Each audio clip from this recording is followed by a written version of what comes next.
Chapter 673.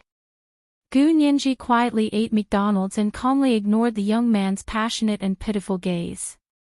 After finishing McDonald's, Gu Nianji fell asleep again. In the B University dormitory in the Huaxia Empire's imperial capital, Ma Qiqi had just returned to her dorm after studying at night. Out of habit, she looked at Gu Nianji's door. It was still tightly locked. There were no lights or people inside. She opened her door and put down her bag. She went to the bathroom to wash her face and sat at the desk under the window.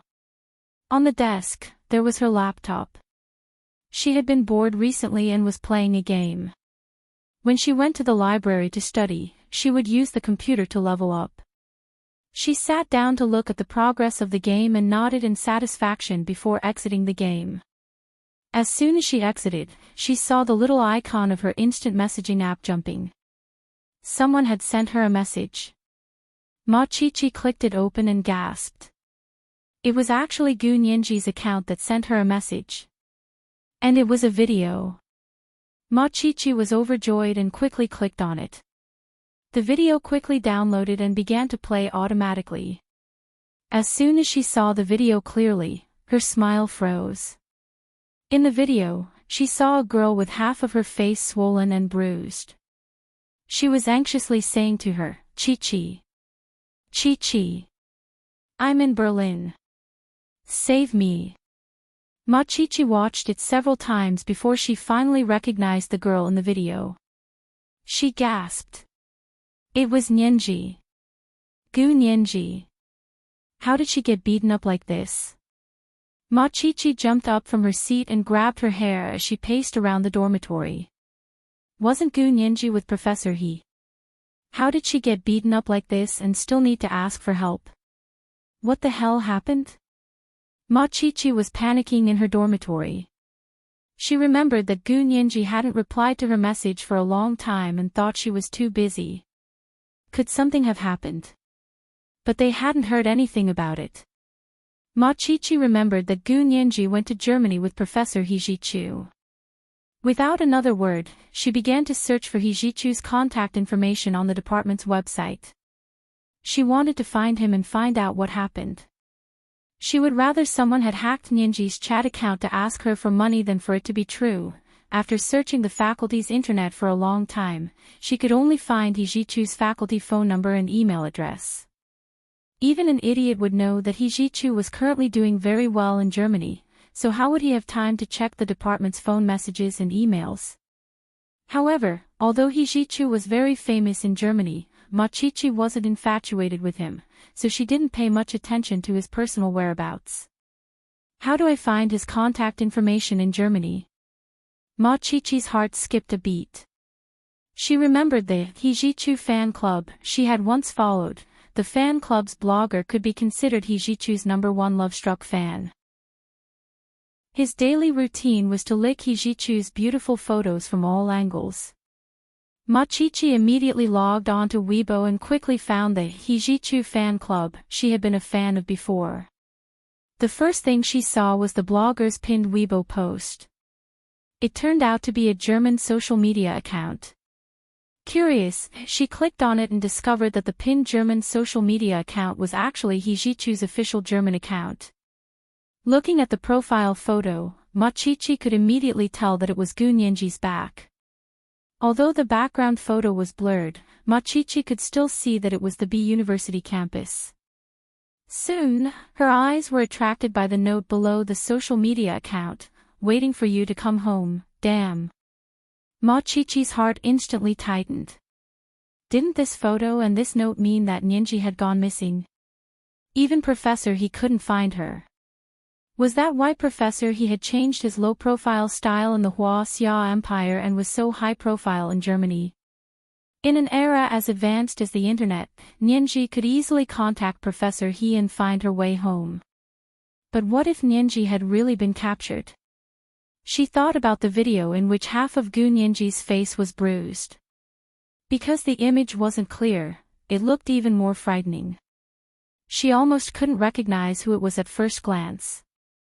Machichi flipped through the articles one by one and really had to thank the blogger who was obsessed with Hijichu.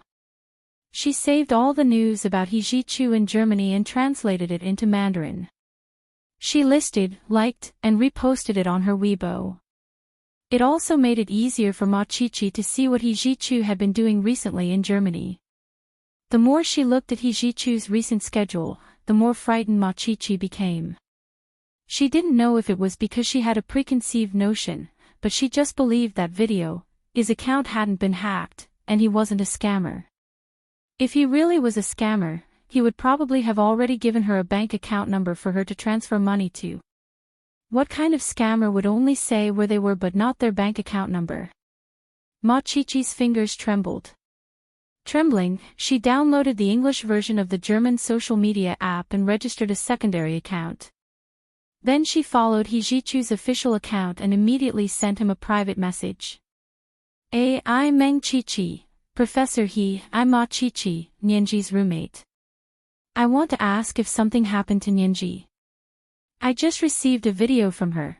When Machichi sent the private message, she didn't think she would immediately receive a call from Hijichu. After all, she saw that the number of fans on that account was already in the millions. An account with millions of fans in Germany was already amazing, so there must have been a lot of people sending him private messages. Also, it was hard to say if Hijichu was personally managing it. Therefore, after sending the private message, she went to the bathroom to shower and get ready for bed. When she came out of the shower, she heard the dormitory's landline ringing like crazy. Every time she transferred the call to voicemail, the other party would hang up and call again. They were very patient. Machichi was annoyed by the noise and went over to check. There were more than 20 missed calls, and the number was from Germany. Machichi's heart jumped. Could it be from Professor He? This was Professor He's cell phone number. It was completely different from the department's number. Machichi's heart tightened. She immediately picked up and said, Professor He. Is that you? Hijichu's slightly tired voice came from the other end of the line. Yes, I'm Professor He. Machichi, you sent a private message to my German social media account. What do you mean? Machichi quickly asked, then do you think something happened to Nianji?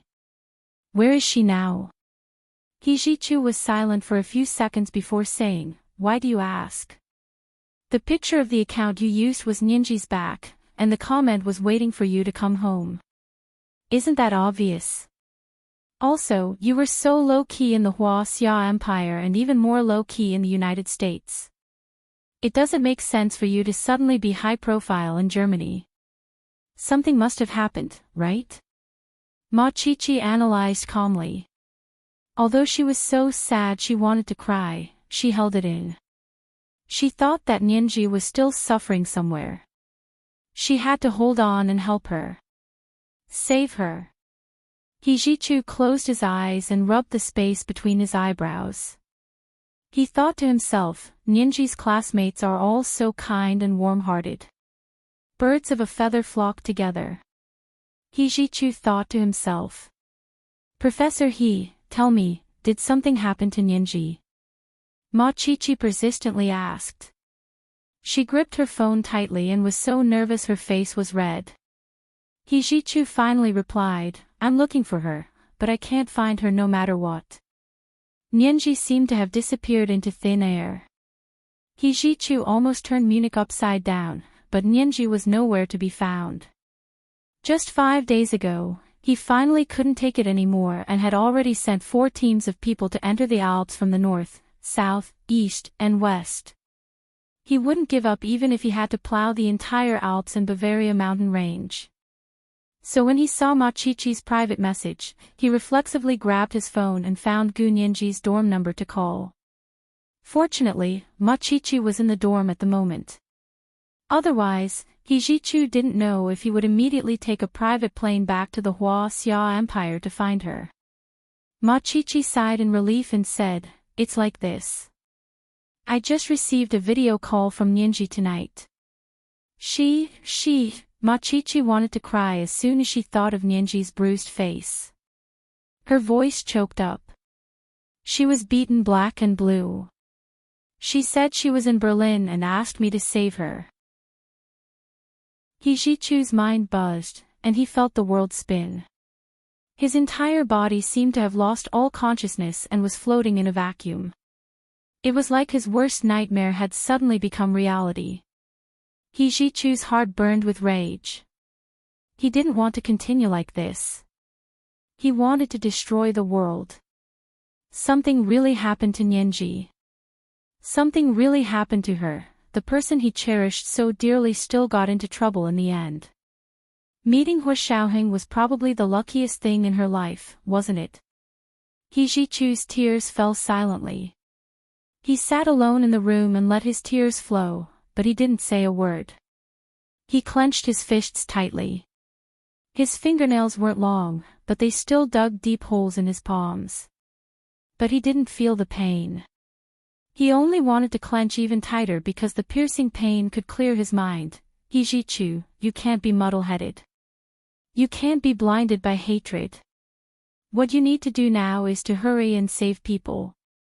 He warned himself over and over again in his heart. After a full 15 minutes, he finally heard what Ma Qiqi was saying. Professor He. Professor He. Are you still there? Why aren't you saying anything? Do you want me to send you the video? It's best if you have that instant messaging software and add me as a friend. I can directly forward it. Because He Jichu hadn't said anything, Ma Qiqi thought he was troubled. After all, He Jichu was only a professor and not a family member. Ma Qiqi could understand if he didn't do his best to save her. No matter how good he was to her before, it probably wasn't more than a professor treating his student well, right? It was the third watch. Today was still the third watch. Asking for monthly votes and recommendation votes. Today was the first day of April. Don't be careless and cast the guaranteed monthly votes. Tentatively 300 monthly votes, plus 1 update. Try. Chapter 674. Ma Qiqi didn't expect He Jichu to do his best to save Gu Nianji. After all, no matter how good a professor was to his students, how could it compare to his own family? Ma Qiqi only wanted him to watch the video so that He Jichu could truly empathize with Gu Nianji's plight. Anyone who had seen Gu Nianji and seen her swollen face couldn't help but feel the same hatred and desire to avenge her. At least, that was what Ma Qiqi thought. She only wanted to fight for as much help as possible for Nianji. Gu Nianji must have asked her to save her because she wanted Ma Qiqi to help her find help. She didn't want Ma Qiqi to go into battle herself. Ma Qiqi knew that. Also, He Jichu was the most convenient in terms of distance. Of course, Ma Qiqi didn't know that He Jichu didn't need to watch the video to feel his heart wrenched just from hearing one sentence about Gu Nianji. Coming back to his senses, He Jichu immediately downloaded the instant messaging app Ma Qiqi mentioned with a cold expression. He quickly added Ma Qiqi as a friend and received Nianji's video forwarded by Ma Qiqi. As soon as he opened the video, He Jichu's vision blurred again. He reached out and rubbed Gu Nianji's bruised and swollen face on the phone screen. His lips twitched as he tried his best to hold back the tears that were about to fall again. It really was Nianji. So she had been kidnapped to Berlin. He had thought that the other party would hide Gu Nianji in a remote village, but they had gone to Berlin, the capital of Germany. He Jichu stood up quickly and ordered his subordinates, prepare the private plane. I want to go to Berlin immediately. Soon, He Jichu's profile went dark without saying a word. Ma Qiqi sent 2 messages to him, but there was no response. He should have logged off, right? Ma Qiqi sighed. Yes, they had all secretly envied Gu Nianji in the past and felt that Professor He favored her so much that he brought her along no matter what. Now it seemed that Professor He was only a professor when something really happened. Could she count on him to do his best to save her? Ma Qiqi thought about it and didn't know what He Jichu would do. She couldn't put all her eggs in one basket. She needed to find more help for Nyenji and couldn't rely on Professor He alone. After all, she was Nyenji's only hope. At that moment, Machichi remembered that Gu Nyenji used to be an orphan and had only recently found her father. Her father was in a vegetative state and was still lying in the hospital. She also had an older sister whom she didn't really get along with. Gu Nyenji had told her about these things and had also warned her not to tell anyone else, because Nyenji had said that she wasn't ready to treat them as family yet. Therefore, Machichi instinctively didn't want the older sister Nyenji didn't like to know about what had happened to her. Who else could they count on? Machichi couldn't help but think of Gu Nyenji's incredibly handsome boyfriend, Hu Xiao, who made people forget to breathe. She also thought of the tall, handsome, and secure brother Xiong. They seemed to have been Nyenji's guardians before. Gu Nyenji didn't talk much about her personal life, so Machichi only vaguely knew from Miao Yunxiao, Gu Nyenji's first roommate, that Gu Nyenji's boyfriend seemed to be powerful and had a high position. He was probably even in the military. She remembered seeing a car with a very arrogant military license plate in front of her dormitory. A person like that should have more ability than Professor He to rescue his girlfriend when she was in danger abroad, right? Machichi closed her eyes and propped her head up with her hand. She leaned against the desk and thought about it calmly. But how could she find Gu Nyenji's boyfriend? The imperial capital was so big, and there were many military departments. There were so many soldiers, but she didn't even know his full name. How was she going to find him? Was she going to run to some military department and hold up a sign saying, Gu Nyenji's boyfriend, come here. Let's talk about life. What a moron, Machichi sighed and spun on the wheeled chair. Round after round, round after round. Everything in the room was spinning. Just like her brain, it was also spinning at high speed. Where could she find those people's contact information? That's right. Gu Nyenji's contact information. Machichi's chair suddenly stopped spinning. She suddenly thought of this. When new students enrolled, they would register their family's contact information and family information on the faculty's contact information. Gu Nyenji was still an orphan at the time. If her information hadn't been changed, then the family's contact information would be her guardian. In other words, it was very likely that it was Hu Xiao or brother Xiong's contact information. Machichi stood up from the chair she had just stopped and almost lost her balance. She quickly held onto the desk to steady herself and thought about how to go to the faculty to look up Gu Nyenji's contact information. Last time, their counselor, Gue Xiao, had taken out Gu Nyenji's contact information and showed it to the faculty's student union.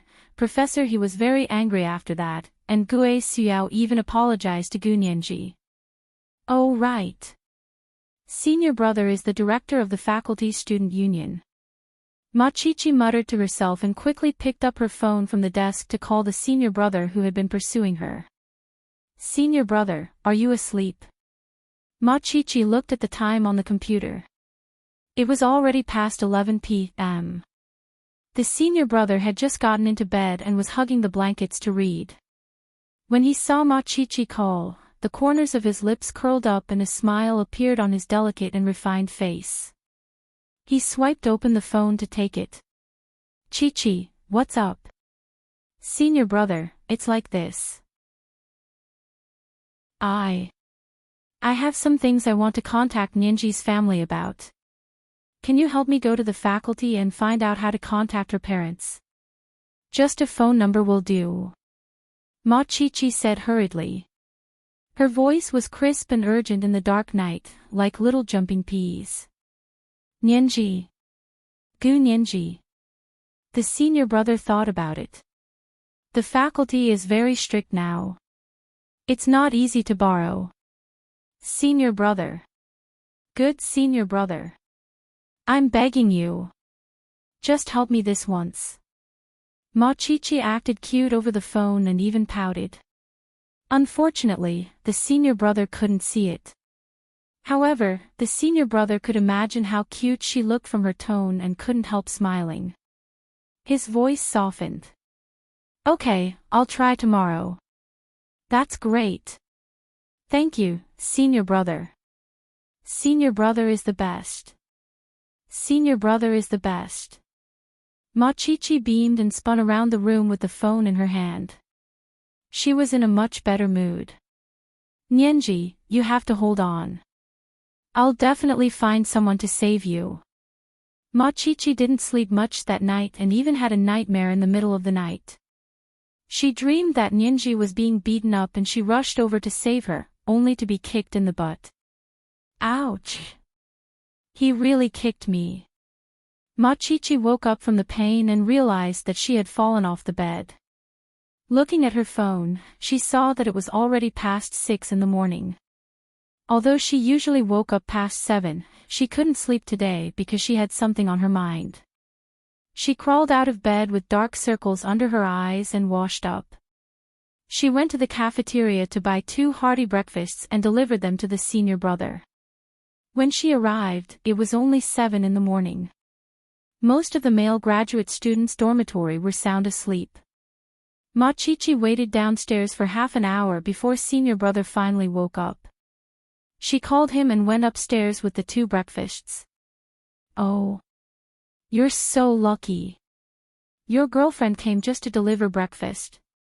Senior brother's roommates began to jeer. Machichi smiled sheepishly and said, "This is breakfast for senior brother. Don't talk nonsense. Senior brother. We're also senior brothers. Why don't I see you delivering breakfast to us, Chichi?" The other boys in senior brother's dormitory began to jeer. Machichi was very embarrassed, but she remembered that senior brother would help her get Gu Nianji's family's contact information. Therefore, she only blushed and allowed them to tease her. Senior brother took a good look at Machichi's straightforward and timid demeanor before picking up the 2 breakfasts and saying, "Let's go eat outside. Then we'll go to the faculty." Machichi's eyes lit up. "Thank you, senior brother." She followed behind senior brother like a lackey and went downstairs with him to have breakfast with him in the faculty student council office. Then she read in the faculty student council office while senior brother went to the faculty student council teacher to borrow Gu Nianji's contact information. The teacher was reluctant at first, but he couldn't resist the fact that he was familiar with the student and had helped him a lot in the past. Now he only said it was to help his girlfriend and find Gu Nianji's family's contact information. His girlfriend, Machichi, was indeed Gu Nianji's roommate. The teacher thought about it and quietly said to Machichi's senior brother, "Then just look around and remember the phone number. Don't make copies or take pictures." "Okay, I'll just take a look at the contact information." Senior brother didn't want to do anything. Actually, he had already seen Gu Nianji's contact information last time, but he didn't remember much information. The teacher secretly pulled up Gu Nianji's contact information and showed it to Machichi's senior brother. Senior brother saw the family member's phone number at a glance and read it twice to remember it. He then saw that the family member was Gu Nianji's distant uncle. Senior brother was speechless. Coming out of the information room, senior brother smiled and went to the faculty student council office. He said to Machichi, who was sitting there reading, anxious, "I saw you poking your head out to look at the door every minute. Senior brother, did you find the contact information?" Machichi put down her book and quickly ran over. She almost pulled on senior brother's arm to shake. Senior brother nodded. "I got it." As he spoke, he gave Gu Nianji's family member's phone number to Machichi. Machichi quickly entered it into her phone and saved it. After saving it, she pressed the small call icon. It rang a few times, then a man's voice message appeared. It was a standard phone message, saying that it was not convenient for him to take the call at this time. He hoped that the caller would leave their phone number and explain clearly, and he would reply when he was free. Machichi immediately recognized the voice as Brother Xiong. Don't ask her how she remembered it. Although she had only heard him speak a few times, she was very familiar with his tone and intonation. "This is the first night watch. We have to keep our word. It's already the fourth night watch today. This includes 2 monthly votes plus the first night watch. The second night watch is 12 noon, the third night watch is 7 p.m., and the fourth night watch should be around 9 p.m. Come, don't be careless and cast your guaranteed monthly votes. The monthly votes have reached 900, so we'll continue to the third night watch tomorrow. Of course, if the monthly votes reach 1,200 before 7 p.m. tomorrow, we'll continue to the fourth night watch. But I don't think the monthly votes will reach 1,200 tomorrow. If we really pass, please don't slap me in the face QAQ. Chapter 675. Ma Qiqi relaxed. It was one of Gu Nianji's guardians, Brother Xiong's number. He seemed to be Hua Xiao's assistant, so finding him should mean finding Hua Xiao. But she didn't say anything. It wasn't convenient for her to leave a message with Brother Xiong there, so she hung up. She was anxious to go back and make another call, so she immediately put her phone away and waved at Brother Xiong. Brother Xiong, take your time. I'll go back first. With that, she ran away. Brother Xiong was speechless. This girl. She really threw her away after using her. Brother Xiong was both angry and amused. He also felt a bit uncomfortable, but after a while, he got busy with work and didn't care about Ma Qiqi's attitude anymore. Ma Qiqi returned to the dormitory and quickly called the number again. This time, when Yin Shixiang's message appeared, she left a message. May I ask if you are Nianji's guardian? I am her roommate, Qiqi. My cell phone number is XXXXX. I have something important to tell you. It concerns Nianji. Please contact me immediately after you hear this message. You must contact me. This is a matter of life and death. The number Ma Qiqi called was a special number that Hua Xiaoheng had set for Gu Nianji in the past. Whenever she called this number, the voicemail would immediately be picked up and forwarded to the relevant person. There were 2 people who would immediately receive messages from this number. One was Yin Shixiang, and the other was Zhao Liangze. Back then, in order to take care of Gu Nianji, they never went on missions at the same time. One would always go out while the other stayed in the country. If they missed anything related to Gu Nianji, Hua Xiaoheng would beat them up. But ever since Gu Nianji's father, Gu Xiangwen, was found, many of her security measures were secretly removed while Hua Xiaoheng was overseas on a mission. So this time, not only was Hua Xiaoheng on a mission, but Yin Shixiang and Zhao Liangze were also sent out at the same time. However, Hua Xiaoheng's arrangements at the time were too strict, so some things were still left. It wasn't that the people who removed her security measures were merciful, but they simply didn't know about these measures, or rather, forgot about them. For example, Gu Nianji's diamond earrings with a GPS system. Another was the contact number of the family member on her personal profile. These should have been cancelled as well, but because there were too many of them, and they were too complicated, he didn't complete the operation, so he left a way out. Although no one was keeping an eye on Gu Nianji's location 24 hours a day, the diamond earring with the GPS system was not retrieved from Gu Nianji. If anything happened, the various satellite systems would be activated immediately and her location could be redetermined in minutes. There was also that number. There was no dedicated operator now, but the number could still be connected.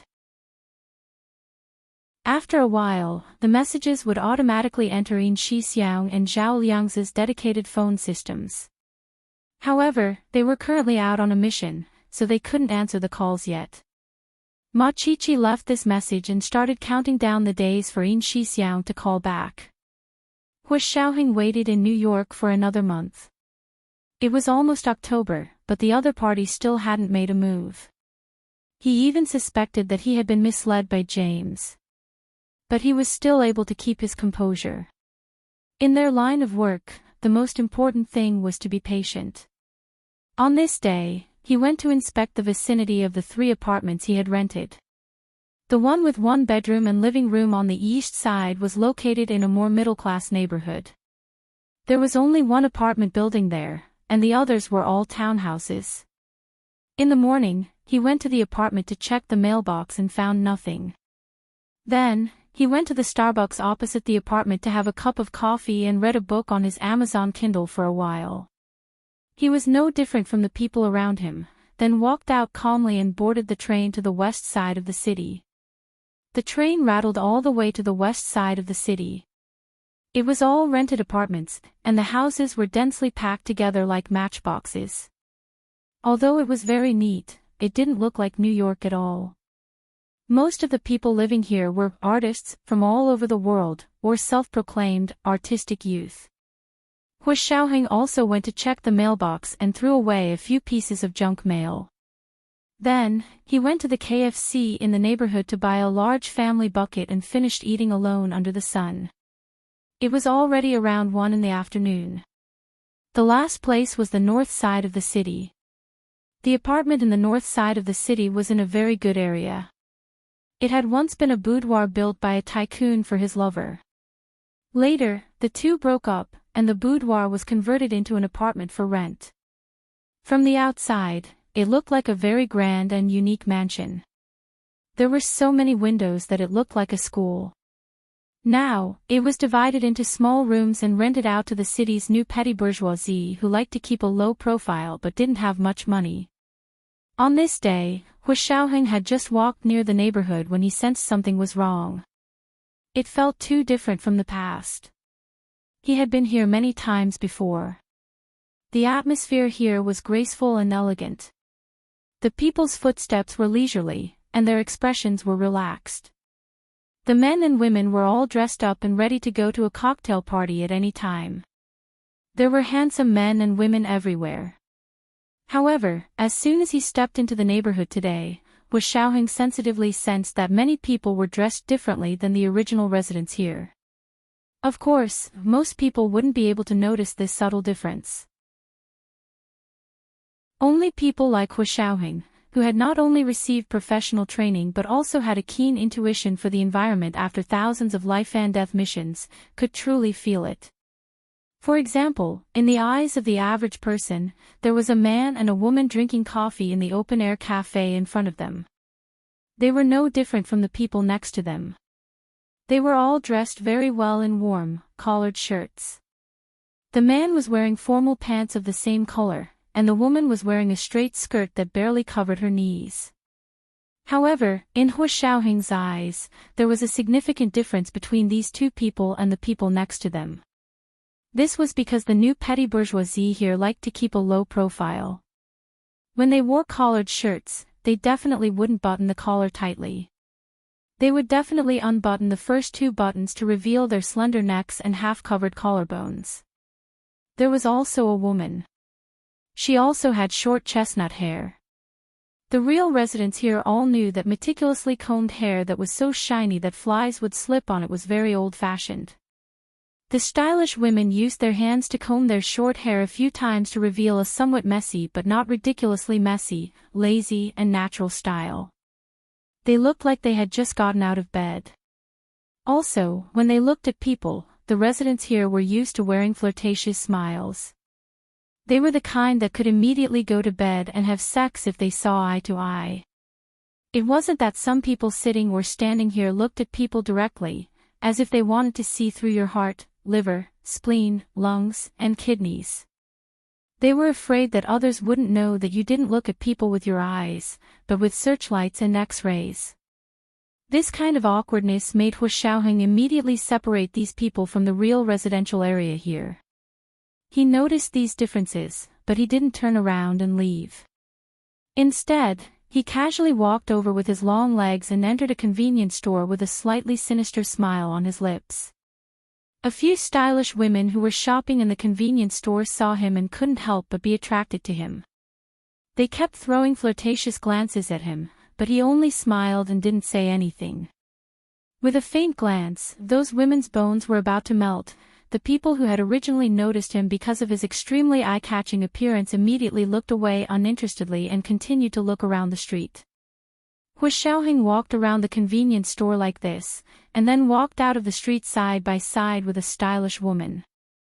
Once they reached the corner, he immediately moved aside, called a taxi, and left. If he wasn't wrong, the traitor had finally made his move. He waited for more than a month before making his move. He was really patient. Of course, he wasn't particularly patient. He wasn't very clear why the other party would suddenly make his move after more than a month. Normally, in this kind of situation, if he didn't make his move within 2 weeks of receiving the news, he would have to wait for half a year. Now it was more than a month. This kind of awkward time period in their line of work was a bit thought-provoking. Hu Xiaoheng took a taxi around New York City to make sure that no one was following him before returning to his residence in New Jersey. James should be delivering the letter to him soon, or the letter was already lying in the place they had agreed on, but Hu Xiaoheng hadn't gone to pick it up yet. To be honest, although James had reached a cooperative relationship with him, he didn't completely trust him. He believed that James had the same thoughts about him. This was the normal state of cooperation between two people in the opposing camp.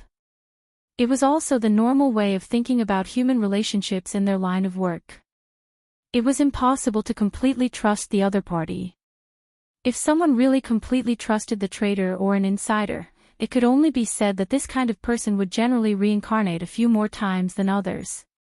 Such a naive person was not suitable for their line of work. Hu Xiaoheng sat in the spacious living room and poured himself a glass of beer. His mood was a bit heavy. He remembered very clearly which departments the 3 letters were sent to. The letter related to the North City condominium was sent directly to Qinlai. He didn't expect it to really be Qinlai. Could it really be Qinlai? Hu Xiaoheng couldn't sort out his thoughts for a moment. He and Qinlai had known each other for a long time, even before he had joined the army. The two of them could be said to have gotten to know each other through a fight. At that time, he was still young and vigorous. He planned an operation by himself to go to the military general hospital and smuggle out his aunt's body. In the end, he was discovered by Qinlai, who was still a genius intern at the time. He thought he was the kind of thief who did illegal things. The two of them fought. Of course, Qinlai was beaten to the ground by him, but he was also forced to tell the truth by Qinlai. After Qinlai heard about it, he believed him without hesitation and helped him hide his aunt's body in the hospital's freezer.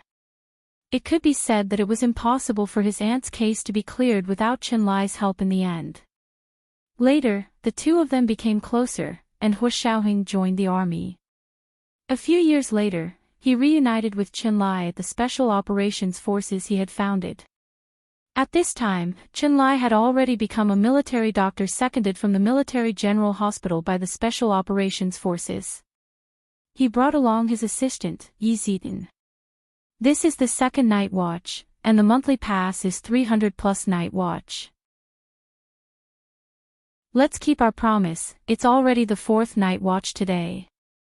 The 3rd night watch is 7 p.m., and the 4th night watch is 600 plus night watch, so it should be around 9 p.m. Come, don't be careless and cast your guaranteed monthly pass. The monthly pass is 900, and will continue tomorrow at the 3rd night watch. Chapter 676. Hu Xiaoheng lit a cigarette for himself and sunk into the large sofa in the living room. The windows were open, and the night breeze blew in, bringing with it the chill of late autumn. In New York, located in the northeast of the United States, the night already had the shadow of winter. The cool wind blew on his body, and the heat that had once surged up began to subside. As for Qinlai, no matter how he thought about it, he still didn't think it was him. However, the only address mentioned in the letter to Qinlai was the apartment in northern New York where the incident happened. That was where he was staying, even though it was just bait. The mole and the Special Operations Forces didn't hesitate to take the bait. If it wasn't Qinlai, then who was it? No matter who it was, it had to be someone close to Qinlai. Hu Xiaoheng played with the Zippo lighter in his hand and muttered to himself. His gaze quickly became determined. No, he couldn't let his emotions get the better of him. Chen Lai still couldn't clear his name in this situation. Hu Xiaoheng was still waiting for the final news from James. Once it was confirmed, he would go to Cuba. Hu Xiaoheng didn't sleep that night. The next morning, he went to a post office in northern New York. He rented a post office there, and when the matter was settled, James would deliver the letter. Hu Xiaoheng opened the mailbox in the post office and saw the letter he expected. He took the letter and returned to the apartment. Hu Xiaoheng opened the letter and quickly read it. As expected, James confirmed in the letter that their bureau had received information from the Xia Empire. It confirmed that the leader of the Special Operations Forces was secretly living in an apartment in northern New York. The letter also included a detailed address. Hu Xiaoheng expressionlessly opened his lighter and burned James' letter. He immediately went downstairs and found the management office to cancel the lease. He had lived there for almost 3 months. He had said he would rent for a year, but he had to go home immediately because of an emergency at home. Of course, he wouldn't get his security deposit back, but the lease could be cancelled. Hu Xiaoheng calmly completed the cancellation procedures. He placed everything in a suitcase and carried it out of the luxurious apartment in New Jersey. Hu Xiaoheng got into his rented SUV and drove directly to the New York pier. There was a place to return cars. After returning the SUV keys, Hu Xiaoheng found the gangsters on the dock and discussed the route to Cuba with them. He paid them a sum of money and boarded the ship that very night. As members of the Special Operations Forces, Hu Xiaoheng and the others had a thorough understanding of the gangs in every major city. Most of the time, he had to deal with them. Whether it was to hide his identity or to facilitate transportation, they would always be there. Of course, among these people, there were also spies from the Special Operations Forces. Among the gangs in New York, the Hua gang was an important force that had risen in recent years. They were already on par with the old Sicilian and South American gangs. To this day, no one knew whether there was someone supporting him or not. In the middle of the night, a speedboat silently cut through the waves and sped towards the high seas. The United States and Cuba had just resumed diplomatic relations, so there were not many direct flights in ships. However, even if there was a suitable flight, Hu Xiaoheng would not take it. Because the fake identity he used when he entered the country was already known by the CIB. Although it was not impossible to board a plane with a fake passport, it would still leave traces. Hu Xiaoheng wanted to leave New York without anyone knowing so that no one would know where he was. Only when he safely reached Cuba could his mission status be considered over. Only then could he use his real identity to send a message back to the Hua nation and resume his work. After being suppressed in New York for so long, it was time to fight back. It would take about 2 days to enter the high seas from New York and then take a detour to Cuba. Hu Xiaoheng had not been idle during these 2 days.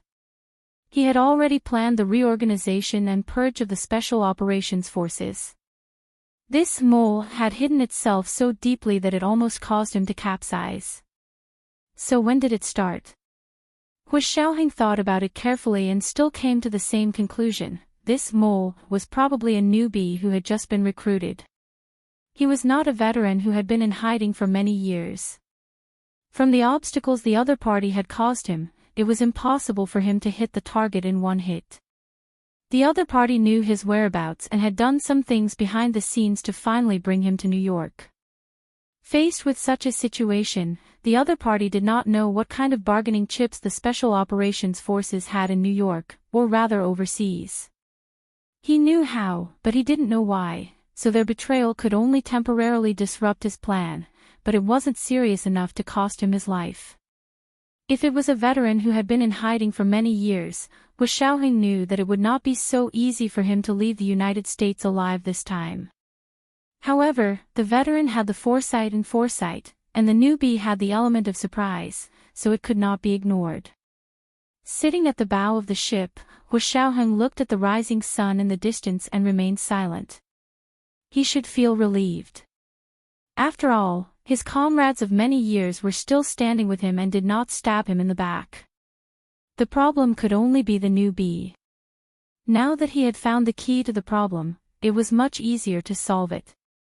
Hu Xiaoheng had basically decided on a plan of action during the 2 days he was at sea. 2 days later, as soon as he arrived in Cuba, Hu Xiaoheng went to the Hua Xia Imperial Consulate General in Cuba. This time, he could directly reveal his identity and say that he had completed his mission and wanted to contact the Hua nation. The Cuban Consulate General asked him to use his special line to contact the Hua nation directly.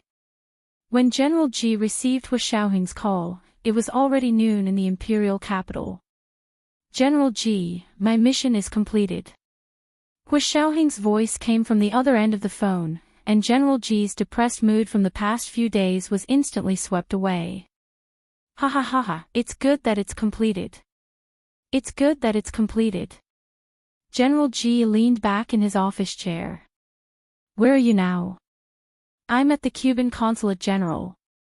Hu Xiaoheng was also sitting on a chair, his body relaxed and relaxed. General Ji, I need an official identity to appear in Cuba. No problem, no problem. General Ji hurriedly agreed. I'll have Little Zay meet you in Cuba, and at the same time, I'll have the military's external publicity department announce that you are visiting Cuba as the Deputy Secretary General of the Military Supreme Council. That way, he could openly appear in front of the public. He had been missing for so many days, and everyone related to him was anxious. Hu Xiaoheng nodded. That's settled then.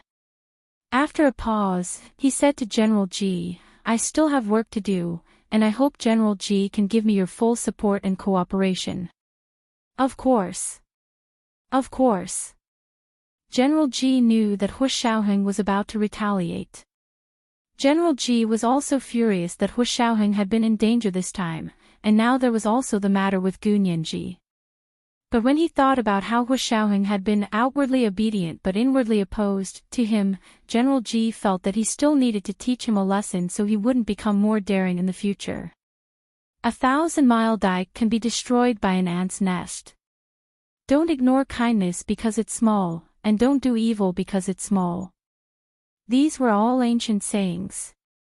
Therefore, General Ji didn't mention a word about Gu Nianji's situation and only said, of course, normal work is your responsibility.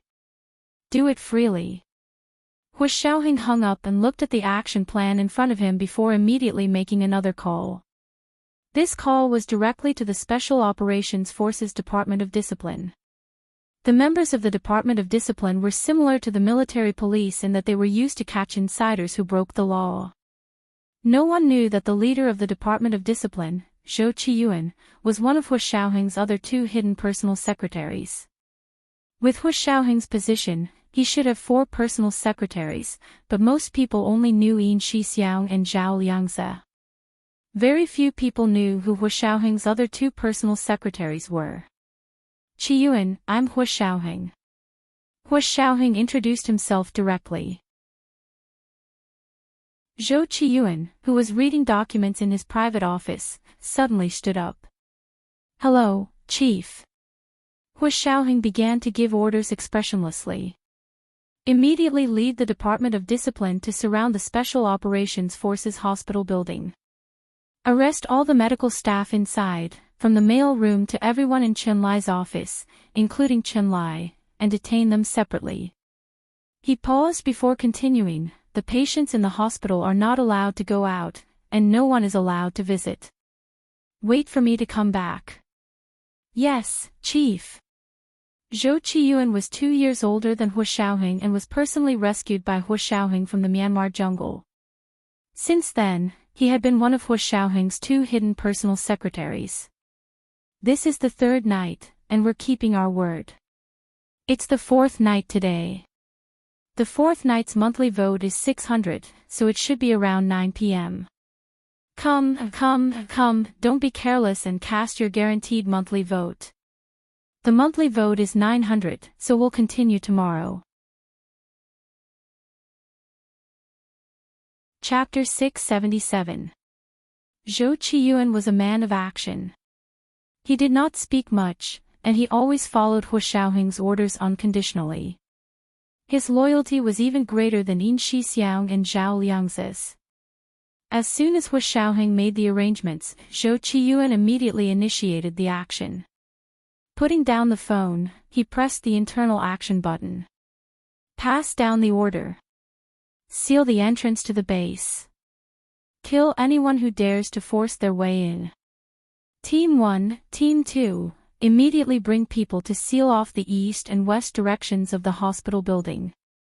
Team 3, Team 4, immediately bring people to seal off the north and south directions of the hospital building. Team 5, Team 6, Team 7, and Team 8, follow me into the building and arrest all the medical personnel inside. Zhou Qiyuan put down the phone, took down his belt from the wall, and wrapped it around his waist.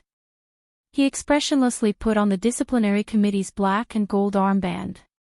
He adjusted the hat on his head and quickly gathered his team downstairs with 4 guards. Yes, Chief. The disciplinary committee had a total of 9 teams. Team 8 often moved around, and Team 9 was always elusive. Under the leadership of team leader Zhou Qiyuan, the 8 members of the disciplinary committee quickly arrived in front of the hospital building. It was noon, and the late autumn sun in D capital was not very hot. In the plaza in front of the hospital building, patients were walking in groups of 2s and 3s. Some of the medical personnel in white coats had just finished eating and were walking to the building. Some had just come down from upstairs to eat lunch. When the members of the disciplinary committee in black military uniforms with black and gold armbands sealed off the entire hospital building, both patients and medical personnel were shocked. They were actually considered the logistics personnel of the Special Operations Forces and had never seen such a scene. What happened? Why is the disciplinary committee here? Is it because Hu Shao is not here, so someone is going to rebel? Nonsense. That's the disciplinary committee leader Zhou Qiyuan. Of all people rebelling, it won't be him. Everyone discussed, but they were forced into the hospital building by the members of the disciplinary committee. 09 Xiaoshuanet, a doctor was very unhappy and asked with a sullen face, "May I ask what is the meaning of this? Do you still have any concept of the law? I am only responsible for following orders. Please go and help with the investigation. As for the law, please go to the military court to talk about the law with the judge." Zhou Qiyuan had a poker face and waved his hand expressionlessly. The members of the Department of Discipline Groups 5, 6, 7, and 8 entered the building in a single file. They covered the heads of all the medical staff in the building, put handcuffs on them, and dragged them into the Department of Discipline Group's prison van. Chen Lai's office was on the top floor of the hospital building. He had just finished lunch and was talking to Yi Zitan about a recent liver transplant surgery. "Dr. Yi, what do you think is the probability of rejection after the surgery?" Chen Lai looked at the patient's data after the surgery and was still uncertain. Yi Zitan tilted her head and looked at the case file in Chen Lai's hands. She said thoughtfully, "This person's data isn't bad. There shouldn't be any rejection, right? Dr. Chen, your surgery skills are getting better and better." His tone was filled with admiration and joy, as well as a little disappointment. Chen Lai's attention was focused on the case. He looked at it for a long time, then shook his head and said, "I don't think it's that optimistic. Let's observe it for a few days." Just as he put down the case report, he heard a series of loud footsteps coming from the corridor. Chen Lai looked over curiously. "Ha! What was that sound? It sounds like an army is coming." Yi Zitan was also very curious. She turned around and walked to the door. As soon as she saw a row of members of the disciplinary committee in black military uniforms with black and gold armbands, her face suddenly turned white.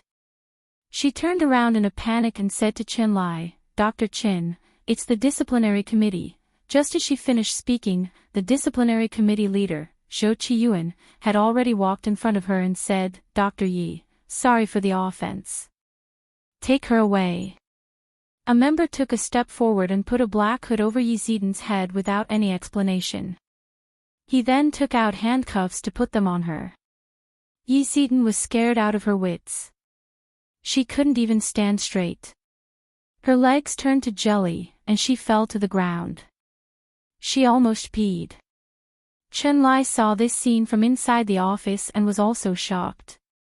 He froze for a moment before scrambling out from behind his desk and shouting, "Zhou Qiyuan. What are you doing?" "Dr. Chen, I'm just following orders. Please cooperate with us." Zhou Qiyuan waved behind him. "Take him down." Another member of the disciplinary committee came forward. This time, he also put a hood over Chen Lai's head and handcuffed him. Chen Lai was completely dumbfounded. He said sternly, "Zhou Qiyuan. Does Hua Xiao know you're doing this? If you dare touch me and Dr. Yi, Hua Xiao will skin you alive when he comes back. This is Hua Xiao's order. When he comes back, Dr. Chen can interrogate him personally," Zhou Qiyuan said slowly. Suddenly, he smelled the pungent smell of urine. He looked down to see Yi Zidan, who was paralyzed on the ground, finally peeing in her pants. When Hua Xiaoheng gave the order to the disciplinary committee leader, Zhou Qiyuan, Zhao Liangzi had already been summoned. He immediately turned to Cuba to receive Hua Xiaoheng. Early the next morning, a large private plane from the Hua Xia Empire landed at the Havana International Airport in Cuba. After the plane landed, Cuba still had to make some arrangements.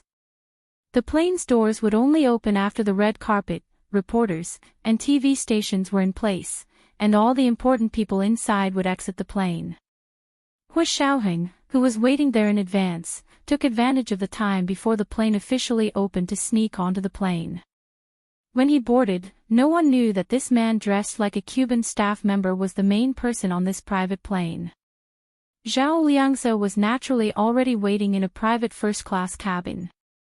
As soon as Hua Xiaoheng entered, Zhao Liangzi stood up excitedly and saluted.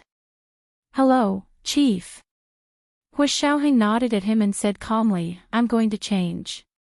Go outside and see how Cuba's preparations are going. Did anyone from our TV station come?"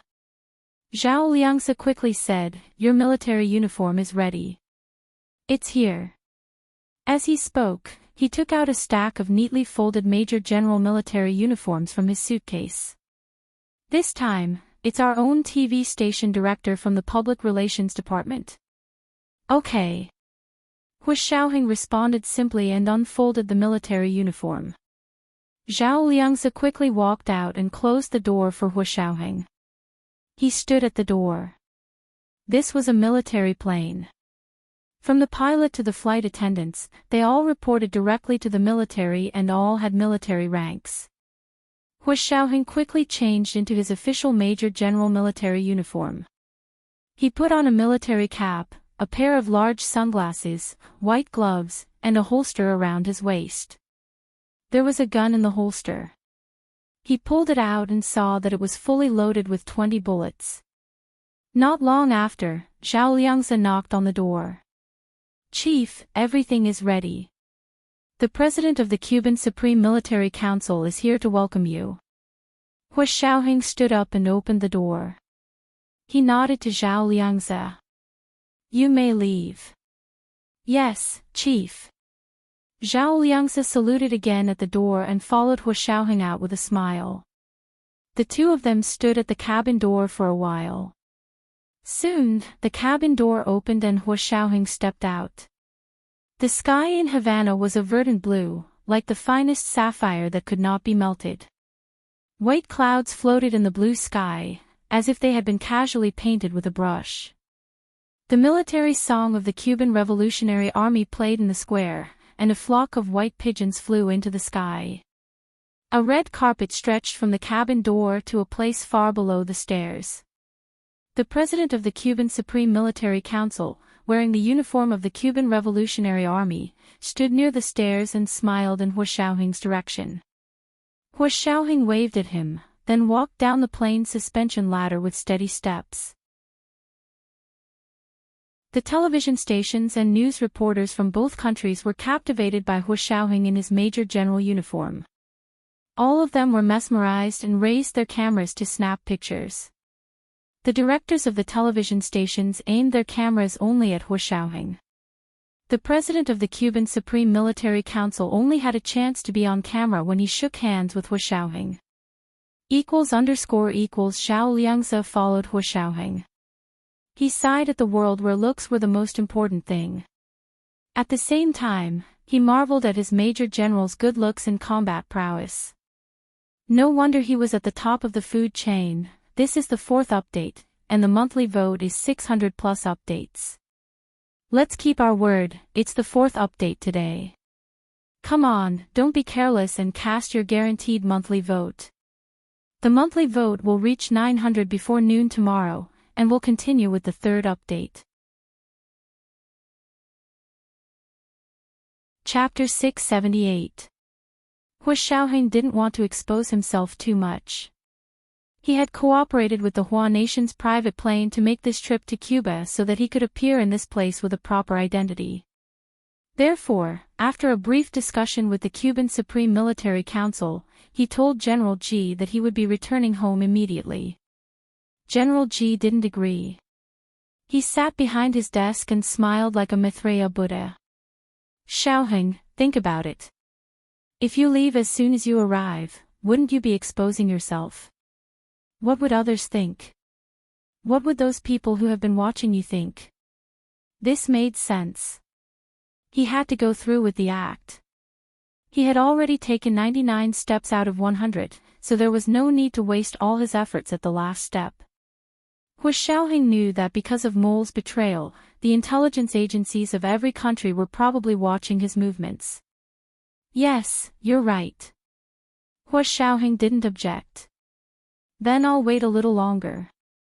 Since you're already in Cuba, you can learn from your peers there. You're now visiting Cuba as an official soldier, so you can take a look at Cuba's signal radar system. They're so close to the United States, so there must be something interesting there. Ha ha ha. General Ji couldn't help but laugh at the happy part. Hua Xiaohing replied, okay, I'll be careful. Well, since the private plane is already here, you can stay for as long as you want. It's best if you stay a few more days. I have an important political mission for you. General Ji's tone became serious. You know that the situation in the country is quite tense right now, and the election will be held in a few days. It's not appropriate for you to return now, so wait a little longer. It won't be too late to return after the election results are announced. Hua Xiaohing was silent for a moment before replying, yes, sir. He couldn't return for now, so Hua Xiaohing didn't contact Zhou Qiyuan in the Hua nation. Zhou Qiyuan wasn't in a hurry either. He locked everyone up separately and began interrogating them one by one. He didn't know why Hua Xiaohing locked them up, but they had to be interrogated as a routine. It was nothing more than asking about their resumes, daily affairs, and social relations. It was like a political investigation, but more stringent. Every question had to be supported by actual evidence, be it written or testimony from witnesses. Huo Guangchen sat in his office at the Special Operations Forces headquarters. He looked at the deputy chief of the Special Operations Forces, who had a serious expression on his face. It was just a simple field mission. Why were they gone? Did they run away? Defected? Or, did something happen? It had been 2 days since the German field personnel were dispatched, and they could no longer contact them. Usually, when such a situation occurred, it meant that something had happened. It didn't matter if something happened. In this line of work, accidents could happen at any time. More importantly, the measures and means taken after the accident must be swift and without delay. However, the problem was that Huo Guangchen had no background in intelligence work. Once something went wrong, he had no experience in how to remedy the situation or how to avoid greater losses. Disappeared. Then what should we do? What about Gu Nianji? Did you find it? Huo Guanchen raised his voice. Is this how you complete the mission the organization gave you? The deputy chief was furious, but he could not vent his anger on General Hua. He could only lower his head and remain silent as Huo Guanchen scolded him. Huo Guanchen angrily slammed the table and stood up. What do you mean by not saying anything? Hurry up and send more people to look for him. The deputy chief finally raised his head to look at Huo Guanchen, who was fuming with rage. He said calmly, General Hua, we still haven't figured out what's going on. We can't rashly send out more people. Why? Because we can't determine whether that location is the real Miss Gu or the enemy's trap. The deputy chief didn't want to send his men to their deaths again. Not to mention that the two people had disappeared without a trace. It was also a troublesome matter. For Gu Nianji, they had already lost 2 field personnel and needed to send more field personnel.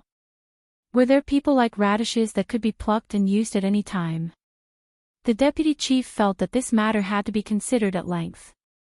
Huo Guanchen listened to the deputy chief's words and slowly sat back down. It was undeniable that the deputy chief made a lot of sense. Also, Huo Guanchen suddenly felt that this wasn't a bad idea. It wasn't that he didn't want to search, but something had happened to the field personnel of the Special Operations Forces, so they couldn't continue to be dispatched. Okay, then do as you see fit. I have full authority to solve this for you. Huo Guanchen took out a pen and wrote a note for the deputy chief. General Ji specifically reminded us to keep this a secret from your chief for now. It won't be too late to talk about it after we find Miss Gu.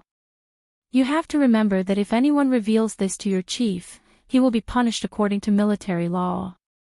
I will not show any mercy. I believe that General Ji thinks the same way. Yes, Chief. The deputy chief had no objections and didn't dare to. But if he didn't let Hua Xiaoheng know about this, who could solve it? If Hua Xiaoheng was in the Hua Xia Empire, the deputy chief could make the trip himself. But he was now abroad, so the deputy chief couldn't go abroad. Both of them had to maintain that one of them stayed in the Hua Xia Empire and couldn't go abroad at the same time. It was just like when both of them took a plane, they couldn't take the same flight at the same time. They had to leave separately. After thinking about it, he could only think of Yin Shixiang and Zhao Liangze. These two were Hua Xiaoheng's personal secretaries and were very capable themselves. Also, they had followed Hua Xiao from the beginning to the end for Gu Nianji. The 2 field agents disappeared because of Gu Nianji, so they should know about it for both official and personal reasons. They should follow up on it to see if it had anything to do with Gu Nianji's disappearance. Also, General Ji had ordered that Hua Xiao not know about this for now, but he didn't say that no one else could know. Also, this matter wasn't a secret among the higher-ups of the Special Operations Forces. In order to locate Gu Nianji's satellite, all the personnel involved in the satellite orbit adjustment knew everything they needed to know. Yin Shixiang and Zhao Liangze just happened to be on a mission abroad. Zhao Liangze had just been sent to Cuba by General Ji to assist Hua Xiao's visit. He had no choice but to quickly summon Yin Shixiang back to the Hua Xia Empire to deal with this matter. Yin Shixiang had originally been sent to Japan and was only halfway through his mission there when he suddenly received an urgent transfer order from the Special Operations Forces to immediately return to the Hua Xia Empire. Even the plane tickets had been booked for him, and he was about to board the plane with his suitcase. He was a soldier, so it was his duty to obey orders. Yin Shixiang didn't say anything else and immediately boarded the plane. The flight from Tokyo to the imperial capital only took 3 hours. Yin Shixiang boarded the plane at 5 in the afternoon and arrived at the imperial capital international airport at 8 in the evening. However, because of the time difference, it was already 9 in the evening in the imperial capital. His adjutant came to pick him up. He opened the car door with a serious expression and invited him in. Yin Shixiang nodded and sat in the front passenger seat. He asked his adjutant, "Tell me, what happened?" His adjutant started the car and simply said, "Something happened to two people outside." In their professional terminology, people outside referred to field personnel, and "something happened" meant that they had died in the line of duty. Yin Shixiang's heart sank. Although this kind of thing wasn't rare, he still felt bad every time he heard such news. Those people were all their comrades. No soldier would be indifferent to the news of their comrades' deaths unless they didn't see them as comrades. "Okay, we'll talk about it when we get back," Yin Shixiang said dryly and didn't ask any more questions. After returning to the Special Operations Forces, Yin Shixiang didn't go back to his residence at all. Instead, he went directly to the headquarters base and returned to his room in Huashao's official residence.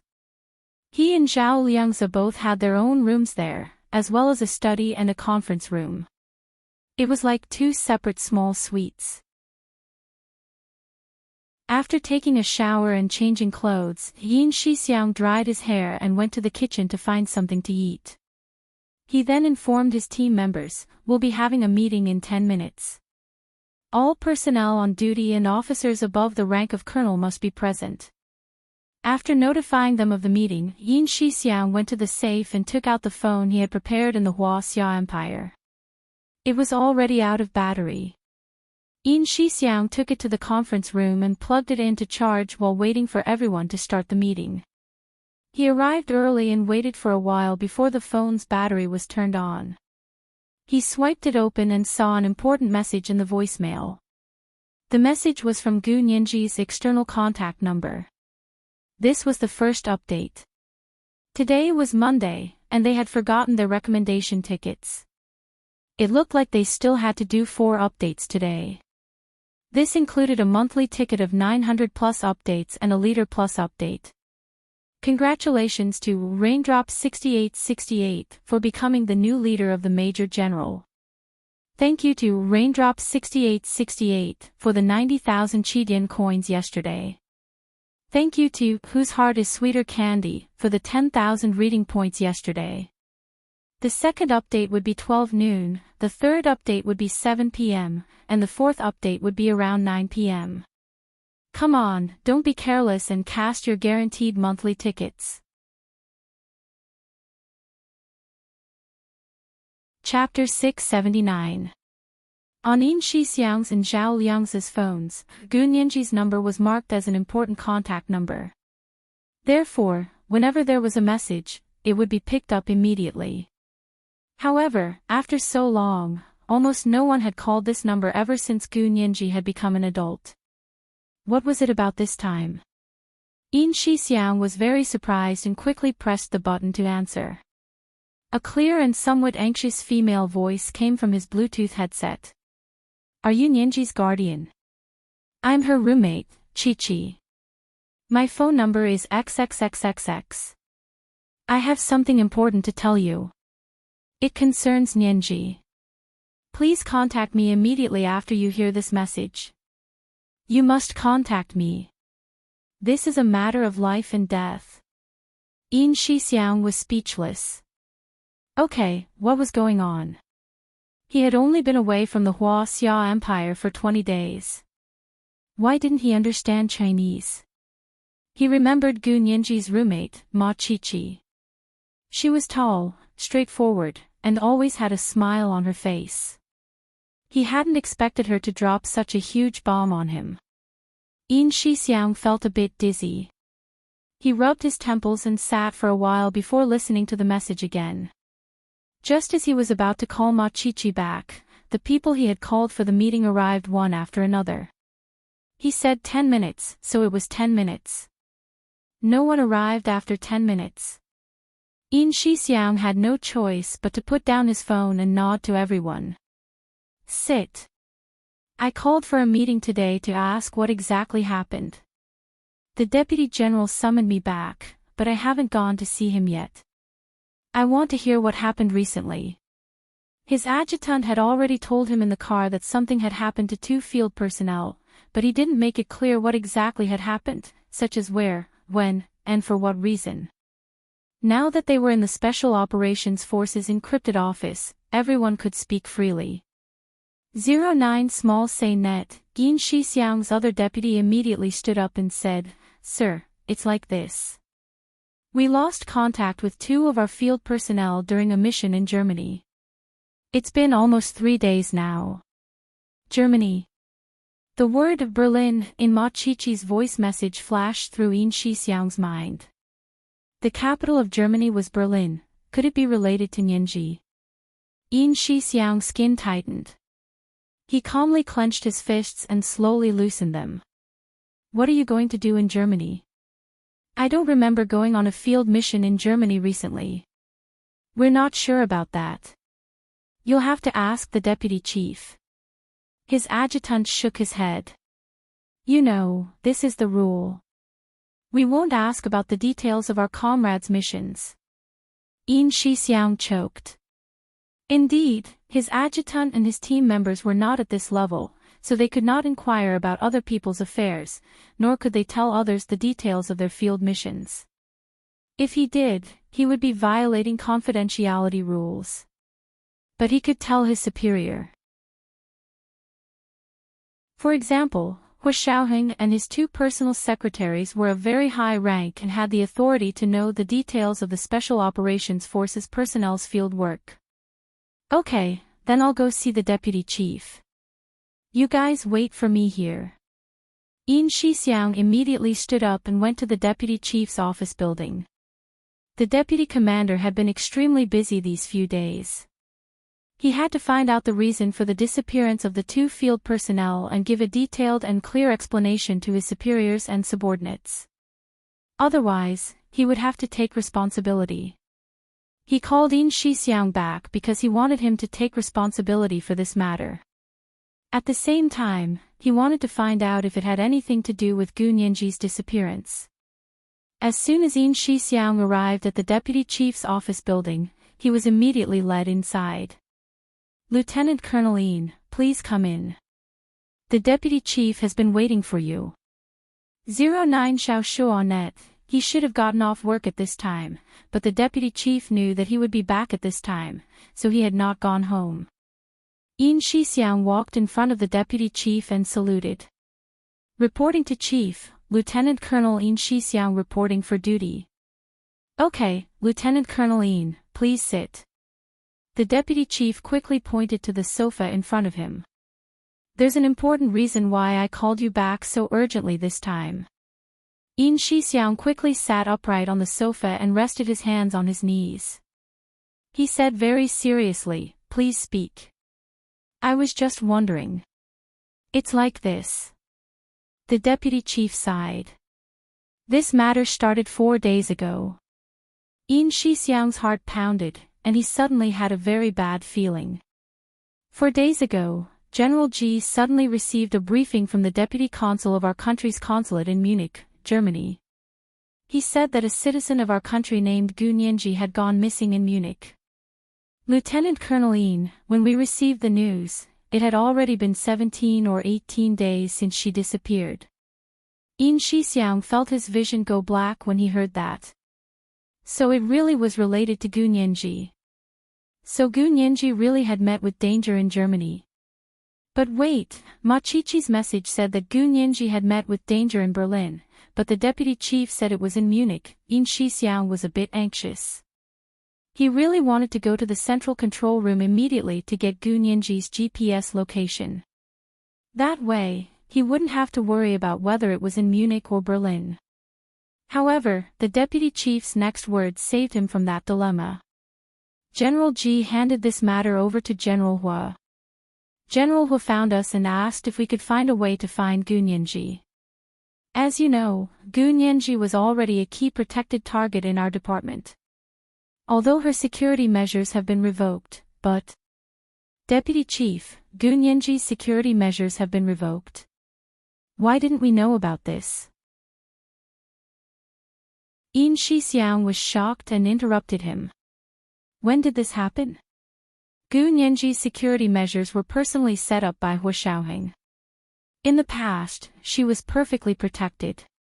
Perhaps it was too well protected, but in those 6 years, no one actually came looking for Gu Nianji. They also couldn't find any information related to Gu Nianji's background. Later, Hu Xiaoheng decided to let her go out and interact with society. At the same time, more people would notice her. This might help them find out about her background.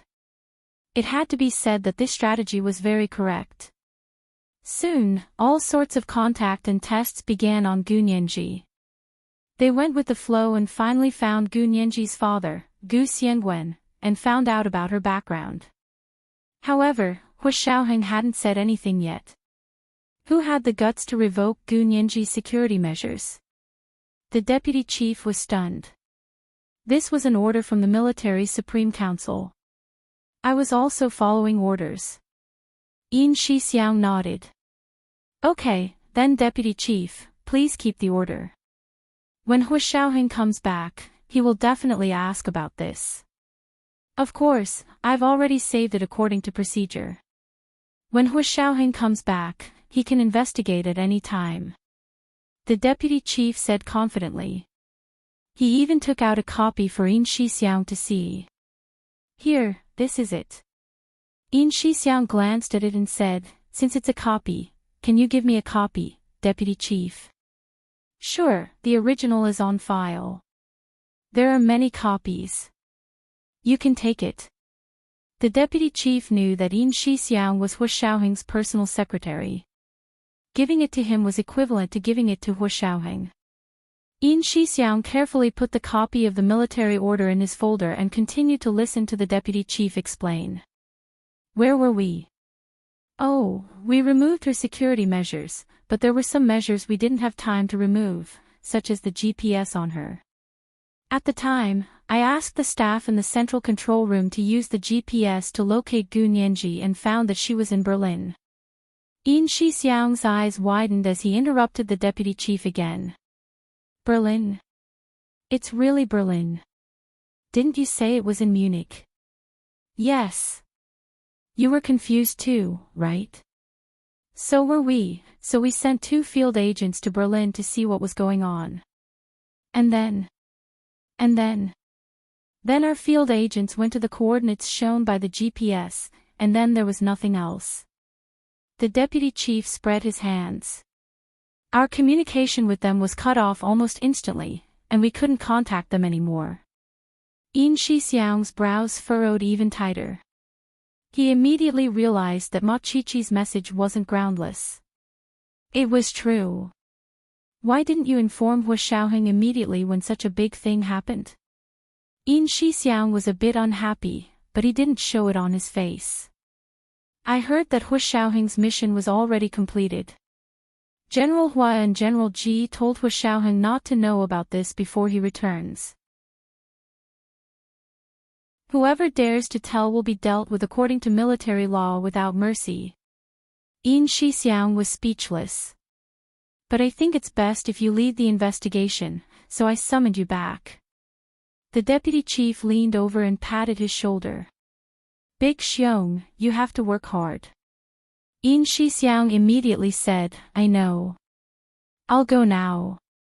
There's a lot of work to be done. The deputy chief didn't ask him to stay and watched him leave. Yin Shixiang didn't return to his conference room either. Instead, he found a car and sped to the university to look for Ma Qiqi. This was the second monthly pass of 900 plus updates. I forgot the recommendation list. The third update was at 7 p.m., and the fourth update should be around 9 p.m.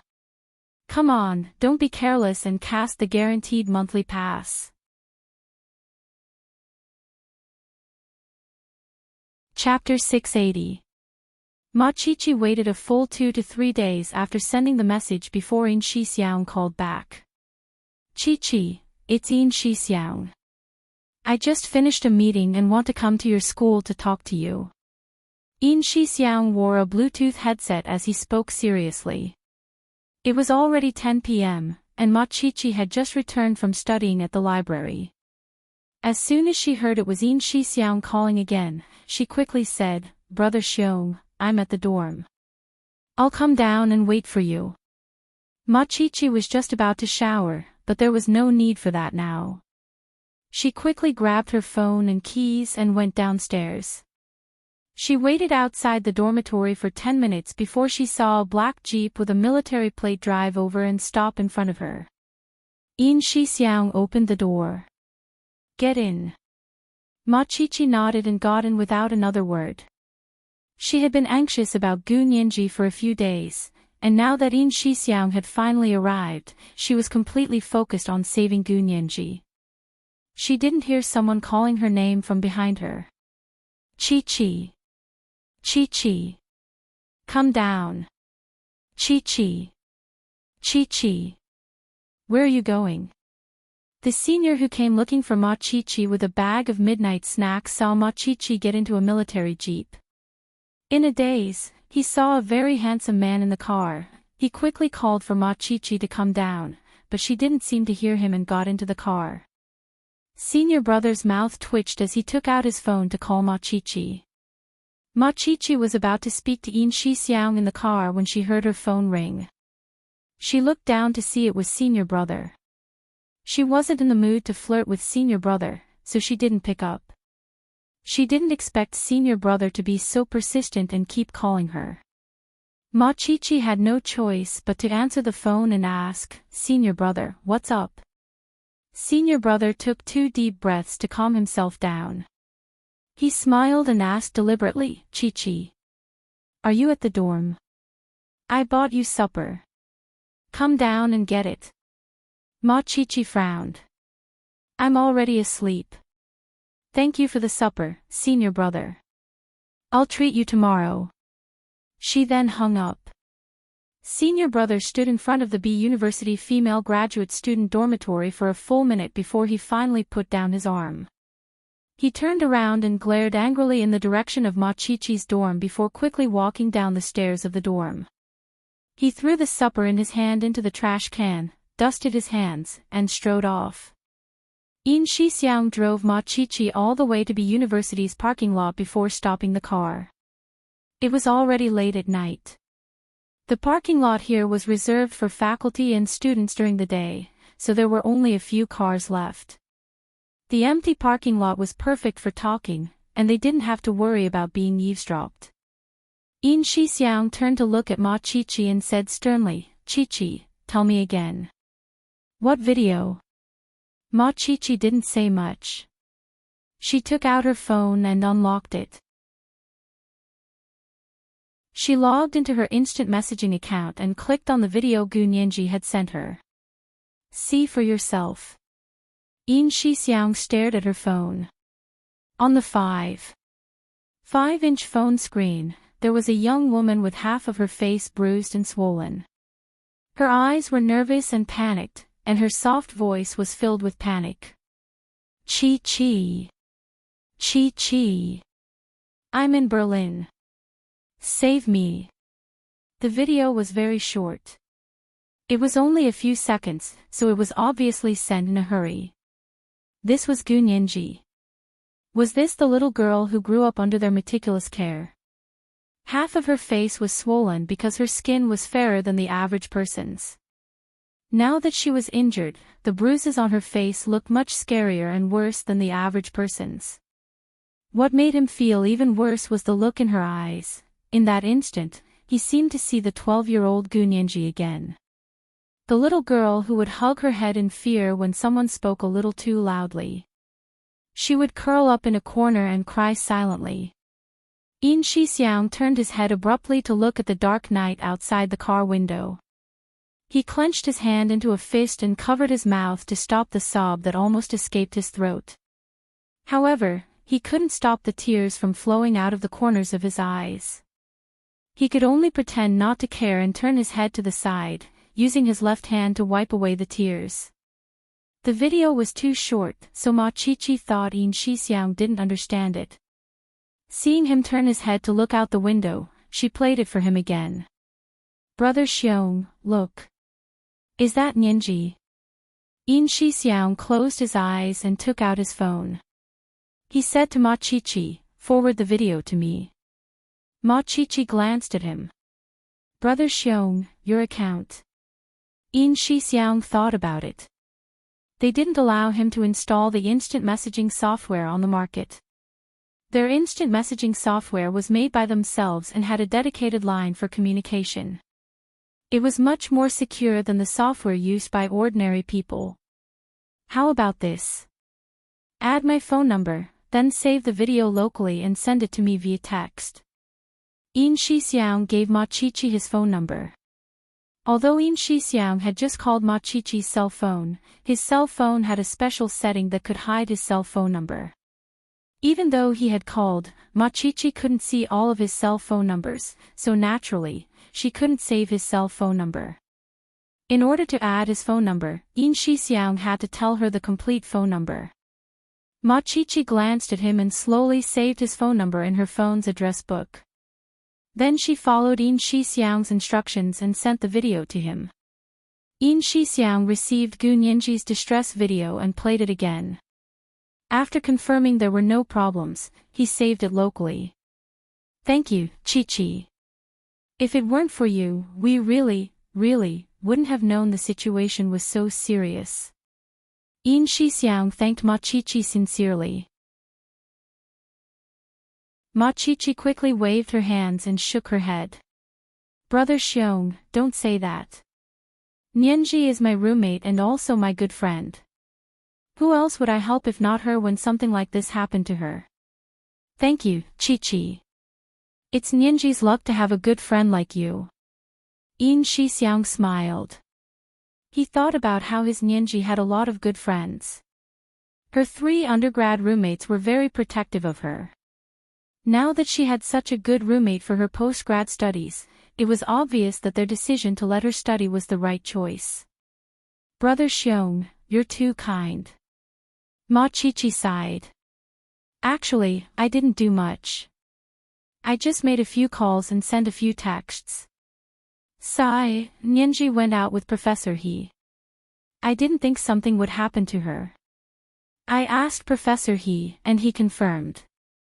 He Jichu. What did he say? Ma Qiqi thought about it and said, Professor He confirmed that Nianji is indeed missing. He also said he's looking for her. As she spoke, Ma Qiqi showed Yin Shixiang He Jichu's German social media account, waiting for you to come home. Yin Shixiang finally remembered that He Jichu was also in Germany.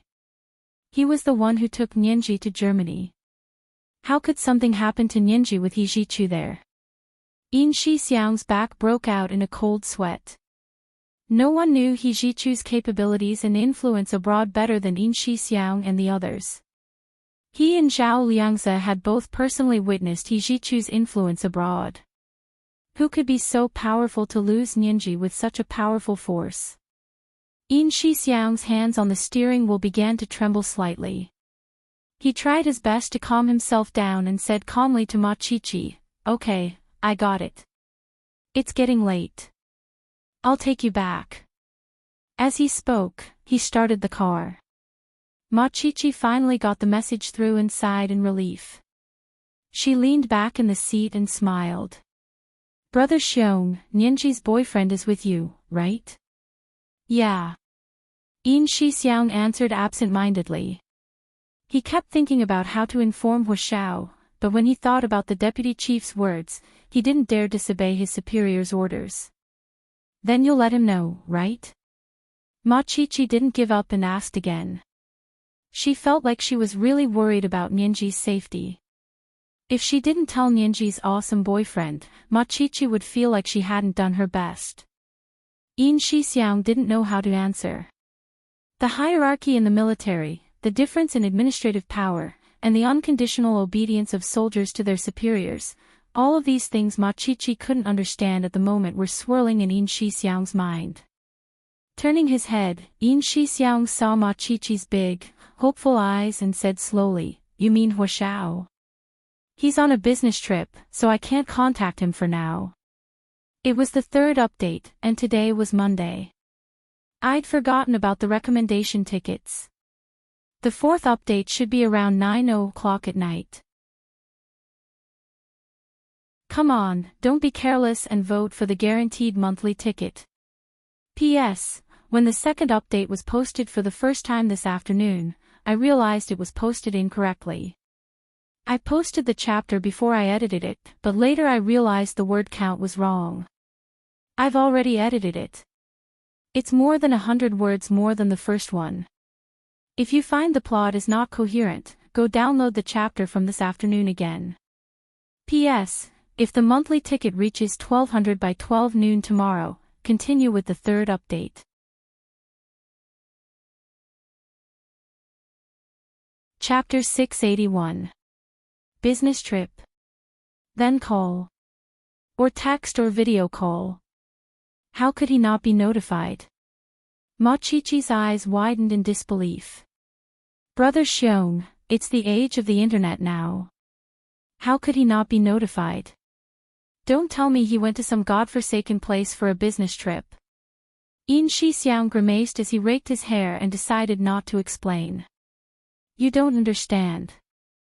Okay, we've arrived at your dorm. The female graduate student's dorm was right in front of them. Yin Shixiang stopped the car.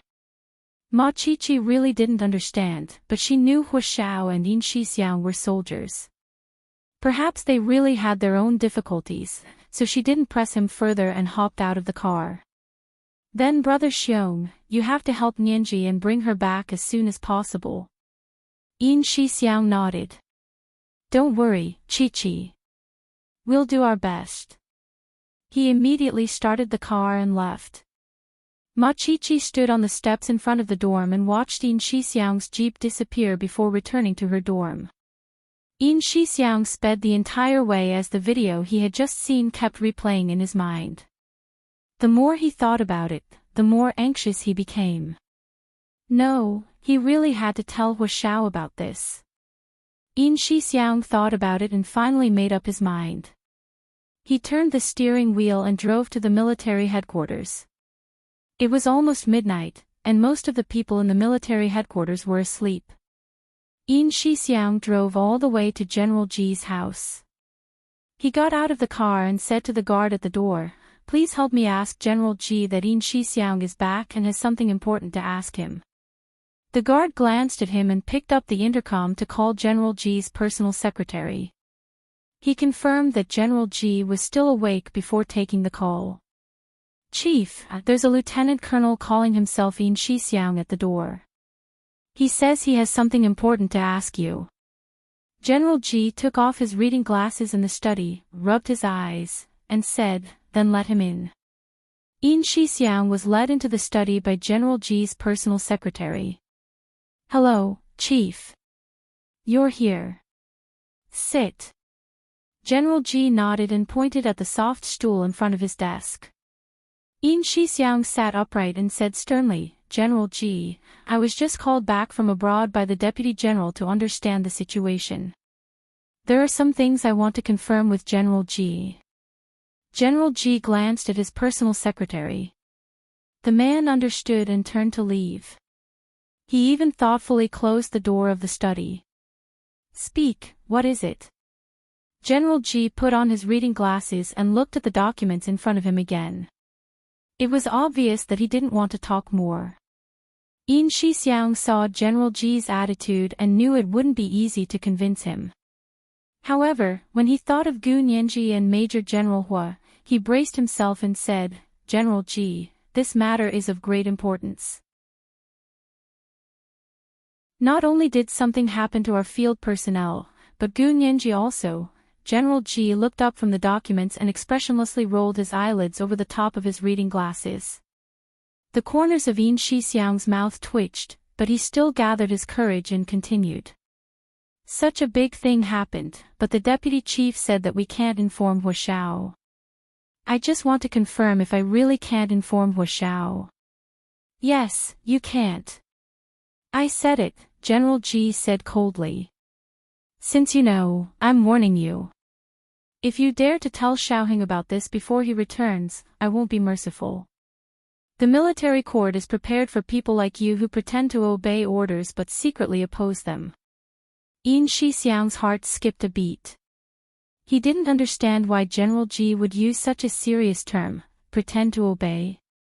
He almost said they disobeyed military orders. General Ji, I don't understand. We've never done anything like pretend to obey. Yin Shixiang didn't admit it. He stubbornly argued with General Ji. Never. General Ji threw the documents aside and leaned back in his chair. You can say you've never done it, but can you guarantee that others have never done it? Yin Shixiang was speechless. Fine, he couldn't guarantee for others, but he trusted Hu Shao.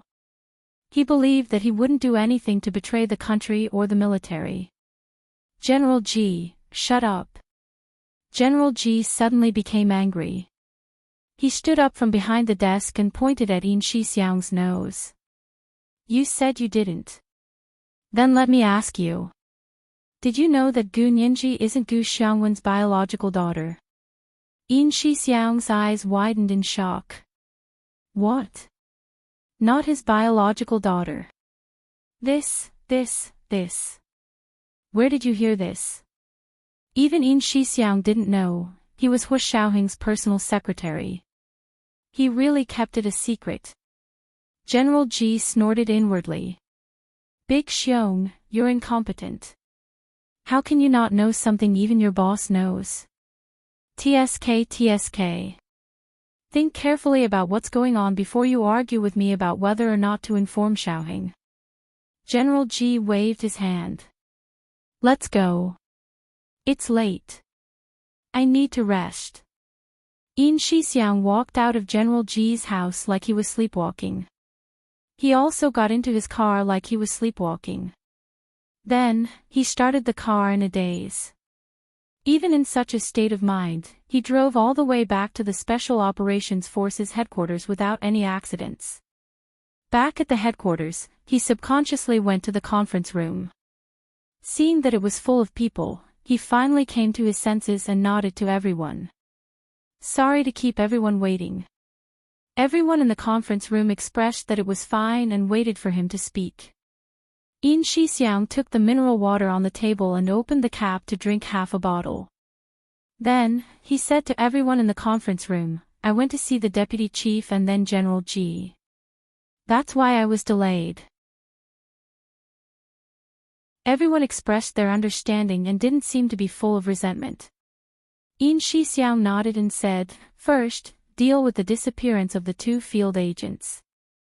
I'm giving you the authority to send people to understand the entire situation. I want to see the whole truth before 10 tomorrow morning. This included the decision-making process, the selection of field agents, the confirmation of field coordinates, and finally the final contact between the 2 field agents and them. Roger, Chief. Yin Shixiang's subordinates accepted the task and immediately left the conference room to begin preparations. Yin Shixiang sat alone in the conference room and covered his face with his hands. He sat there silently for a while until he was truly exhausted, so he returned to his room to rest. Gu Nianji had already been recuperating at the blonde, blue-eyed owner's place for 2 days. For the past 2 days, she had changed the dressing and bandages on the wound on her arm all by herself. Fortunately, it was her left arm that was injured, so it wasn't difficult to bandage it. Actually, her wound healed the next day, but in order to not let these people know about her strange constitution, Gu Nianji continued to pretend to change the dressing and bandage. She hung her left arm around her neck and pretended to be seriously ill. However, she felt that it was too boring to recuperate alone, so she borrowed the owner's laptop and planned to surf the internet to kill time. The lady boss generously lent her laptop to her. For the past 2 days, Gu Nianji spent most of her time on the laptop. She had nothing to do, so she often searched for things related to Li Haiqing's case. She didn't know how many news reports and case analyses she had read, but there was nothing new to read. She continued searching, wanting to see old news. As she searched old news, Gu Nianji suddenly discovered a strange phenomenon. She realized that the search engine here didn't seem to be able to find all the relevant news. For example, when she searched for old news about Li Haiqing's case, she originally wanted to collect all the news reports from the time of the case until now, then compile them into a book based on the timeline. She wanted to see if there was any internal connection between the news and the progress of the case. As a result, Gu Nianji clearly discovered that more than half of the news she had clearly seen before was now gone. Because she had an outstanding memory, she could remember everything she read once. And the news about Li Haiqing's case was related to her lawsuit, so she had seen almost every single one. Now that she searched, she realized that the news she had seen before was gone. Was it because the news had already been deleted? That was impossible, because all the other news on the same website were still there at the same time, so why was only a portion of the news gone? What was so special about the news that had disappeared? Gu Nianji closed her eyes and leaned against the bed, thinking silently for a while. Although the news had disappeared from the internet, she still remembered it, and it slid through her mind one by one. Carefully recalling the content of the news, Gu Nianji suddenly opened her eyes. She discovered a pattern. The news that had clearly existed before but had now disappeared from the search all had one thing in common. That was, these news all had the name Lawyer He or He Zhichu.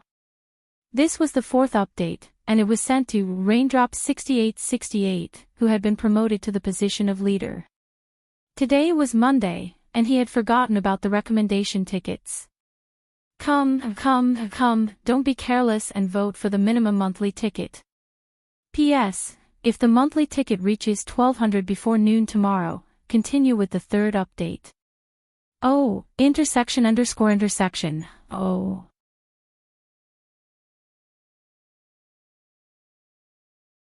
Chapter 682. This is interesting. Gu Nianji muttered to herself. She leaned against the bed with her left arm hanging from her neck. She only used her right hand to type and looked very clumsy. The blonde bar owner and bartender often came in to see her. They saw her typing on the laptop with one hand and thought it was very interesting. They wanted to persuade her to stop typing and just watch a movie, but Gu Nianji smiled and said, "I'll watch it later. I'm browsing the forums right now to see people fighting." Since she said that, the bar owner and bartender stopped trying to persuade her. After they left, Gu Nianji thought about the pattern she had just discovered.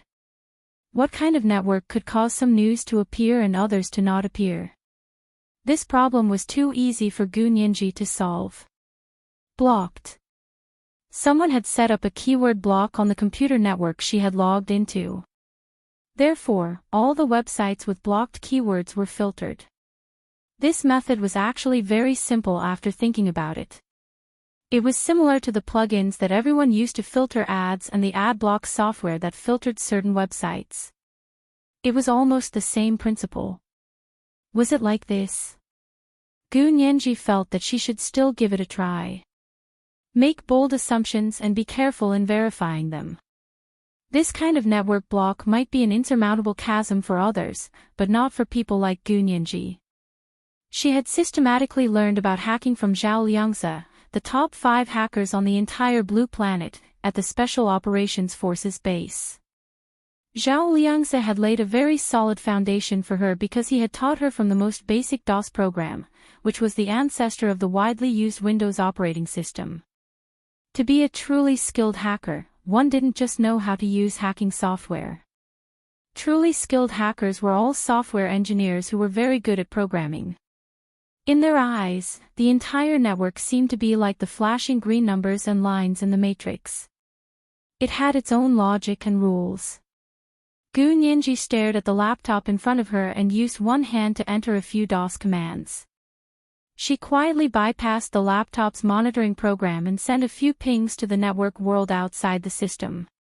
Soon, most of the pings were complete and fast, but a few were blocked.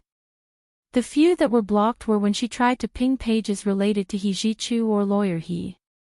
So that was it, the lady boss here was in cahoots with ALS, right?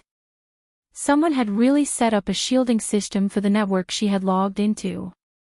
It was as if she had always been in a local area network, and all the information in this local area network had been filtered before being released. But blocking. Build a wall.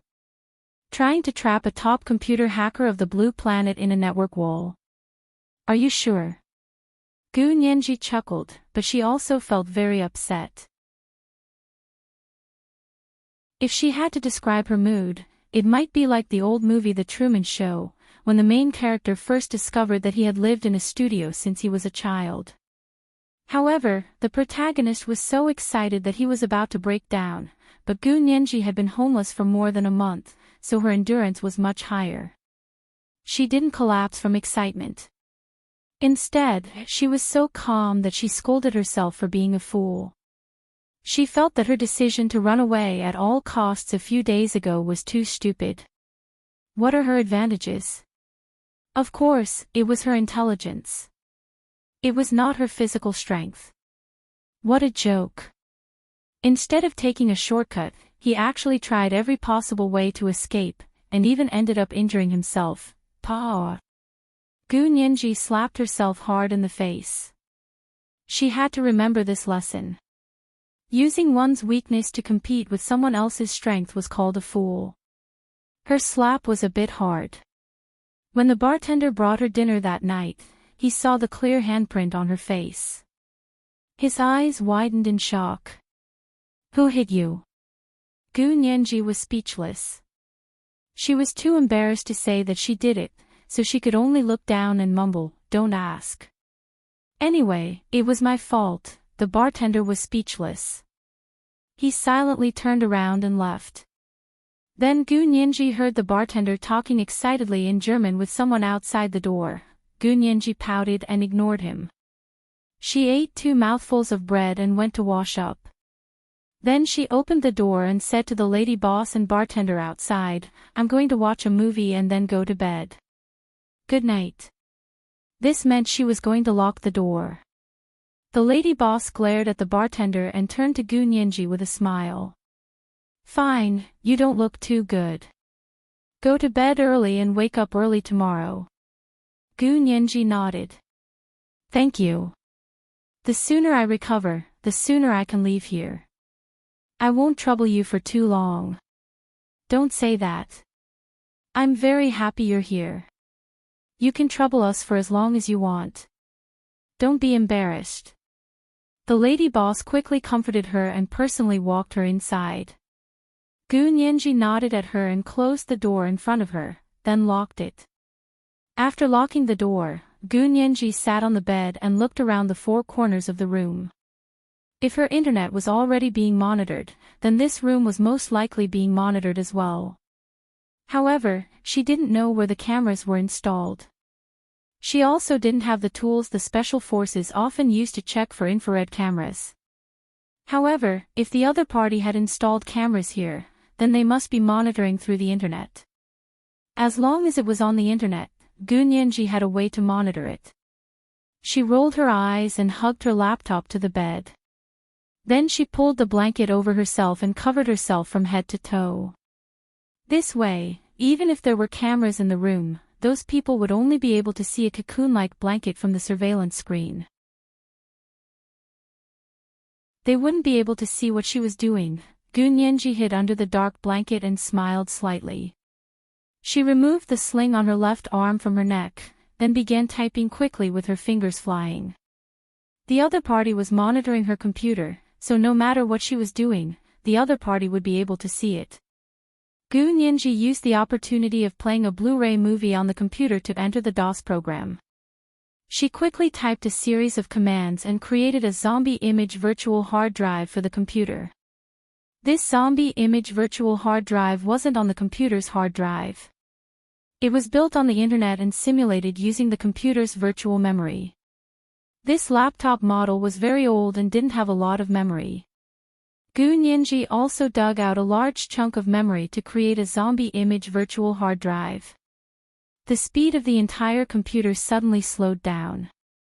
Not only was her side slow, but the other party's monitoring of her would also slow down. Depending on the bandwidth of the internet, the other party's monitoring of her computer would lag from 1 minute to infinity. In other words, when the lag time was long enough, the other party's monitoring would be quietly frozen. The surveillance screen would always show the scene before it was frozen, so it was actually impossible to effectively monitor her. It was just like what people often saw on TV. In order to get rid of the surveillance camera in the elevator, people could stick a picture of the elevator being empty. Then the computer screen in the surveillance room would show the same scene forever. You would think there was no one in or out of the elevator, but in fact, there was a group of people having a party inside and you wouldn't even know.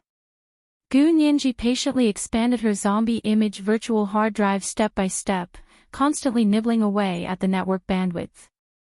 She only stopped when the Blu-ray movie on her side began to intermittently show disjointed sounds and images.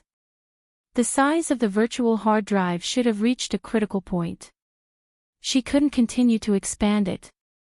She waited quietly for a few seconds for the computer to stabilize and confirm that the other party's monitoring had failed.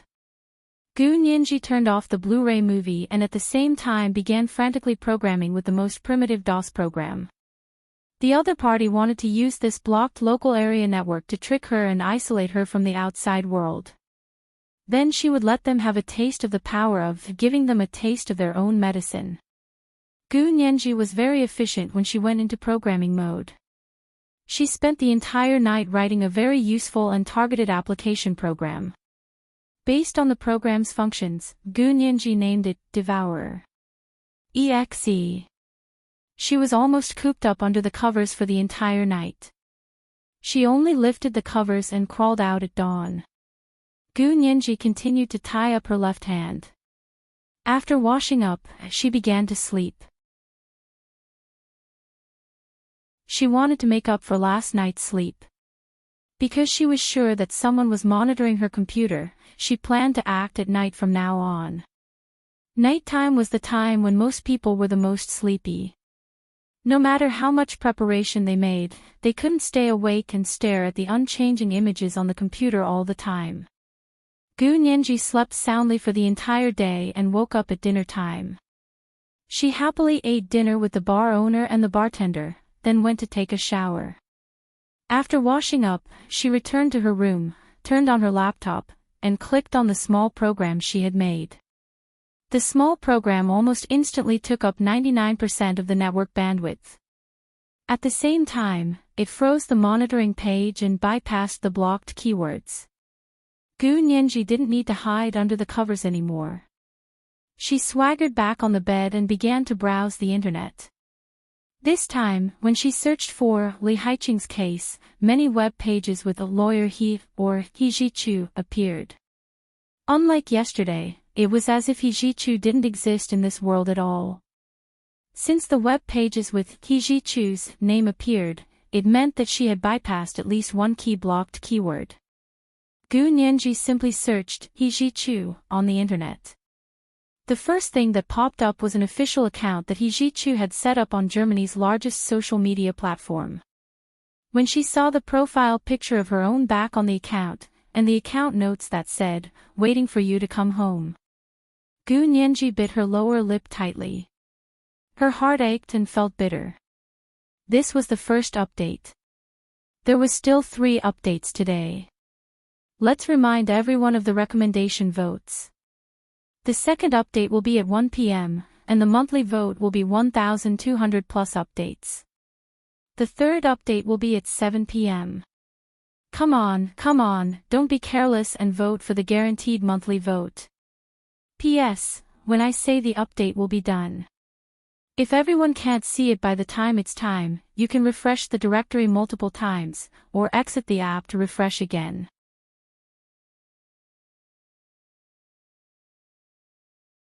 Chapter 683. So Professor He had returned a long time ago and hadn't given up on searching for her. Gu Nianji looked closely at the photos of He Zhichu and realized he had really lost weight. His already frail body seemed even more slender, and there were dark circles under his eyes, symptoms of insomnia for a long time. Gu Nianji's eyes were red, but she bit her lower lip tightly to hold back the tears that were welling up in her eyes. She didn't let them fall. She continued to look at the news about He Jichu and noticed a very obvious trend. From the time of her disappearance, He Jichu's media exposure could be said to be very intense. Not only did he frequently appear in all major media outlets, but he also created a social media account specifically for his public exposure. Gu Nianji knew He Jichu used to be a very low-key person. Not only did he keep a low profile, but he also seemed to want to hide himself. He had so much power in the United States and South America, but no one knew about it before. They all thought he was just a very outstanding legal talent.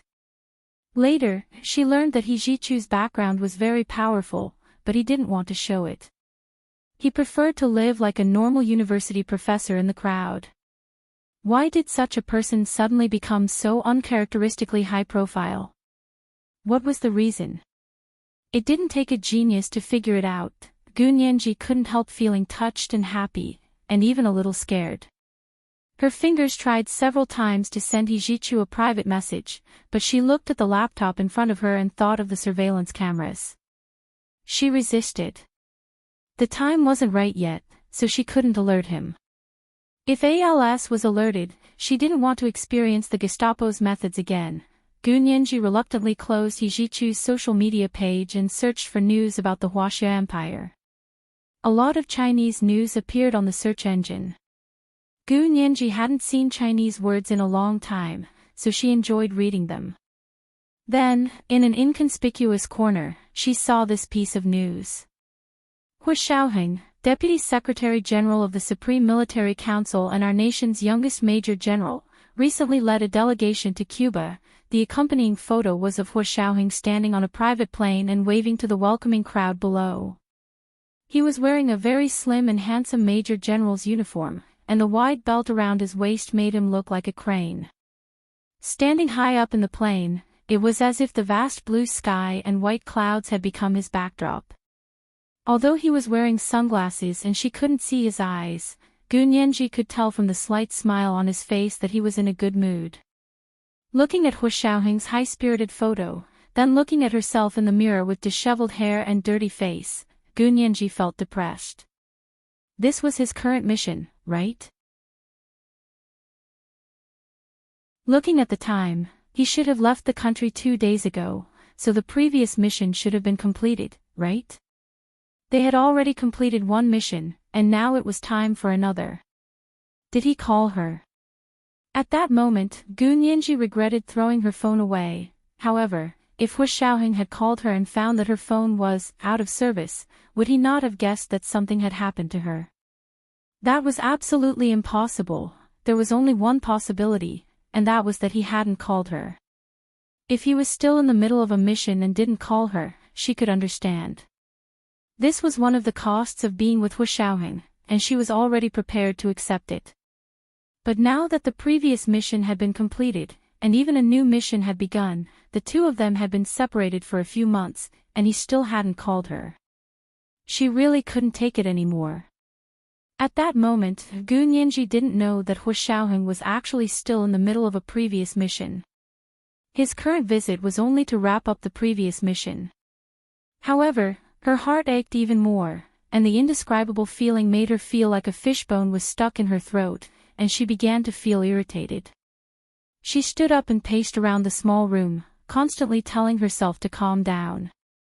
She had to calm down, and she had to calm down. Now that she was alone, no matter if she threw a tantrum or cried tears of grievance, no one would care. The only person she could rely on was herself. 09 Small Say Net, raising her head, she forcefully suppressed the tears in her eyes. Rationally, she thought that Hu Xiaoheng definitely didn't know that something had happened to her, so he could still act happy in front of the media. Of course, it was also possible that at his position, no matter what he was thinking, no one could tell from his face.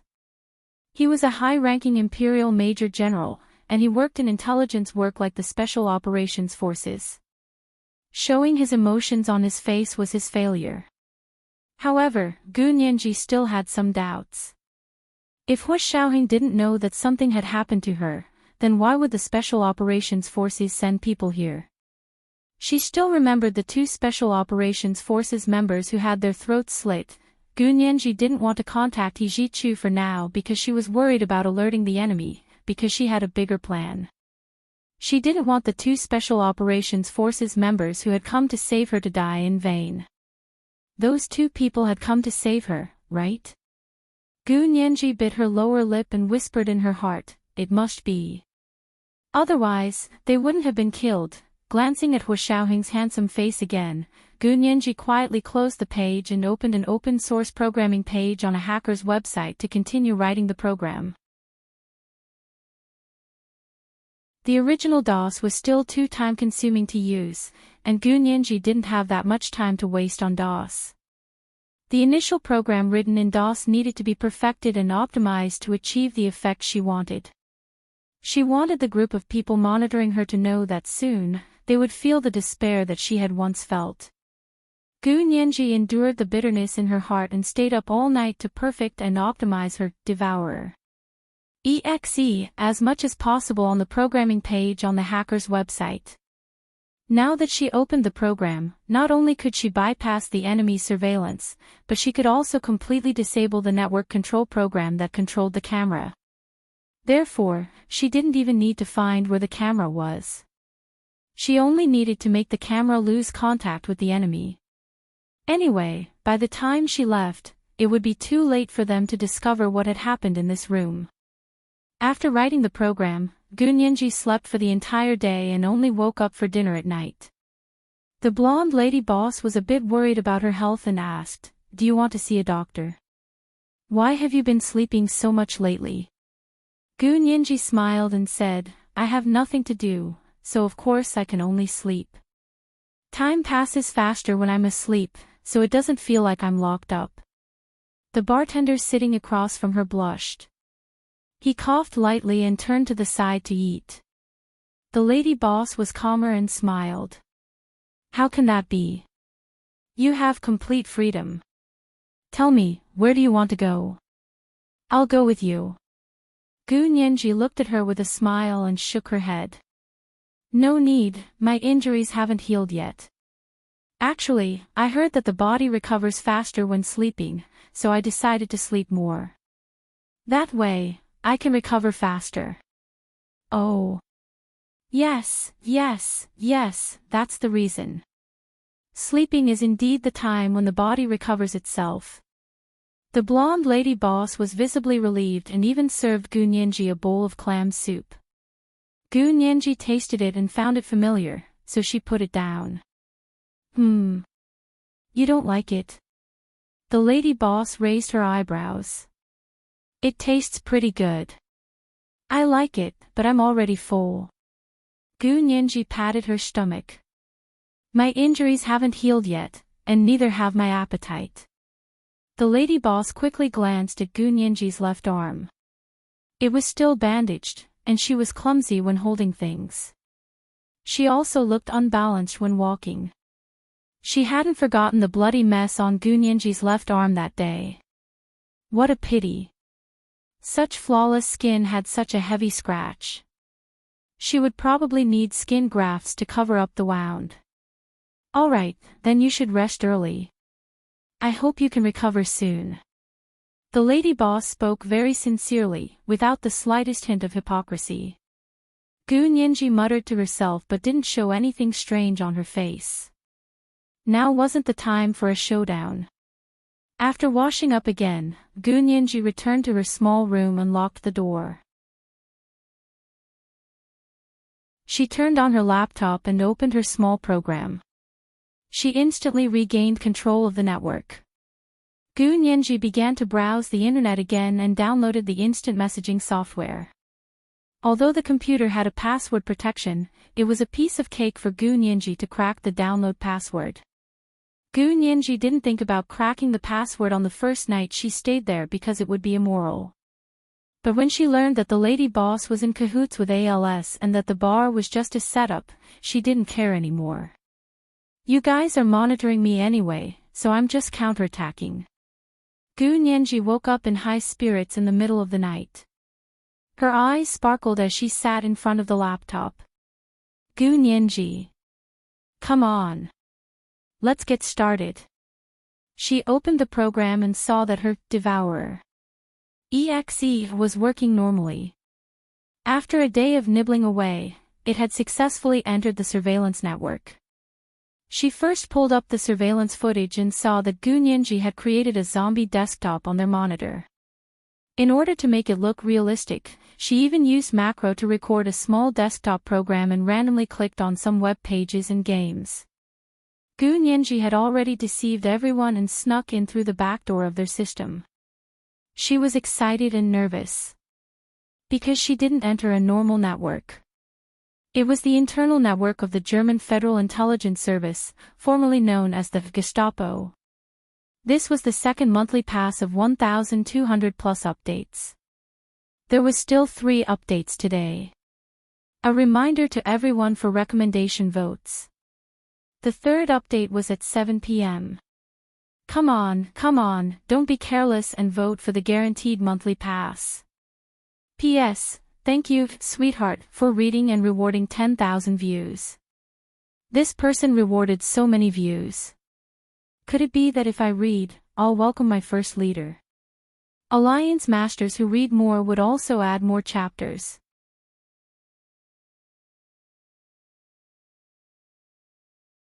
Chapter 684.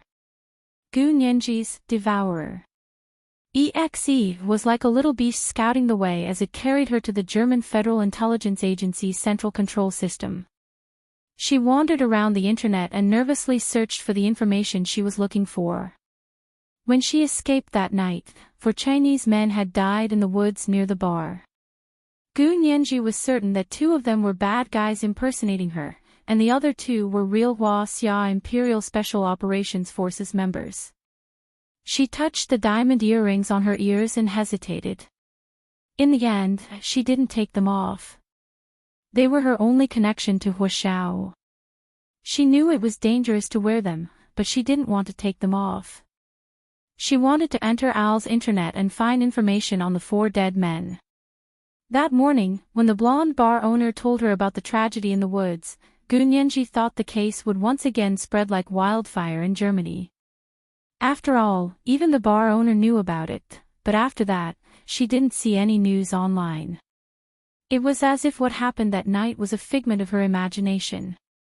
She finally understood that the bar owner knew so much not because the case was well known, but purely because she was in cahoots with ALS. She was probably also an intelligence agent from the German Federal Intelligence Agency. She probably told Gu Nianji to get some information from her.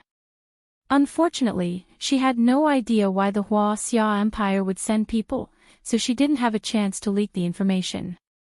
Gu Nianji shrugged and continued to search the German Federal Intelligence Agency's internet. From the website structure, the German Federal Intelligence Agency's website was divided into 8 major systems. Bureau 1 was the main intelligence agent, and ALS was the director. Gu Nianji's hand paused and dug out an encrypted file from Bureau 1. The password was simple, because some idiot intelligence agent had created a TXT file and stored it with the encrypted file. The TXT file was called. There were all kinds of passwords for all kinds of encrypted files. So when Gu Nianji opened the file, she had the key to open all the encrypted files. Gu Nianji was stunned when she successfully opened the encrypted file. The file was actually a list of intelligence agents. It included the intelligence agents from the German Federal Intelligence Agency who were hidden in various countries. She also saw the list of people hidden in the Xia Empire. This was really wearing out iron shoes in fruitless search, only to find it by chance without even looking for it. Gu Nianji uploaded it to her cloud account without hesitation. Division 2 managed the signals. Division 3 did intelligence analysis, Division 4, however, added the most difficult password, and it wasn't in that stupid password file. Gu Nianji looked at the introduction outside and saw that Bureau 4 was the management of the Federal Intelligence Agency. They were all bureaucrats, so she couldn't be bothered to look at it. She didn't bother to crack the password, so she skipped over it. Division 5 was responsible for international counterterrorism, while Division 6 was responsible for technical support. The technician monitoring her now should be from Division 6. Gu Nianji's hands itched, so she drew a pig's head and saved it in Bureau 6's encrypted file. Bureau 7 was responsible for training intelligence personnel. Gu Nianji wasn't interested in the training measures, but she thought that Hu Xiao and the others would be interested.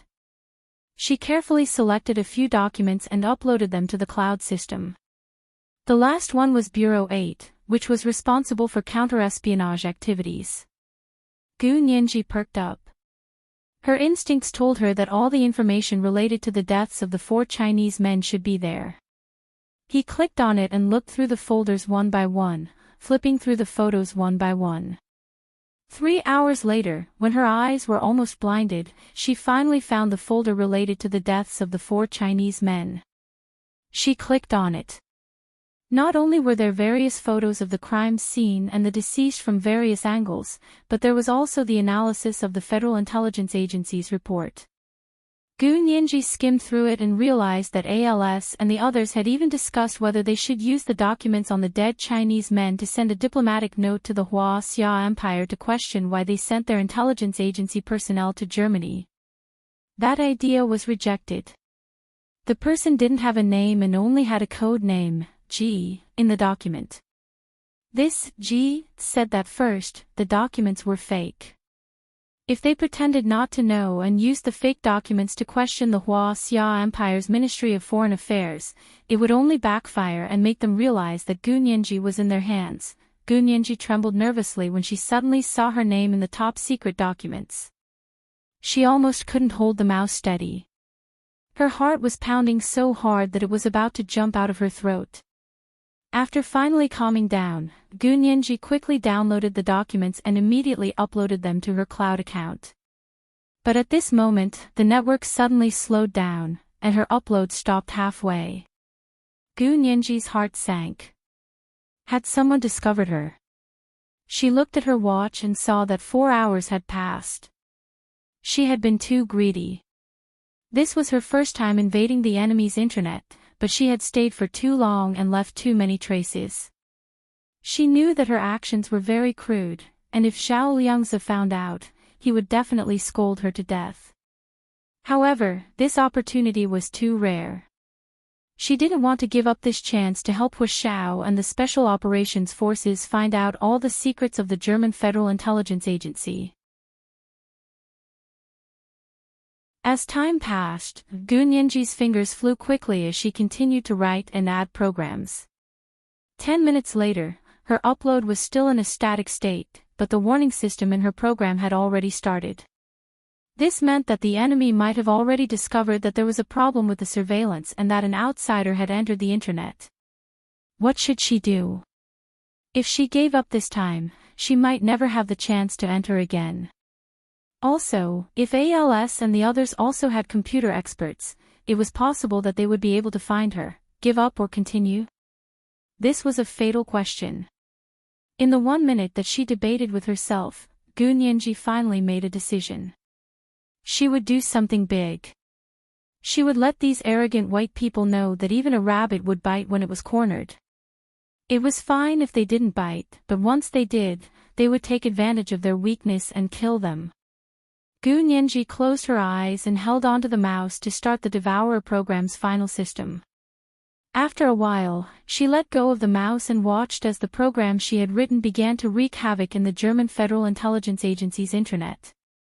At that moment, in the central control room of the German Federal Intelligence Agency, the alarms kept ringing and resonated through the entire base as the sky brightened. Hurry! Hurry!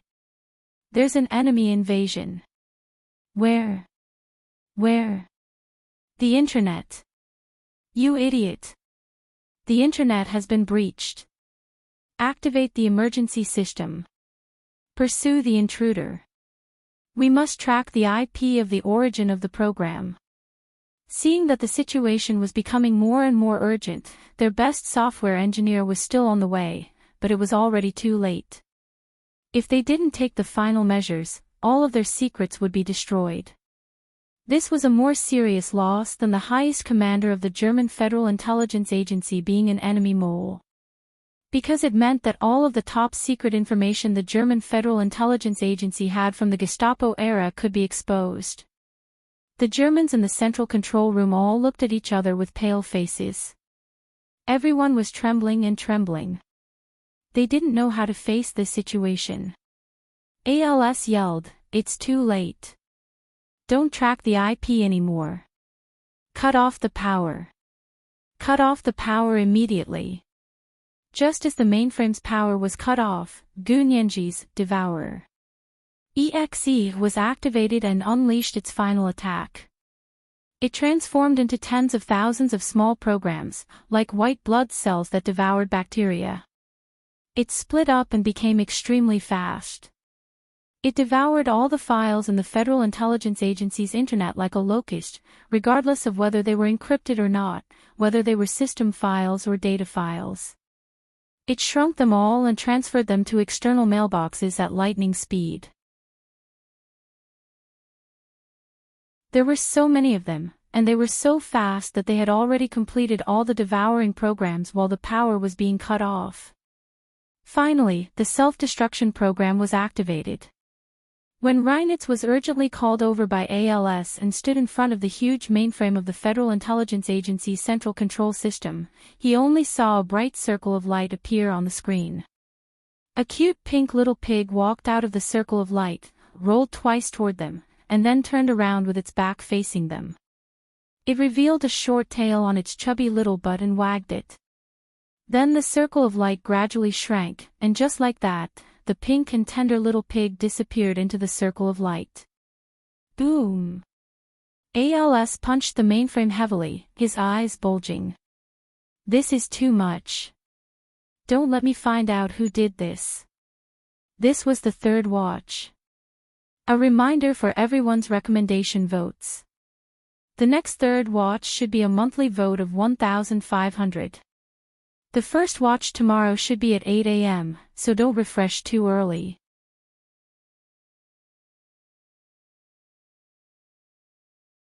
Chapter 685. Chebsp, Gunyangji quietly spat out a word as she watched the pink piggy slowly disappear on her laptop. She gestured a gun with her hand and aimed at the screen. The last thing she did was send a private message to Hijichu's official social media account before the Federal Intelligence Agency's internet completely collapsed. There was only one German acronym, Gestapo. The acronym was the abbreviation for Gestapo. Gunyangji didn't write anything else, and she didn't write her name because she didn't know if there were any other blocked words. Once she touched the blocked words, she would miss her only chance. At the same time, almost all the hacker organizations in the world noticed the huge change on the German Federal Intelligence Agency's website. Pink Piggy. The German Federal Intelligence Agency's internet collapsed. Pink Piggy did it. Oh my God. This can't be any better. She's my idol. My goddess. Absolutely. How do you know it's her? It's not him. Are you stupid? Why would a man use a cute pink piggy? This is definitely a woman, and a very young and delicate one at that. Ha ha ha ha. Lifetime series. Witness history. Conversations like these flooded the bullet screens of all the major hacker organizations on the blue planet. This kind of dreamlike attack and retreat like the autumn wind sweeping away the fallen leaves couldn't be any more cool. From then on, the international hacker world gained a newcomer with the codename Pink Piggy. Her achievement spread to all the major hacker organizations on the cerulean planet overnight. Even the network intelligence agencies of several major countries on the cerulean planet, as well as the hacker organizations, were deeply impressed by her achievements and secretly sent out orders to recruit her. Because she had single-handedly broken into the German Federal Intelligence Agency's internet and swept away all the resources and information, the damage to the German intelligence agency was incalculable. It wasn't an exaggeration to say it was incalculable, but it was truly incalculable. The secrets that had been kept since the Gestapo era were no longer secrets from that night onwards. And the most excited were the Eastern European hackers. Because of historical reasons, Eastern European hackers hated the German Federal Intelligence Agency far more than other countries, and even more than other departments in Germany. They were also the most diligent hackers in attempting to break into the German Federal Intelligence Agency's network. But after so many years, they had never actually entered their intranet. But tonight, someone did it. Since then, this group of Eastern European hackers had become die-hard fans of the Pink Piggy. Many of them had even raised the banner of the Pink Piggy reserve team. Their symbol was the pink and tender piggy butt. == Gu Nianji was completely unaware of the commotion she had caused. This was because she did not know that the intranet of the intelligence agencies of various countries was under attack at all times. The attacks came from hackers, officials, and civilians. Therefore, this wonderful Operation Devour that she directed was basically witnessed by many people. Although they had only seen the surface, they were all experts in the industry. They were very clear about the destructive changes that had occurred in the internal system. The reason Gu Nianji was able to single-handedly mess up the German Federal Intelligence Agency's central control system was because she was already in the Federal Intelligence Agency's intranet. Because the shielded local area network that the other party used to deceive and numb her in an attempt to extract information was actually an extension of the Federal Intelligence Agency's intranet, so it was very easy to go against the flow. Many things that were so powerful that they could not be defeated were defeated from the inside. This was also the easiest and most thorough way to defeat a person, a nation, or a country. Gu Nianji's actions invisibly matched this principle. When Gu Nianji started the Operation Devour, the Huaxia Empire's Special Operations Forces also inevitably noticed it. And they were luckier than the intelligence agencies of other countries because they received an endless stream of blessings from Germany. Thousands of emails marked as top secret were delivered like snowflakes to the tens of thousands of email accounts owned by the Special Operations Forces. When they opened them, they saw that they were all in German. After a slight translation, everyone's expression was dreamy. This. Could the Pink Piggy be one of us? Who? Is it Lieutenant Colonel Zhao? Pfft. Lieutenant Colonel Zhao is on a visit to Cuba with the boss. How could it be him? Then who is it? No matter who it is, this person has made a great contribution to our country. Oh my, so many people. He practically wiped out the entire German Gestapo. This kind of great contribution can be said to be unprecedented and will never be replicated again. The personnel on duty in the Special Operations Forces Central Control Room looked at the endless stream of emails, and their expressions were like they were looking at rare treasures. However, rare treasures had a price, and this information was priceless. Unfortunately, it was the eve of the Huaxia Empire's Prime Minister election. Although the Special Operations Forces had never interfered with internal affairs, due to the special circumstances of this year's election, the two leading candidates, Bai Jianqing and Tan Dongbang, both requested the Special Operations Forces to intervene as observers of the election and monitor the electronic voting systems across the country. This was because they all agreed that only the Special Operations Forces would maintain a neutral attitude in the election and not be biased towards any side. It could also be said that both of them believed that they had connections in the Special Operations Forces, so if they were to be biased, they would only be biased towards their side. Therefore, with the authorization of General Ji and Speaker Long, the Special Operations Forces, under the leadership of the Deputy Chief, organized a group of highly skilled and loyal personnel to stay in the Central Control Room and monitor the electronic voting systems across the country. This was also the reason why Hu Xiaoheng couldn't return to the Empire for now. General Ji actually didn't want the Special Operations Forces to be involved in internal affairs, but the two candidates had come with a huge demand from the public, and he couldn't resist. In the end, the only thing he could think of was to keep Hu Xiaoheng out of it as much as possible. That way, regardless of the outcome, Hu Xiaoheng could continue to be the impartial Major General Chief of the Special Operations Forces. Before the results of the voting were out, none of these people were allowed to leave the building, nor were they allowed to have any contact with the outside world. Tonight, they were doing the final confirmation and maintenance before the election to lay a solid foundation for tomorrow's voting, but they didn't expect to encounter such a big drama.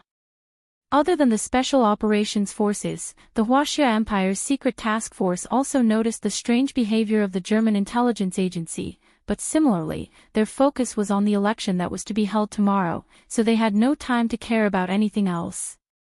In the center of this storm, the German Federal Intelligence Agency's central control room was eerily quiet. Reinitz's expression was calm as he casually patted Al's shoulder. "Don't worry, let me take a look." He sat down in front of the central control system, and his slender fingers quickly entered a series of commands as he said, "This hacker is a woman. She can't be more than 25 years old, or even younger. She's a genius, but also a bit childish. If you have the chance to find her, hand her over to me. I can help you train the most powerful hacker." "You think this person is a woman just because of the pink piggy?" Al's expression was very gloomy, and he was about to go berserk at any moment. "That's not all. Looking at her procedures and the way she does things, it's more like a woman's," Reinitz said calmly as he hit the enter key. Als kicked the table in frustration. "Don't care if she's a man or a woman. Hurry up and find the whereabouts of those emails. I'm looking into it now." Als stood behind him and was dazzled by what he saw. He couldn't help but say, "Didn't you find the email addresses? Why are you still looking into it?" Reinitz's voice carried a strong sense of praise and admiration. "The person who wrote this program is really a genius. She can turn parts into parts and parts into parts, and it works smoothly. She also considered extreme environments and only exploded at the last moment, sweeping away all the documents. She's really too creative and too capable." Als glared at him with a sour expression. "You're speaking up for our enemy. Do you know that you're very dangerous?" Reinitz glanced at him from the corner of his eyes. His dark blue eyes glanced at him, and it was as if there was an endless amount of pressure. Als kept quiet and stood to the side with a fierce expression as he watched Reinitz continue to investigate. After an hour, Reinitz shook his head with difficulty and sighed. "I've never seen such a smart programmer. The person who wrote this program is really a genius. Definitely a genius." As he spoke, he turned his chair and looked at Als. "Als, if you can find out who she is, you must recruit her. With her help, you'll definitely be able to win by a surprise move. Better than you." Als suddenly threw out this sentence. He was very unhappy that Reinitz was diminishing his own ambition and boosting his opponent's prestige. Her skills might not be as good as mine. She's a newbie hacker, but her talent is really too high. However, his talent is just too high. Given time, he will be able to surpass me easily." Reinitz shook his head with a smile and said again, "Don't doubt me. If you find her, hand her over to me. I'll train you into the best hacker expert." The enemy was too strong, so strong that Reinitz's love for talent was aroused. Als sneered. "When I find her, the first thing I'll do is skin her alive. She dared to mess with our system like this. That's enough for a life sentence." Reinitz coughed. "Are you sure? Even if she's a woman, I'll skin her alive." Als glared at him. Seeing that Reinitz had stopped, Als asked again. "Found her?" Reinitz shook his head. "Nope." "Then why aren't you continuing?" Al's eyes were red with impatience. "All the materials in the system have been transferred. Why aren't you pursuing her?" "How am I supposed to pursue her?" Reinitz couldn't stop praising the little program. "Genius. She really is a genius. I didn't expect this person to use the wheat and chessboard theory on her email transfer program. Just this alone has already surpassed all the software engineers in this world. ALS was speechless. This is the first update. There are 2 updates today. A reminder for everyone's recommendation votes. The second update at 7 p.m. We've reached 1,500 votes for the third update. Mwah.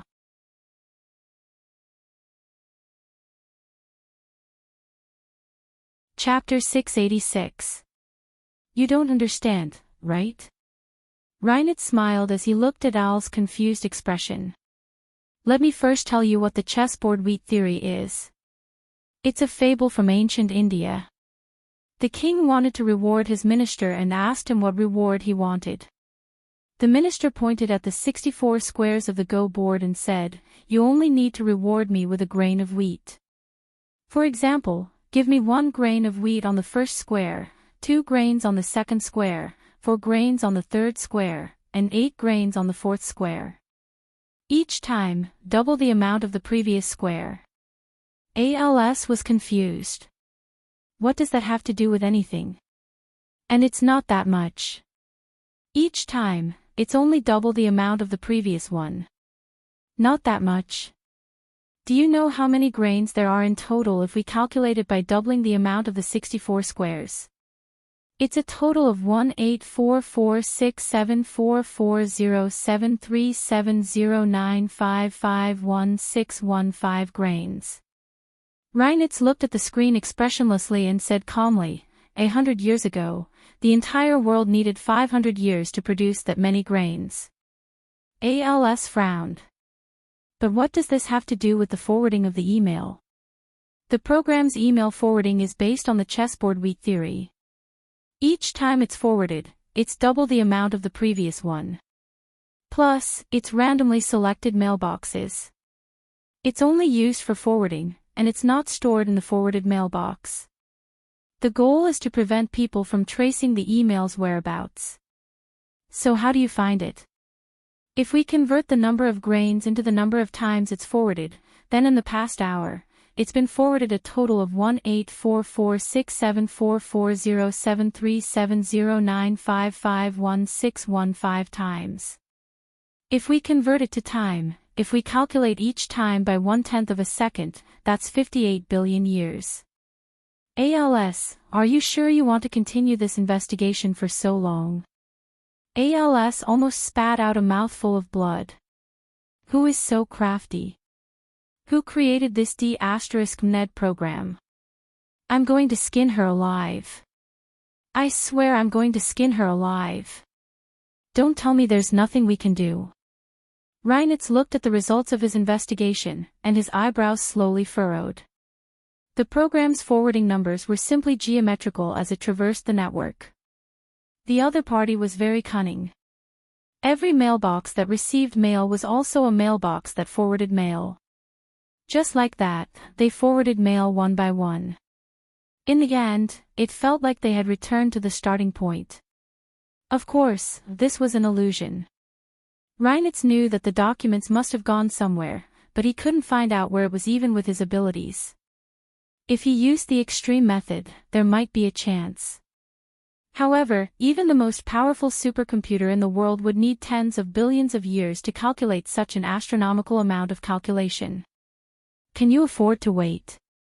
Moreover, electronic information spread too quickly. If they couldn't find and destroy it immediately, leaks would be inevitable. Reinert sighed and shook his head. A large-scale leak is inevitable. The only thing we can do now is to activate emergency measures. ALS was stunned. Emergency measures. Yes, all intelligence personnel should change their keys and stop all activities. All personnel abroad should return immediately. No matter what they are doing, stop immediately.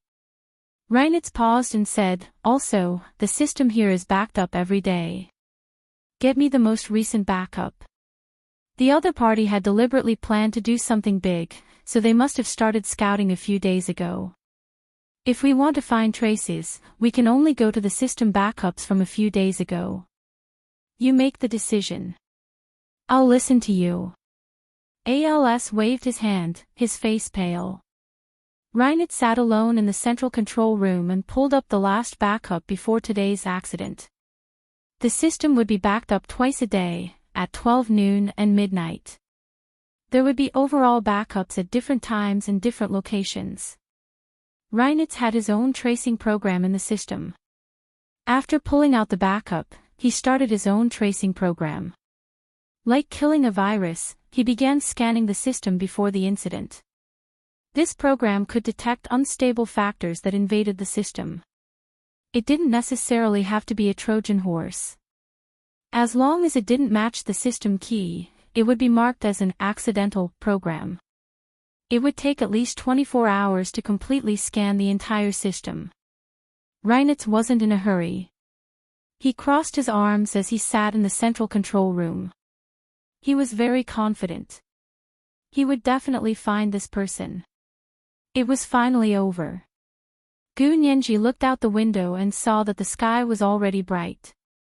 The original desktop appeared on the laptop screen. All traces of her previous input had been erased by the Devourer program. The laptop was now in the same state as before she used DOS to avoid the blocked words. Gu Nianji went to the bathroom to wash her face and took the laptop out to look for the bar owner. Look, why can't I go online? The bar owner seemed to have a lot on her mind. She looked at the computer absent-mindedly and said, "It's probably because the circuit here is broken. I can't do anything about it." I see. Gu Nianji looked disappointed. Okay, then I'll go watch a movie. The bartender couldn't stand Gu Nianji's depressed look. He quickly took out his phone and gave it to her. I have data here. Go play with it. Thank you. Gu Nianji's eyes lit up. She shook the bartender's arm in surprise. Thank you, thank you, thank you. The bartender's ears quietly turned red. The bar owner suddenly turned her head and shouted at the bartender, "What are you thinking? Are you very rich? You even borrowed money from me yesterday to pay your phone bill. Where did you get the data?" Gu Nianji was speechless. The bartender was shocked. He instinctively tightened his grip on the phone and looked at Gu Nianji helplessly. Gu Nianji withdrew her hand and said sheepishly, "It's okay, it's okay. I'll go back to sleep." She took the laptop back to her room and locked the door. She stretched and went to bed. She hadn't slept the night before and was almost dead tired. She immediately fell asleep as soon as her head hit the pillow. He Jichu opened his social media account every day as usual to check the private messages. His fingers quickly swiped across them. He frowned slightly and was a bit impatient. There were too many infatuated private messages. If it weren't for Nianji, he wouldn't have bothered to read their confessions. He was afraid that he would miss Nianji's private messages because of his impatience. Therefore, even though the veins on his forehead were popping, he didn't say a word and finished reading them all. With how popular his account was, he received thousands of private messages every day. It took him a few hours to read them one by one. He had been in Berlin for 2 days and had already sent many people to search everywhere, but there was still no news. That day, the first thing he did when he woke up was to take out his phone to check the private messages on his social media account. As he browsed through them one by one, his fingers suddenly paused. He Jichu sat up in bed. His sleeping robe was half covered, revealing his exquisite collarbones and well-defined chest. However, his eyes were only fixed on his phone. There was a private message. There was another private message with only one word on it, Gestapo. He Jichu was very proficient in German. He only needed one glance to recognize that it was the German abbreviation for Gestapo. The fog that had been shrouding him suddenly dissipated. The thing that had been making him feel uneasy for the past few days had finally been confirmed. He had already begun to suspect that Gu Nianji's disappearance had something to do with the German government. With the intensity of his search, he would have found her long ago if the government hadn't intentionally hidden it. He had already planned to use other methods to directly pressure the German government if he still couldn't find Nianji one day. This private message from an unknown source confirmed He Jichu's suspicions. Only the Gestapo would be able to wipe away all traces of Gu Nianji's disappearance. Normal gangs wouldn't be able to do it. The Gestapo. If they didn't hand over Nianji, he would completely change the German Federal Intelligence Agency. Getting up from the bed, He Jichu put on his Bluetooth headset and washed up while assigning tasks to his subordinates. Go and find out which strongholds the German Federal Intelligence Agency have in Berlin and want all of their locations. Also, find out if anything special has happened recently. He Jichu's subordinates were very efficient. By noon, they quickly returned with a lot of information. Mr. He, the Federal Intelligence Agency has a headquarters in Berlin and a few branch offices. Also, there should be various disguise locations. It's not easy to find them for now, so please give us some time. He Jichu frowned unhappily. Do you think I would let you investigate if I had time? His subordinates didn't want to argue with their master, so they could only change the topic. But yesterday, I heard that the Federal Intelligence Agency suffered a huge setback and is currently in a state of paralysis. Everyone is pretending to be dead and won't speak properly no matter what I ask. Oh. He Jichu was a bit interested and leaned forward to ask, what setback? Their internal network was breached last night, and I heard they suffered heavy losses. He Jichu was speechless. I also heard that the hacker is very powerful. Her codename is Pink Piggy. He Jichu. What do you mean?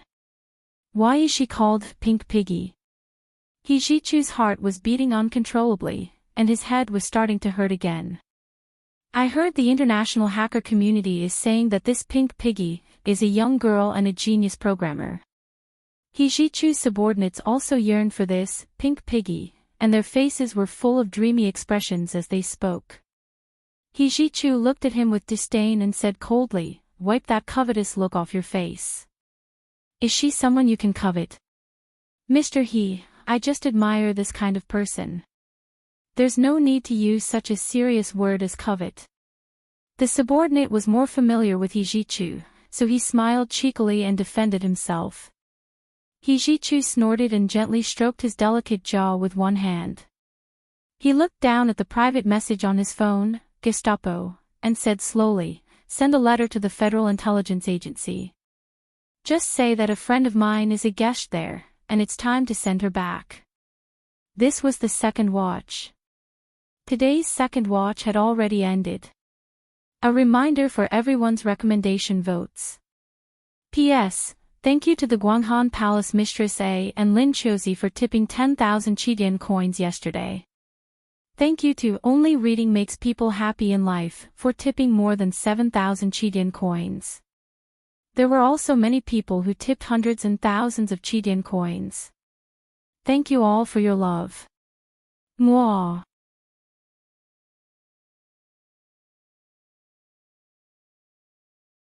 Chapter 687. He Jichu knew very well that the German Federal Intelligence Service was currently in a state of chaos.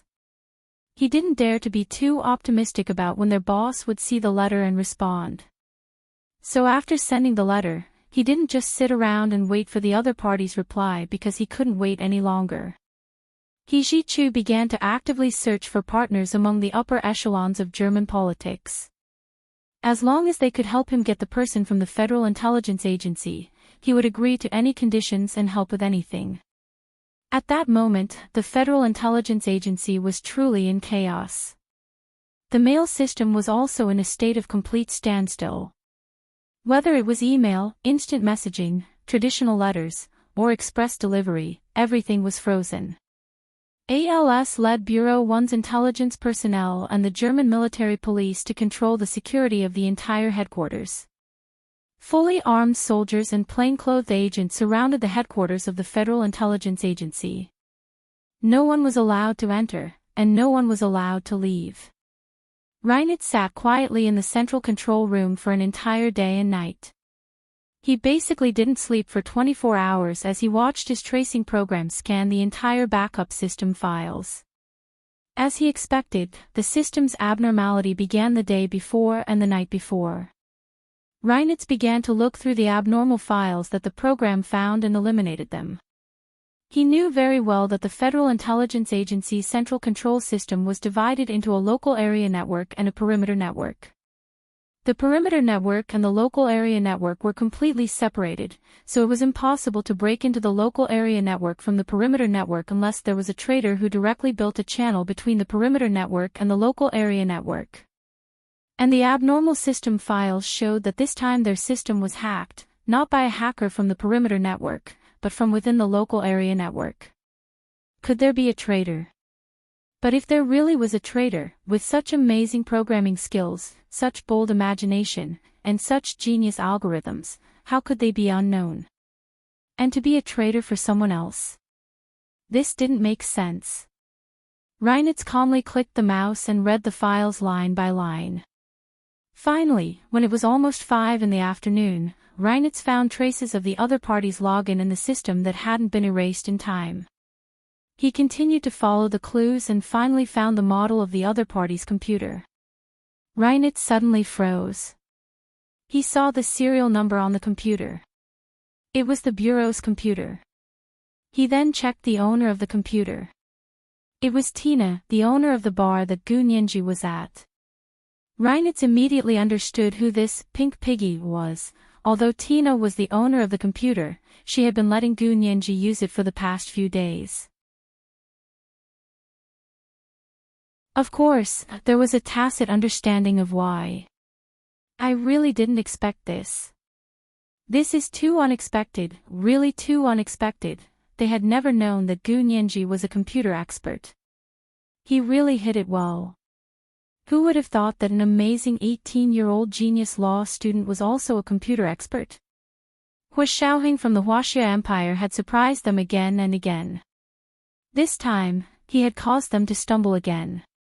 Wasn't his luck a little too good? Reinitz silently read through all the problematic system files and closed the page expressionlessly. He rubbed the space between his eyebrows. No matter how strong his body was, he couldn't stand staying in front of the computer for a whole 36 hours.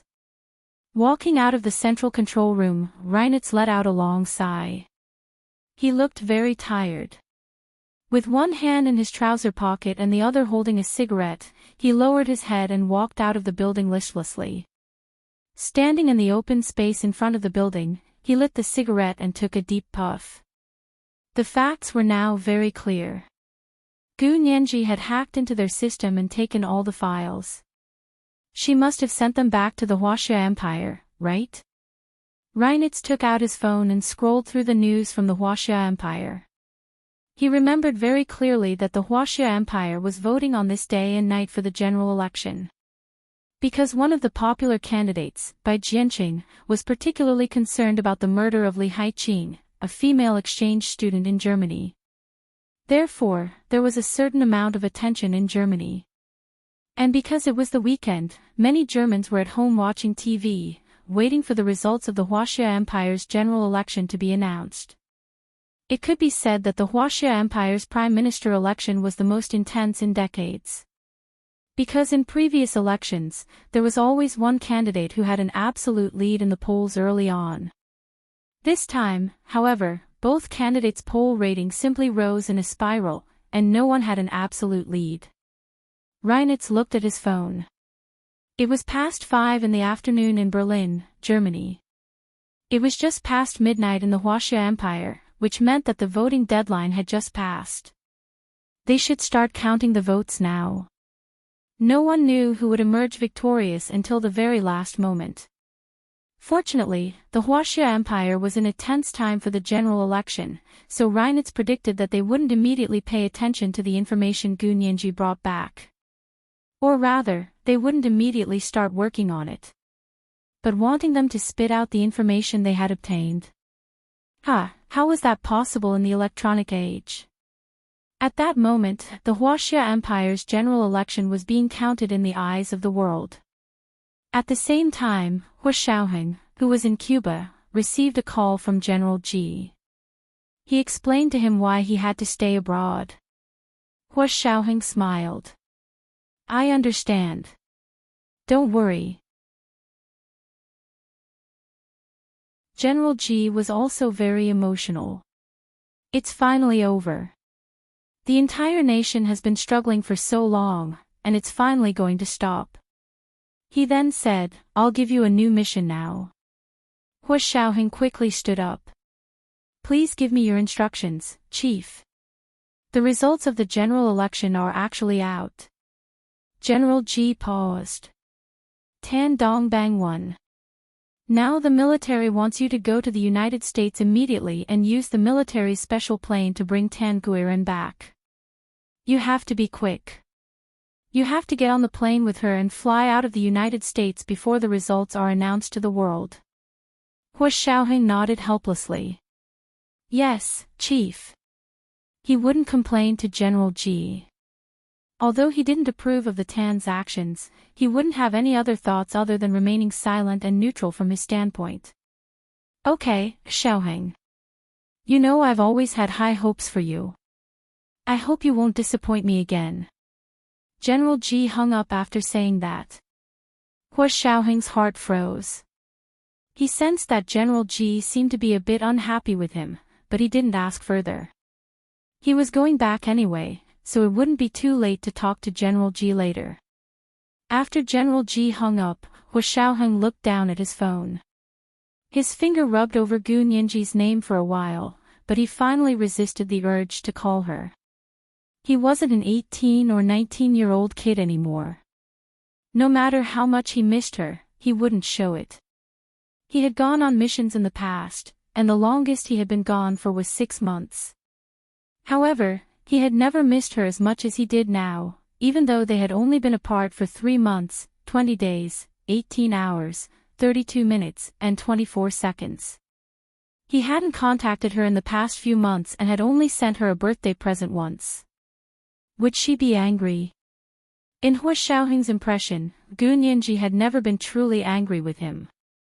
Acting coquettishly doesn't count. Because of his work and the habits he had developed over the years, he sometimes neglected her. She would only silently be sad for a while before smiling at him again and making up. He truly felt sorry for this girl who was so obedient and sensible that it made his heart palpitate.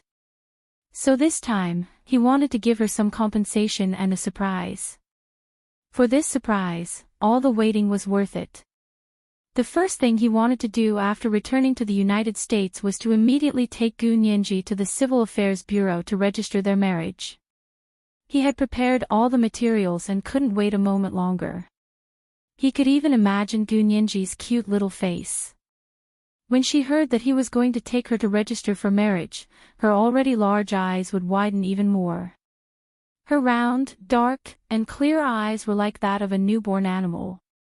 She was filled with curiosity towards this world and him. It was a pair of eyes that he couldn't resist. The corners of Hu Xiaoheng's lips curled up slightly. He turned to Zhao Liangze and ordered, "Inform the American embassy that we are going to the United States. Ask them to complete the paperwork for us. The plane will take off in 10 minutes. At that moment, Reinitz was standing under a tree in front of the Central Control Building. He had just finished smoking a cigarette. He threw the cigarette butt away and went straight to the direction of the bar Gu Nianji was at. On the way, his phone rang. Reinitz used his Bluetooth headset to answer the call. "Reinitz, I heard that you found the pink piggy." Al's voice was anxious, happy, and had a hint of cruel excitement in it. Reinitz instinctively denied it. "No, but I found a lead." "Oh. I thought you found it." ALS was immediately disappointed. "What lead? Do you need my help?" "Not at the moment. I'll go confirm it first." Reinitz turned off his headset and continued to drive. It was already 6:00 in the evening when he arrived at the entrance of the bar. "Reinitz. You're here."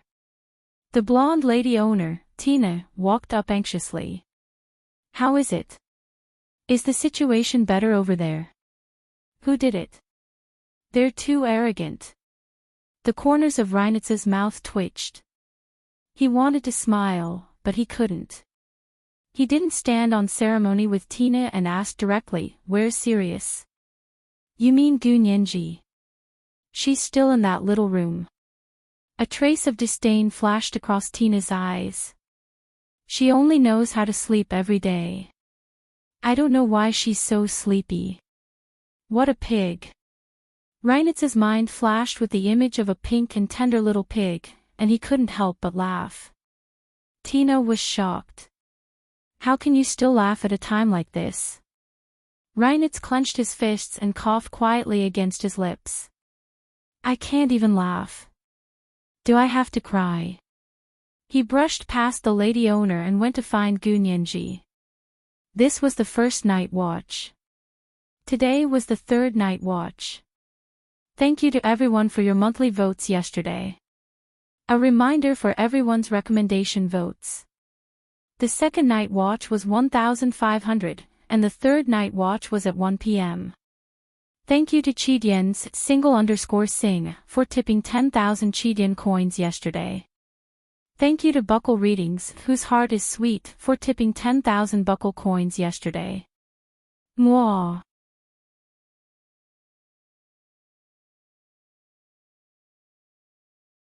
Chapter 688. When Reinitz arrived at the bar, Gu Nianji had just woken up and didn't want to get up yet. She hugged the blankets and rolled around on the bed, calculating how long it would take for Professor He to see her private message and think of a way to avenge her. She believed that with He Jichu's status and ability, he would be more suitable to deal with the German government than Brother Xiong and Huashao. Gu Nianji didn't want to cause a diplomatic dispute between Germany and the Xia Empire because of her, so it was best for He Jichu, an unknown foreigner, to help her. Deep in her heart, she felt that she might not leave alive this time. After all, she had turned the German Federal Intelligence Service upside down. Would those people who respected the Gestapo as their seniors let her go? Even if she thought about it, they wouldn't. Also, she had too little time to prepare. In the end, in order to maximize the benefits, she fought with her life on the line and didn't use the last precious time to erase her login traces. Instead, she chose to devour all the emails. The ingenious use of the chessboard and wheat theory allowed her to forward 64 emails within the last few seconds of the power outage. That way, the other party wouldn't be able to trace all the emails even after billions of years. Because tracking the emails needed to be done one by one, time was linear. However, she could forward emails to multiple emails at the same time, and time was shared. The two were fundamentally different.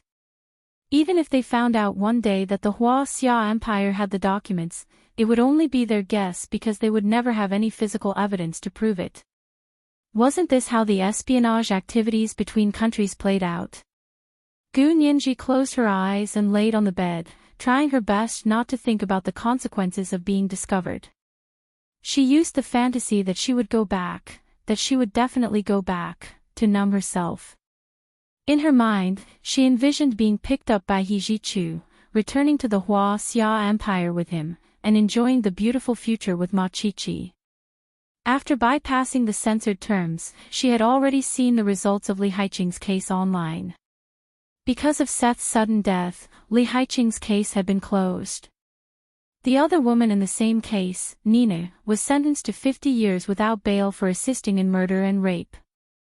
Under Professor He's strong pressure, the German court had already appointed another judge to try the civil case. The Roslaw regional government and police, as well as Seth's mother, Ramona, faced a sky-high compensation of 1 billion euros. Of course, the other party was dissatisfied and was appealing. What happened next was none of Gu Nianji's concern. She was confident that Professor He would handle the case properly. Also, Major General Hua, who was in Cuba, hadn't called her for so long. Humph. She didn't want to talk to him anymore.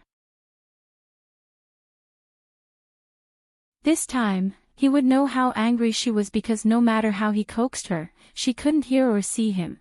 If he came back and knew he would never see her again, would he be angry or sad? Unfortunately, she wouldn't have the chance to know, right? Gu Nianji, who was lost in her reverie, was almost moved to tears by herself. Suddenly, there were a few knocks on the door. All the atmosphere was gone. How annoying. Gu Nianji pouted unhappily and closed her eyes to continue playing dead. She refused to respond. Reinitz knocked on the door for a while and saw that there was no one inside. Feeling anxious, he took out a special key and put it in the keyhole. With a click, he opened the door. Gu Nianji, damn it. She had locked the door from the inside. How did this person unlock the door? The trust between people was gone, wasn't it? Gu Nianji turned her head angrily and was about to accuse the lady boss of publicly violating her privacy when the person who appeared in front of her wasn't the blonde lady boss. Instead, it was Reinitz's religiously handsome face looking down at her from above. His face had the familiar look of hopelessness, as if all the joy in the world had nothing to do with him. Gu Nianji's heart sank, and her palms instantly sweated. Oh no, why is it Reinitz? He came too fast, as expected of the Terminator of Sweet Dreams. Gu Nianji immediately remembered what Reinitz had said to her before. She remembered that he had said he was a relatively successful software engineer and had set up a small company that was later acquired. Now that she thought about it, those were probably Reinitz's words of humility. His software programming ability couldn't be as simple as being relatively successful. Reinitz, whom she hadn't seen for a long time, suddenly appeared. There could only be one reason. Gu Nianji wasn't narcissistic enough to think that it was her Mary Sue shining brightly and winning over all the outstanding men. Reinitz coming here to see her was probably because she had been exposed. Damn! She had really been exposed too quickly. Gu Nianji wiped the sweat from her palms on the bed sheets and said calmly, Reinitz, can you go out for a bit?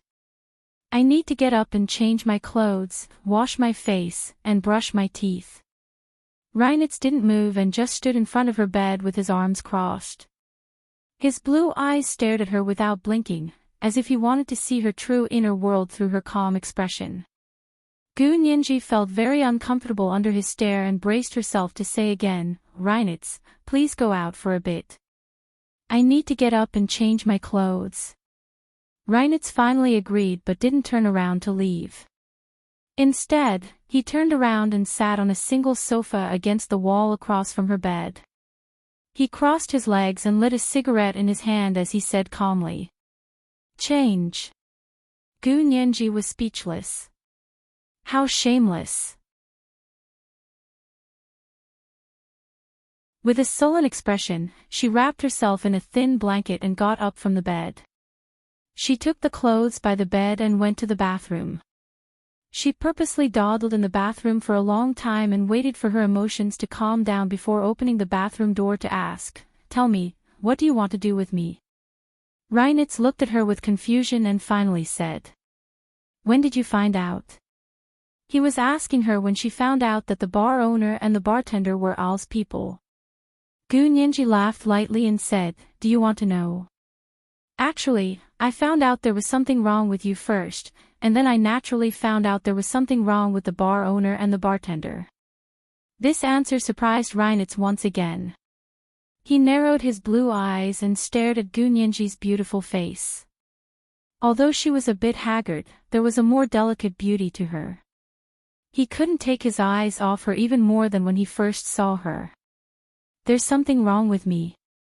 What's wrong with me?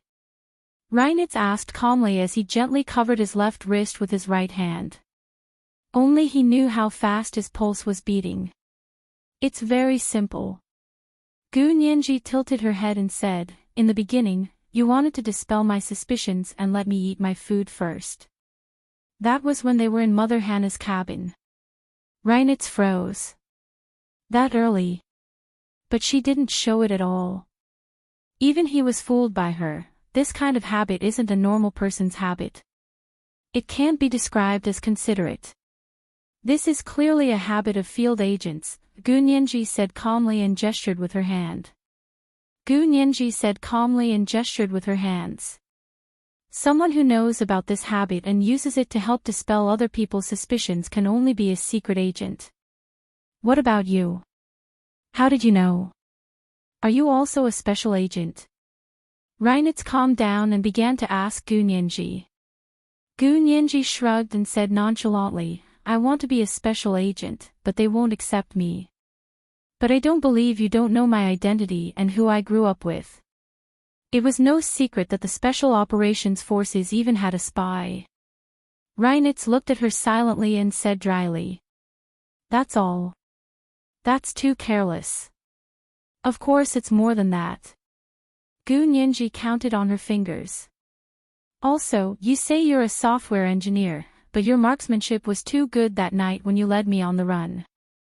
I've seen too many people with good marksmanship in this world, but among so many sharpshooters, only one person's marksmanship is better than yours. How could someone like that be just a nameless software engineer? Do you believe it? I don't believe it anyway. Reinitz stared at Gu Nianji, his blue eyes gradually becoming obsessed. After a while, he slowly nodded. I see. It looks like you planned this from the start. Same here. Gu Nianji smiled fakely. Didn't you guys also plan this? Tell me, how long did you guys set this line up? How many big fish did you catch? Seeing Gu Nianji still refuse to admit defeat at this point and not even take a verbal loss, Reinitz suddenly became deeply jealous of Hu Xiaoheng. Why was he able to obtain this genius girl's unswerving care and support? Why?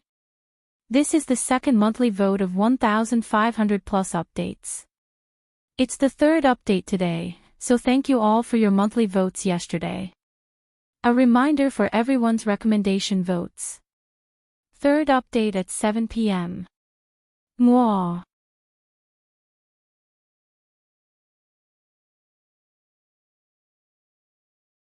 Chapter 689. The corners of Reinitz's mouth twitched. He stood up with both hands in his trouser pockets, and his nonchalant words struck Gu Nianji so hard that she couldn't even breathe. I cast the long line, but I didn't catch the big fish. Reinitz took 2 steps forward and stood in front of Gu Nianji. He leaned over slightly and whispered in her ear, Look, the person you've always wanted to protect still hasn't come to save you. It's such a shame. With that, Reinitz turned around and walked out of Gu Nianji's small room. Hearing the sound of the door lock, Gu Nianji knew that she was really under house arrest this time. They had already shed all pretense of cordiality and stopped role-playing, so she naturally didn't have the treatment of the female lead. From now on, she should be an obedient prisoner, right? Gu Nianji curled up from the bed and hugged her knees as she sat on the edge of the bed. She silently stared at the snow-white wall in front of her, lost in thought. Reinitz locked Gu Nianji's room and handed the key to Tina. Keep an eye on her. There's a lot of things we haven't asked yet. Don't let her escape. Tina held the key and said in surprise, What's going on? Does it have something to do with her? Other than Reinitz, no one thought that Gu Nianji was the pink piggy who had turned their world upside down. After all, she was only an 18-year-old girl with outstanding qualifications in the law. How could she know how to use a computer? There were many types of top students. At most, they thought it had something to do with her. She's an important clue, but she didn't say anything. Reinitz was vague. Reinitz spoke vaguely. He was also very conflicted. He had always been very decisive, but this was the first time he had shown indecisiveness. Tino looked in the direction Reinitz had left with a complicated expression and couldn't help but call out, Reinitz, do you know what you're doing? Reinitz's footsteps paused and stopped, but he didn't turn around. He raised his head and looked at the dark night sky. He didn't say anything and continued to walk forward. He got in the car and started it.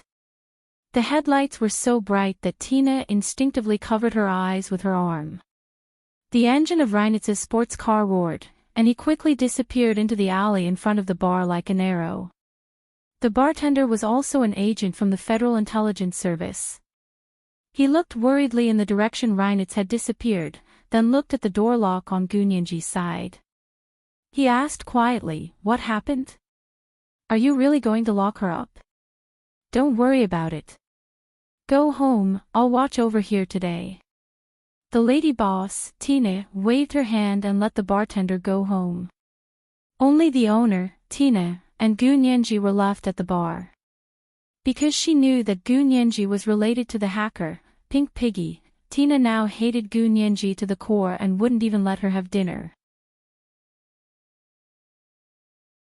Gunyanji hadn't been hungry at all because she'd been in high spirits during her fight with Reinitz. She was so sleepy that she went straight to bed. When it was past midnight, she suddenly heard the screech of brakes outside the door. Gunyanji was woken up by the noise. She rubbed her eyes and wondered if Reinitz had returned to interrogate her again. In the end, she was wrong. The person who came was ALS. He chased after her with a murderous look on his face. Tina yawned and opened the door to the bar to let ALS in. She muttered, "It's so late. Are you in a hurry to reincarnate?" "Reincarnate? I'm in a hurry to get an abortion." ALS glared at her. "Is Gunyanji still here?" "I'm taking her away." Tina was even more shocked. "What's wrong?" "Reinitz came in the evening and locked her in the room. Now you're saying you're taking her away. Why don't you two fight it out? Whoever wins gets to keep it." ALS snorted. "Reinitz is obsessed with women. Don't worry about him." He had just found out that Gunyanji was the person related to the Pink Piggy hacker case. He was furious. He angrily rushed to the door of Gunyanji's room and kicked it. His leg was almost crippled, but the custom-made metal door didn't budge. ALS. He angrily pulled out his gun and was about to shoot at the door lock. Tina quickly stopped him. "Don't shoot. I have the key here." She didn't think twice before handing over the key that Reinitz had given her. Anyway, when Reinitz left, he didn't say she wasn't allowed to give the key to others. ALS took the key and opened the door with a sullen expression. He kicked it again. This time, the door was kicked open.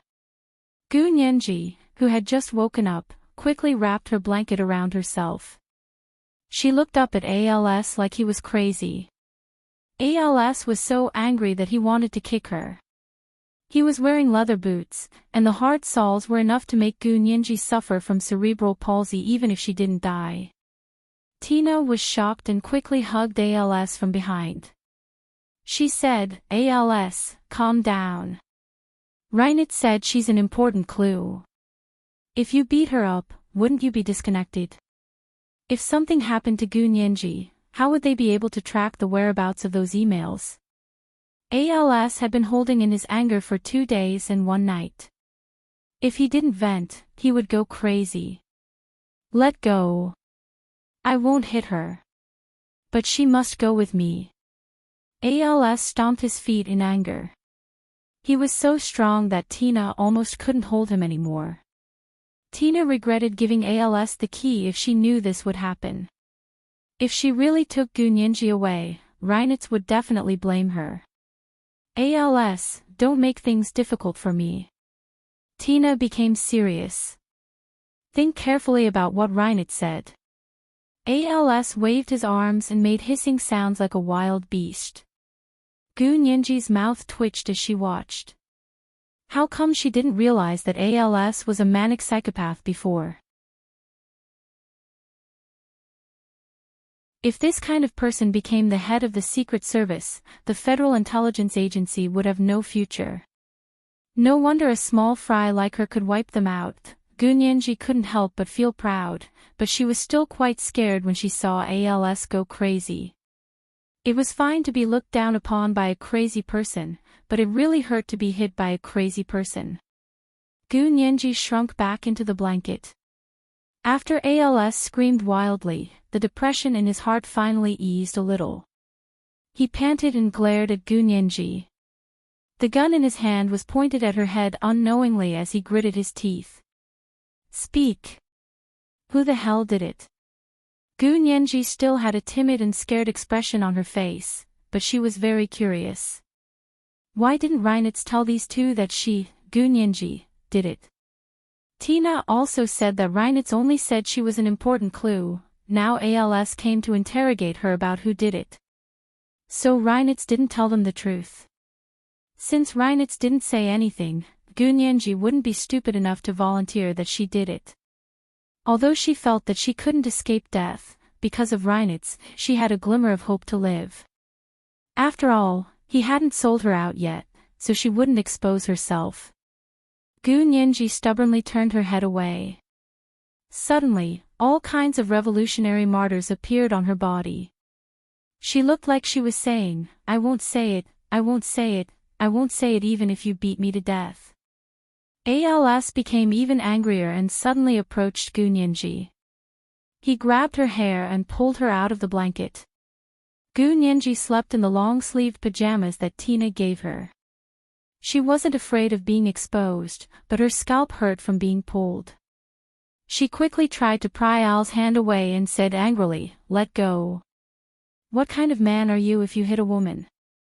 Why would I be talking about morality with a traitorous spy like you?" ALS laughed sinisterly and slapped Gu Nianji. The corner of her mouth began to bleed, and half of her face instantly swelled up again. Gu Nianji gritted her teeth and didn't make a sound. She didn't want to give ALS the pleasure of torturing her. ALS slapped her, but seeing that she didn't even make a sound, he was even more annoyed. He dragged her out of the small room by her hair and into the bar lobby. Of course, there was no one else there. Only Tina was sitting at the bar in her nightgown mixing drinks. She didn't even look at them. ALS took out his handcuffs and cuffed Gu Nianji's right hand to a small carved iron railing in the bar lobby. He continued to interrogate her.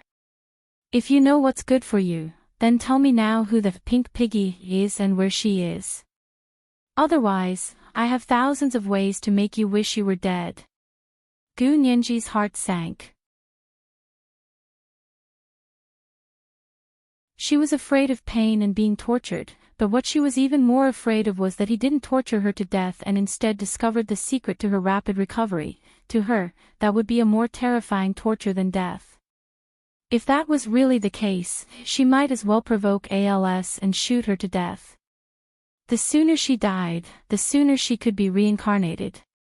That way, she wouldn't have to suffer in bits and pieces.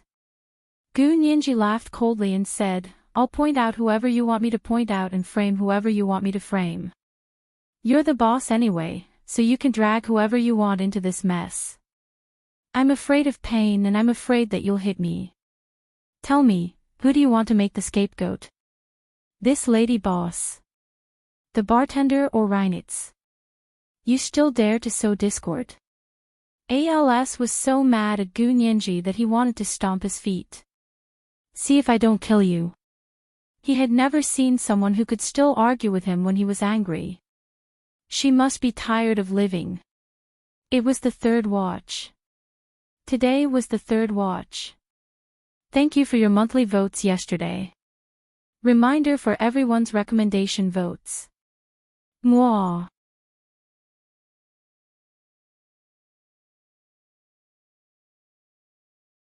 Chapter 690. Tina was also shocked by Gu Nianji's words. Not only was she shocked, but she was also a bit flustered. She was no longer as relaxed as when she was mixing drinks at the bar. She walked over with a glass of red wine. With a flick of her wrist, she splashed the entire glass on Gu Nianji's face. She said coldly, people with cheap mouths will be torn apart. Miss Gu, you're so pretty. You don't want that pretty little face of yours to become a smiling man, do you? The Smiling Man was a famous novel by the famous French author Victor Hugo. The male protagonist was a disfigured aristocrat who had been kidnapped at a young age. This kind of disfigurement was when the corners of his mouth were cut open with a knife, all the way to his ears. At first glance, he looked like a clown. Even when he cried, he looked like he was smiling. Although Gu Nianji had never read the novel, she knew it wasn't something good the moment she heard the title. Also, the red wine that Tina splashed on her face irritated the swollen part of her face from Al's punch. It burned like pepper spray. Gu Nianji thought that if it didn't work, she should just kill herself. It was enough for ALS to go crazy alone. If even Tina went crazy, she should think of the fastest way to die. Gu Nianji's gaze began to wander around the lobby. Finally, it landed on the pistol in Al's hand. If she could provoke ALS to shoot her, then she could die with dignity and comfort. Gu Nianji had already disregarded life and death. Or rather, when she decided to use the Devourer to forward the email instead of erasing all traces of her login, she was already prepared to die. After being with Hu Xiaoheng for so many years, she had been subtly influenced by them in many ways. For example, the habit of constantly being alert to the surroundings, and the open-mindedness and freedom of disregarding life and death. She only regretted that she wouldn't be able to see Hu Xiao one last time before she died. There was also Professor He, especially Professor He. When he went through so much trouble to find her only to see her corpse, wouldn't he be sad? Gu Nianji's wandering gaze made ALS and Tina very angry. Couldn't this girl be more focused? They were torturing a confession here. ALS didn't stop there. He took out the high-voltage electric baton he always carried and pressed it against Gu Nianji's arm. He asked darkly, "Last chance. Tell me, who did you contact to get them to break into our system? Was he trying to give himself an electric shock?" Gu Nianji instantly thought of the electric shock she had received in the blue hole in the Caribbean Sea. She couldn't help but feel disdainful. Could this stun baton be more powerful than the electric fence in the blue hole? That was the high-tech gadget created by her genius father, Gu Xiangwen. Gu Nianji had a nonchalant look on her face, but Al's relentless questioning reminded Tina of something. She cried out in alarm, "I think I know who it is." "Who?" ALS and Gu Nianji shouted at the same time. ALS saw Gu Nianji's nervous expression and became happy. He quickly said to Tina, "Who did you think of?" ALS, how could you forget? She had sent a video request for help to someone in the Huaxia Empire.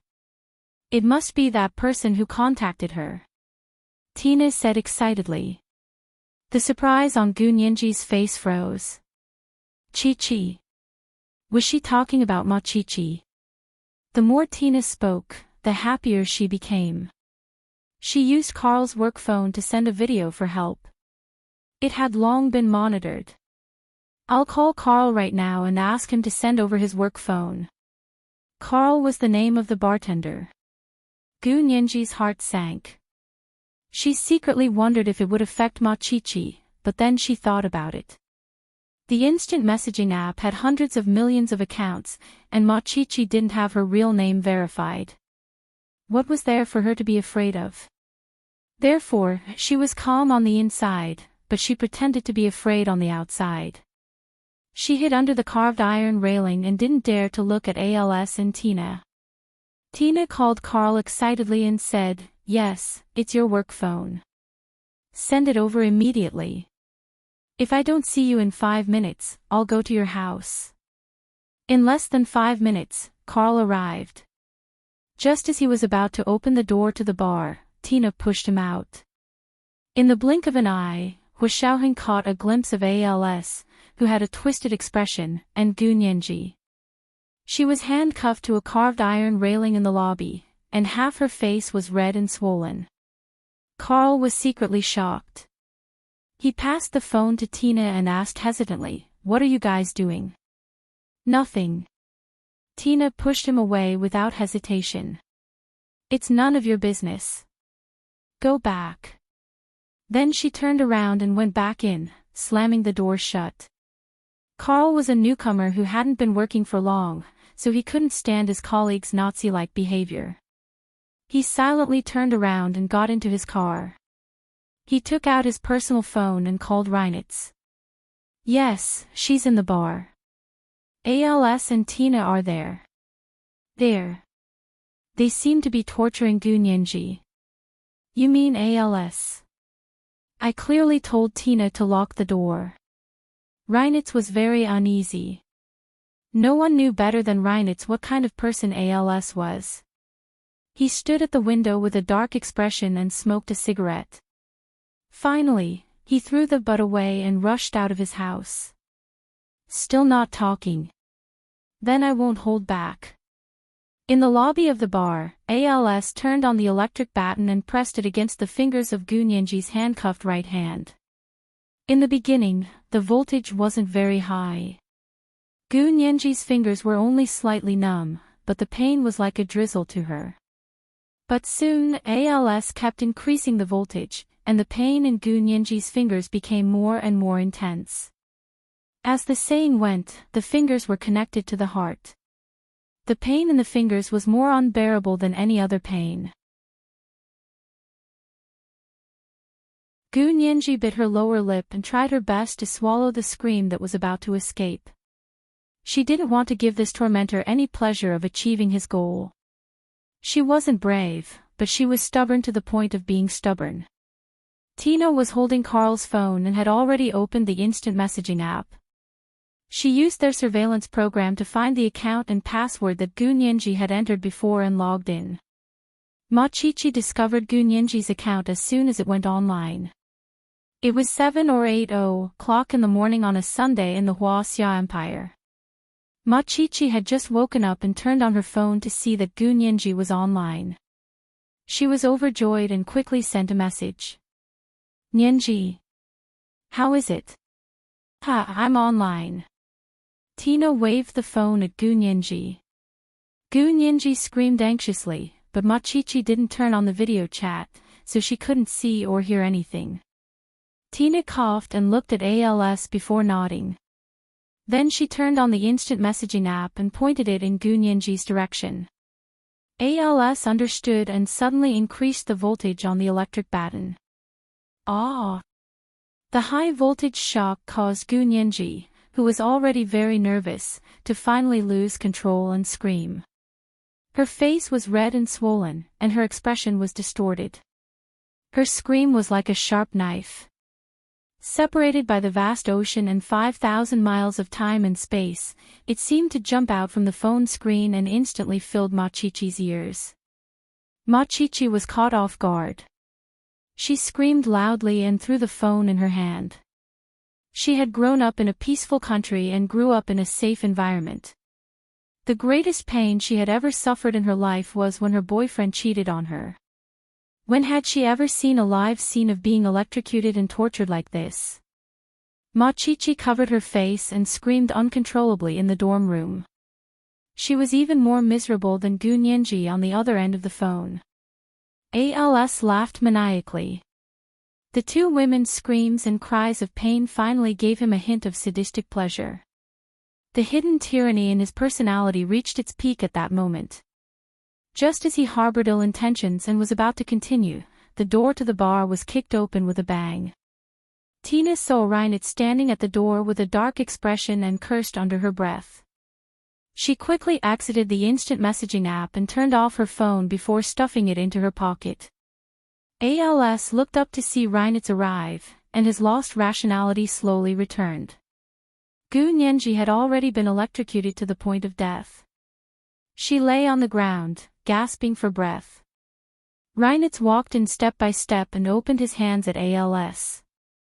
His voice was as low as the wind from hell. The key. His gaze was so sharp that ALS looked away uncomfortably. However, he still placed the key to the handcuffs in Reinitz's palm. Reinitz unlocked Gunyenji's handcuffs and carried her horizontally to the bar's main entrance. ALS and Tina looked at each other. They knew what Reinitz was doing was against the rules, but they were intimidated by his intimidating aura and didn't dare say a word. They watched helplessly as Reinitz carried the unconscious Gu Nianji out of the bar and carefully placed her in the car. He stroked her sweaty hair before starting the sports car and driving away. ALS chased after him and breathed a sigh of relief when he saw that Reinitz was driving in the direction of the small mansion not far from the bar. Ma Chichi covered her face and cried hysterically in the dorm room. She cried until her eyes were swollen like two small peaches. After venting, her fear and nervousness were finally relieved. However, her legs were so weak that she couldn't stand up. Her phone had been thrown under the desk, and she was lying next to the bed. There was an entire dorm room between them, so she couldn't reach it with just her hands. However, she couldn't stand up and walk at the moment. In her panic, she crawled and rolled under the desk to grab her phone. She tried it a few times with trembling hands before finally opening Yin Shixiang's number and anxiously dialing it. Yin Shixiang had been running around to rescue Gu Nianji for the past few days. He accepted that he couldn't inform Hu Xiaoheng, but since he was now in charge of investigating the disappearance of Gu Nianji and the two field agents, he had the authority to use all technical means and human resources. In the end, before he could enter the central control room, it was time for the national election. The Special Operations Forces, which originally couldn't interfere with internal affairs, was entrusted with the important task of supervising the electronic voting and electronic vote counting by the two candidates. The superb central control room of the Special Operations Forces was commandeered just like that. The deputy chief led a dozen technical backbone and loyal subordinates to stay in the central control room for 3 whole days, but Yin Shixiang couldn't even touch the door. This was the first update. Seeing how anxious everyone was, it was still the third update. Although it wasn't 1,800 monthly votes, it was almost there. Let's increase the update in advance. A reminder for everyone's recommendation votes. The second update was 1,800 monthly votes plus 1 noon, and the third update was 7 p.m. Thanks to Sister Ting 1010 from Qidian for tipping 10,000 Qidian coins yesterday.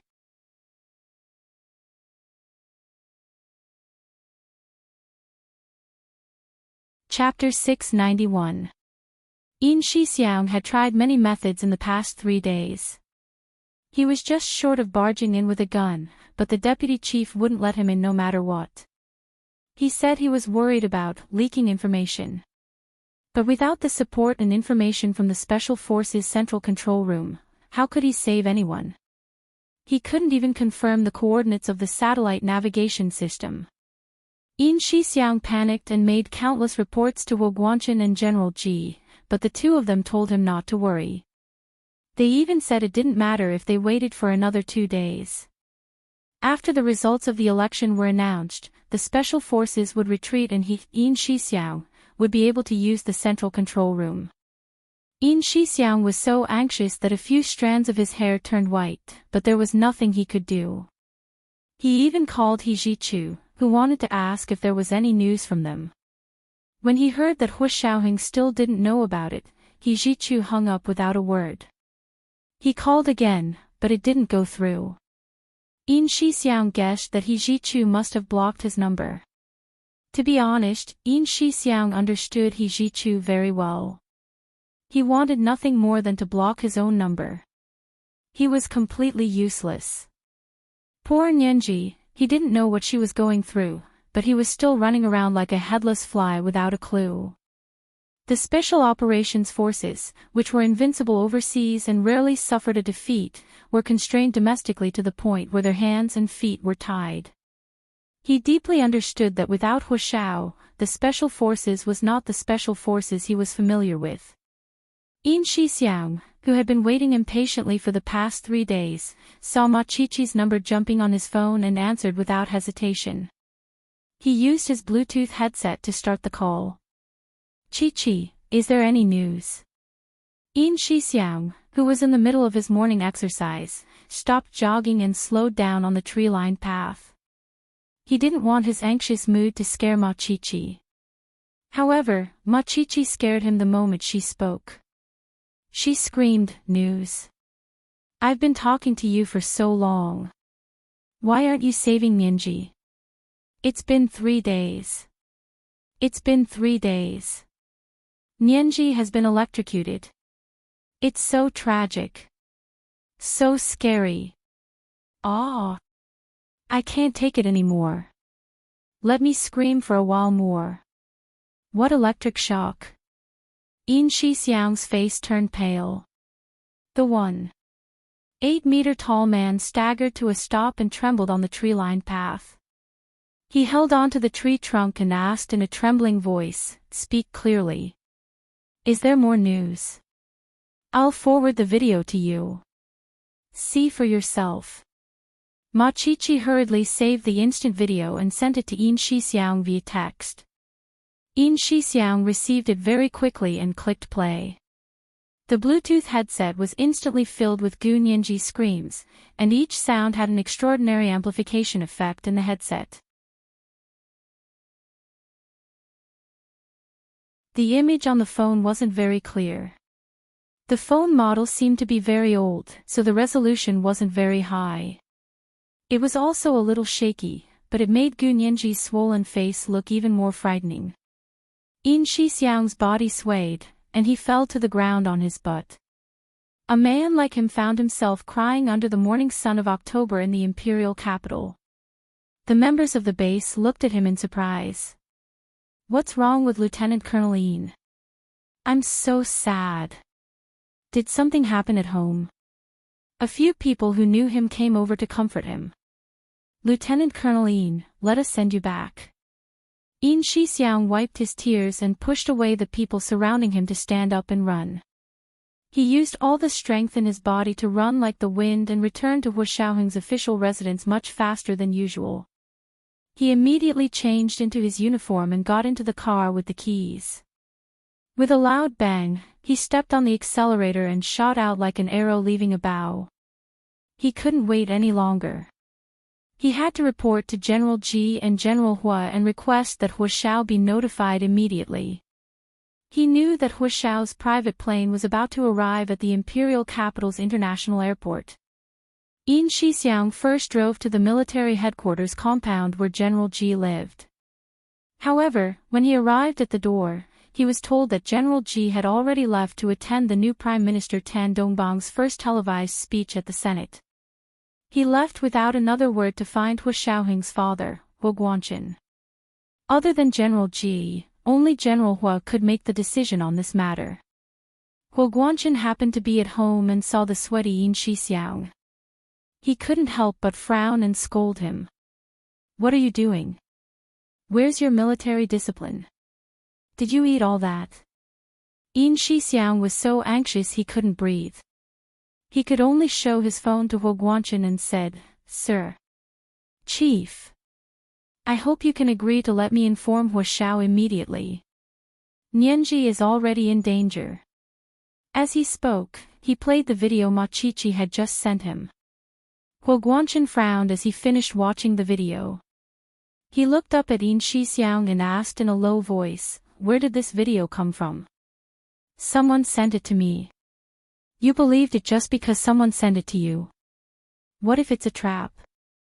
Did you verify the authenticity of the video?" Hu Guanqin's voice grew sterner. "Look at you. You believed it right away, didn't you? How could you not know that this is the enemy's plot? Lieutenant Colonel Yin, you're Xiaoheng's personal secretary. You're not Gu Nianji's father. You're not going to amount to anything if you're so flustered over such a small matter." Yin Shixiang was scolded by Hu Guanqin and was about to defend himself when Hu Guanqin changed his tone. "Okay, I understand now. I'll tell Xiaoheng when he comes back. But remember, you're not allowed to say anything today. Today is the new Prime Minister's big day. Xiaoheng will be attending the Senate's first televised speech as soon as he gets off the plane. If you dare say a word, you'll be punished according to military law." As he spoke, he called an orderly over and instructed, follow Lieutenant Colonel Yin and ensure his safety. Huo Guanchen knew very well what Hu Xiaoheng would do if he saw the video. So he couldn't let him see it at this critical juncture. Yes, Chief. The orderly saluted and followed Yin Shixiang closely. Yin Shixiang's eyes were bloodshot. He panted heavily as he looked at Huo Guanchen, but Huo Guanchen's cold gaze sent a chill down his spine. He closed his eyes and saluted Huo Guanchen. Yes, Chief. Obey orders. Obey orders. He then said, Chief, my phone. Huo Guanchen finally nodded but didn't return the phone. He only said, Xiaoheng's private plane is about to arrive. How are the security measures at the airport? You're his personal secretary. At this time, you should be in charge of the security at the airport. They sent him to Hu Xiaoheng's side and didn't allow him to say a word to Hu Xiaoheng. They didn't even return his phone. They were forcing him to take a stand. With another orderly following him, Yin Shixiang knew he couldn't act rashly. He had to spread the news, but he wouldn't put himself in danger. If he put himself in danger, there would be one less person who could save Nianji. The members of the Special Operations Forces weren't inflexible, but they were flexible and wouldn't break the relevant laws or challenge the established rules. Yin Shixiang left the courtyard of the military headquarters with a solemn expression. He let the orderly drive while he sat in the back seat and called Ma Chi-Chi. Chi-Chi. I'm Brother Xiong. Yin Shixiang deliberately spoke slowly, but Ma Chi-Chi still thought it was strange. Brother Xiong, can we talk properly? Her voice was still choked with sobs from crying. At that moment, she was applying 2 wet tea bags to her red and swollen eyes. Ha, I'm talking properly. Yin Shixiang chuckled and said, Chi-Chi, I can't help you with what you just said. What? Ma Chi-Chi stood up immediately. Brother Xiong. I didn't expect you to be so heartless. It's not that I'm heartless. Yin Shixiang spoke to her through his Bluetooth headset and said calmly, it's just that there are priorities. Hu Xiao is about to return to the Empire. I'm going to the airport to pick him up now.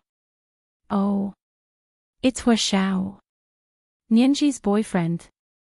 Ma Chi-Chi suddenly became nervous. He's back.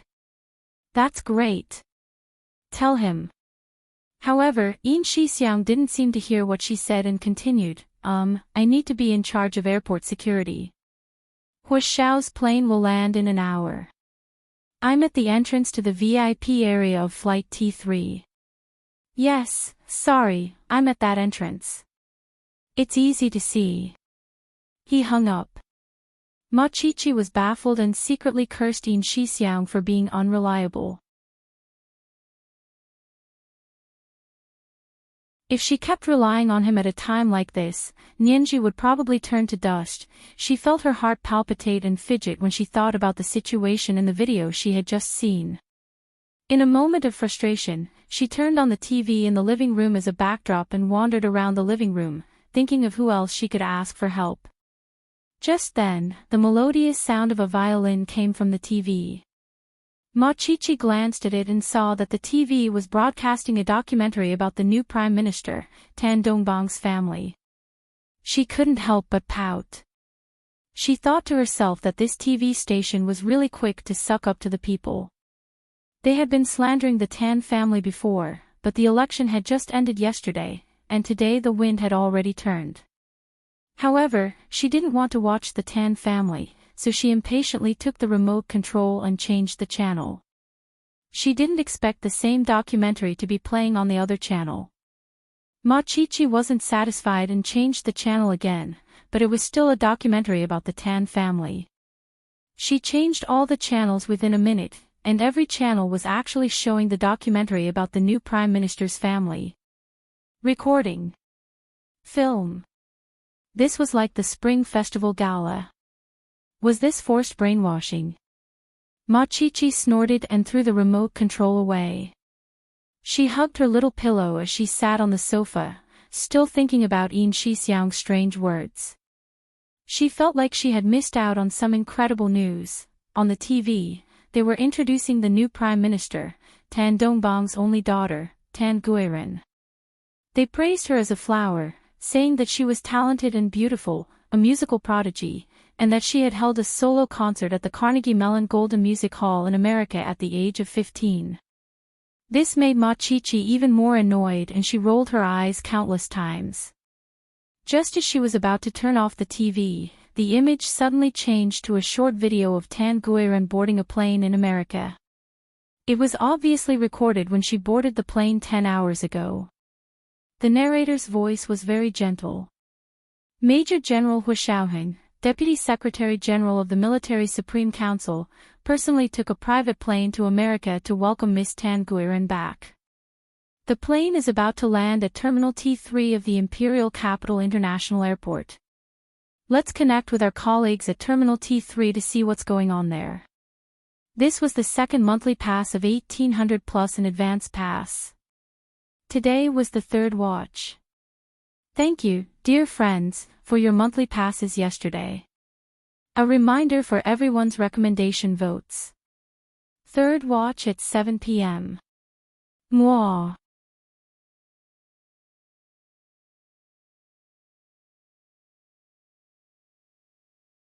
Chapter 692. As the camera switched, the large screen showed the tall and magnificent view of Terminal T3 of the Imperial Capital International Airport. Ma Chi-chi stood up immediately. She had caught a glimpse of the handsome back of a tall man in a military uniform in the short video. He looked very familiar. It had to be Gu Nianji's boyfriend, Hu Xiao. Ma Chi-chi finally knew that Hu Xiao was actually the Deputy Secretary General of the Supreme Military Council. Ma Chi-chi, who had never paid attention to political news, cried. Oh my, how high was that position? Nianji was finally saved. Although Ma Chi-chi had seen Hu Xiaoheng before, she never knew what he did. She only knew he was in the military and had a high rank, but Gu Nianji had never said what he did. Ma Chi-chi had never asked Gu Nianji either. She wasn't a fan of gossip, so she never asked if he didn't say. It was from Yin Shixiang's words, combined with the introduction on TV, that she realized Gu Nianji's boyfriend was actually so powerful. No, I have to hurry to the airport to stop him. Otherwise, it'll be harder to see him when he comes back. Ma Chi-chi thought about it as she combed her hair haphazardly. Picking up her phone and small backpack, she quickly rushed down the dorm building and out of the school gate to hail a taxi. She sped to Imperial Capital International Airport. She was lucky today. The taxi went smoothly and there was almost no traffic.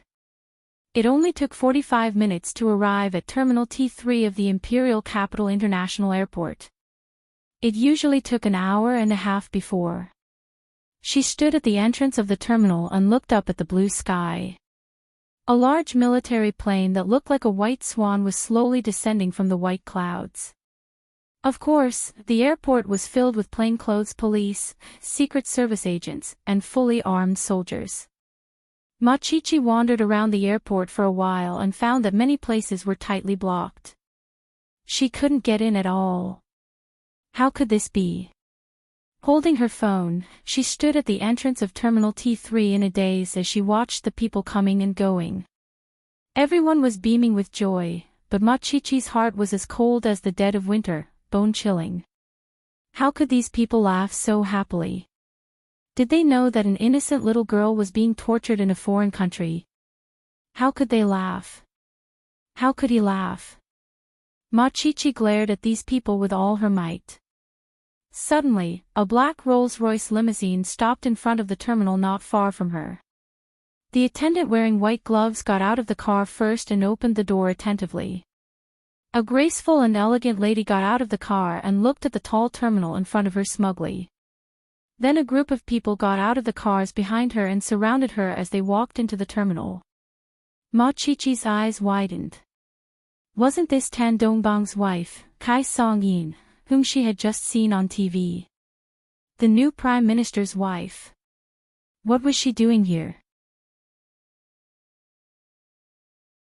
Ma Chichi rolled her eyes and immediately remembered that Hu Xiao was using his private jet to bring the new Prime Minister's daughter, Tan Guiren, back to the Hui Empire. No wonder Tan Guiren's mother had come as well. So what if you have parents? Pooh. Ma Chichi pursed her lips, feeling sad and nervous. Her eyes followed the backs of the group of people and saw them enter the VIP passage of Terminal 3. Ha! Why did this place sound so familiar? Ma Chichi looked around and finally remembered that this was the place Yin Shixiang had told her about over the phone. He said he was going to be in charge of airport security here. As if she had been enlightened, Ma Chichi suddenly understood. She finally understood what Yin Shixiang meant with his strange words. Ma Chichi ran after them. Seeing that the group of people had entered the VIP passage, she quickly walked over as well. Miss, this is the special VIP passage of the terminal. May I ask if you have a special pass? A soldier carrying a gun walked over to stop her. The people in charge of security in the VIP passage of Terminal 3 were not airport security personnel. They were all armed soldiers. It was obvious that the security measures here were several levels higher than other places. Ma Chichi looked at the soldier in shock and stammered, I saw the people in front go in. I thought, may I ask if you came with Mrs. Tan and the others? The soldier asked politely. His attitude toward her was considered amiable. Ma Chichi wanted to say yes, but she was too embarrassed to lie. As she was struggling, she saw Yin Shixiang walk over from the corner of her eye. Just as she was about to call out to him, Yin Shixiang acted like he didn't know her and said to the soldier, "Go over there and watch. It seems like there are a few people passing by." "Yes, sir." The soldier quickly carried his gun and left. Only Yin Shixiang and Ma Chichi were left in front of the VIP passage. There were a few other soldiers, but they were different from the soldier just now. They carried guns and wore helmets. They didn't move at all and were like wax figures. It was like they were part of the background. They didn't have the freedom to move and only listened to Yin Shixiang's orders. They were all Yin Shixiang's direct subordinates and absolutely obeyed him. Yin Shixiang didn't look at Ma Chichi. He walked to a ventilated area and lit a cigarette.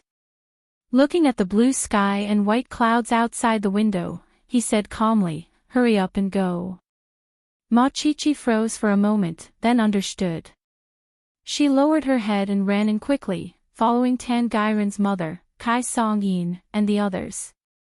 The security personnel in the VIP passage were agents from the Secret Service. They didn't recognize Ma Chichi, but seeing that she had come from the VIP passage with the strictest security and was going in the direction of the First Lady's group, they thought she was with the First Lady. Plus, Ma Chichi was well-dressed and seemed to be of the same social class as the new Prime Minister's family, so they didn't stop her for questioning. Ma Chichi's luck was off the charts today. She followed the First Lady's group all the way to the swan-like military plane that had just landed. The cabin door hadn't opened yet, and the ladder had just descended. A large red carpet was spread from the cabin door to the ground. The wife of the new Prime Minister, Kai Song-yin, stood on the red carpet and looked at the cabin door excitedly. Ma Chichi also held her breath and quietly stood behind the group of people. She was tall, so she could see through the crowd and clearly see what was going on the ladder. At that moment, the snow-white cabin door opened, and a beautiful woman in a pink dress stood at the cabin door. She smiled and waved at the people below. This must be the new Prime Minister's daughter, Tan Guiren. Ma Chichi couldn't help but pout again. She thought to herself, "You're just the Prime Minister's daughter, not the Prime Minister himself. Why are you acting like a leader? Have you asked the entire nation?" She rolled her eyes more today than she had in the past 20 years. Her eyelids were about to cramp. Before she could finish rolling her eyes, she saw a tall and handsome man in a military uniform appear not far behind Tan Guiren. The man wore a huge pair of sunglasses that covered half his face. Tan Guiren turned slightly and said something to the man behind her. Then the man nodded slightly. A shy smile appeared on Tan Guiren's face. She lowered her head and held onto the railing of the ladder as she carefully walked down. Kai Song-yin stood on the red carpet not far from the bottom of the ladder. She looked at her daughter with a smile, as well as the young major general behind her who had a bright future ahead of him. She felt extraordinarily satisfied. Her husband was noble and her daughter was intelligent. All she needed was a capable son-in-law. Then she could be considered a winner in life. Tan Guiren, who was holding on to the railing as she walked down the ladder, was actually very nervous. She wasn't as calm as she looked. She had been well protected since she was young and had truly grown up in an ivory tower. However, she knew that it was being broadcasted live on television, so she tried her best to put on the most correct posture and the most noble etiquette to walk down the ladder like a princess. The red carpet extended all the way like it was the future of her beautiful life. It was so red that she couldn't see the end of it. However, the red carpet was like blood in Ma Chi-Chi's eyes. Her eyes were red. At that moment, Tan Guiren, who was walking down the ladder, suddenly swayed. It was as if she had stepped on air and sprained her ankle. Hu Xiaoheng casually caught her arm and only gave it a light support before letting her go. Ma Chi-Chi was speechless. Kai Song-yin's smile became even more benevolent. Tan Guiren's face immediately turned red. It complemented her pink dress suit and added even more color to it. At that moment, all the shut-ins watching the live broadcast were stunned. They couldn't help but post online that Tan Guiren, the only daughter of the new prime minister, was the newest shut-in goddess. Finally, Tan Guiren and Hu Xiaoheng both walked down the ladder. A 7 or 8-year-old girl in a snow-white princess dress walked up to Tan Guiren with a bouquet of flowers. Tan Guiren happily accepted it and patted the girl's head. She loved children the most. She casually stuffed the bouquet into Hu Xiaoheng's hand and bent down to kiss the girl's cheek. Ma Chi-Chi hadn't expected this. Her hands clenched into fists, and her entire body couldn't stop trembling. She had never experienced something like this. Her emotions went from waiting excitedly to being stunned and at a loss. Now, she couldn't take it anymore. Her brain heated up, she took a few steps forward and bypassed the crowd to stand alone at the edge of the red carpet. Pointing in Hu Xiaoheng's direction, she shouted as loudly as she could, "Hu Xiao! Your girlfriend was kidnapped and tortured with electrocution. How can you still be in the mood to protect her? Nianji must be blind. You scumbag. You'll get what you deserve." It was the third update. Today was the third update, and the monthly votes had been increased by 1,800. Thank you, dear readers, for your monthly votes yesterday. The scumbag author was scared to death by everyone, but she still had to bravely remind everyone of her recommendation votes and monthly votes.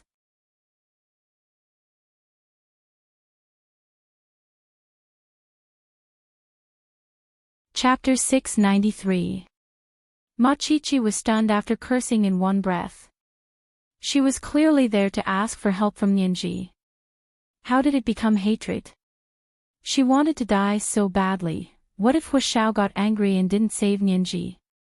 Ma Chi-Chi opened her mouth again, but when she saw Hu Xiaoheng's cold and stern gaze, her earlier anger instantly dissipated. She wanted to find a hole to hide in. Most of the people present were dumbstruck and couldn't react for a moment. The room had been full of laughter a moment ago, but now it was completely silent. It was as if Ma Chi-Chi's clear voice was still echoing in everyone's ears. The director of the TV station was the first to react and immediately cut off the live broadcast. Actually, their live broadcast wasn't a real live broadcast. It was delayed by 5 minutes to facilitate immediate censorship and to deal with unexpected situations like this. Therefore, the clip of Ma Chi-Chi scolding Hu Xiao wasn't broadcast at all. Other than the people present, no other TV viewers saw this scene. Gu Nianji, who was taken away by Reinitz, found herself back in the small villa she used to live in. She sneered internally, but her body was exhausted. Reinitz placed her on the chaise longue she used to curl up in. Reinitz brought her milk, cake, and her favorite white sausage and bread. He placed them on the small coffee table in front of her, but she didn't want to eat them at all. She turned to look out the window, her stubborn expression giving Reinitz a headache. He didn't know how to comfort her, and it was awkward for the two of them to not talk in the room. He brought his laptop over and searched for Huaxia Empire videos for her to watch. He randomly clicked on the most popular video on Huaxia Empire's social media. Gu Nianji saw Huaxiaoheng in the title of the video and was immediately captivated. She couldn't help watching it. Seeing that she was interested in something, Reinitz finally sighed in relief. He walked to the window and leaned against the windowsill to study Gu Nianji with narrowed eyes. Gu Nianji quietly watched the video and slowly straightened. Her expression went from excitement to paleness and emptiness. It was as if she had instantly gone from the height of summer to the depths of winter. The high-definition screen on the laptop showed the scene of Huaxiaoheng and Tan Guiren walking down the plane stairs together. She watched him get off the plane, watched him listen to what others were saying, watched him smile, watched him help the Prime Minister's daughter, who almost sprained her ankle, and watched cute children send flowers to welcome the couple. As for him, he casually accepted the bouquet from the Prime Minister's daughter. It was so natural and casual, as though he had done it thousands of times before. In Gu Nianji's eyes, there was a strange tacit understanding between them. Gu Nianji smiled as she read. She didn't realize she was crying until there was a small pool of water on the keyboard. She wiped her tears and continued to smile at the computer. Her big black pupils were like the dark night that had been washed by the rain. They were crystal clear, but there was no end to them. Reinitz had been watching her from the window. He watched her smile and cry. It was like watching a flower that hadn't bloomed to its fullest, but had already bloomed to its fullest.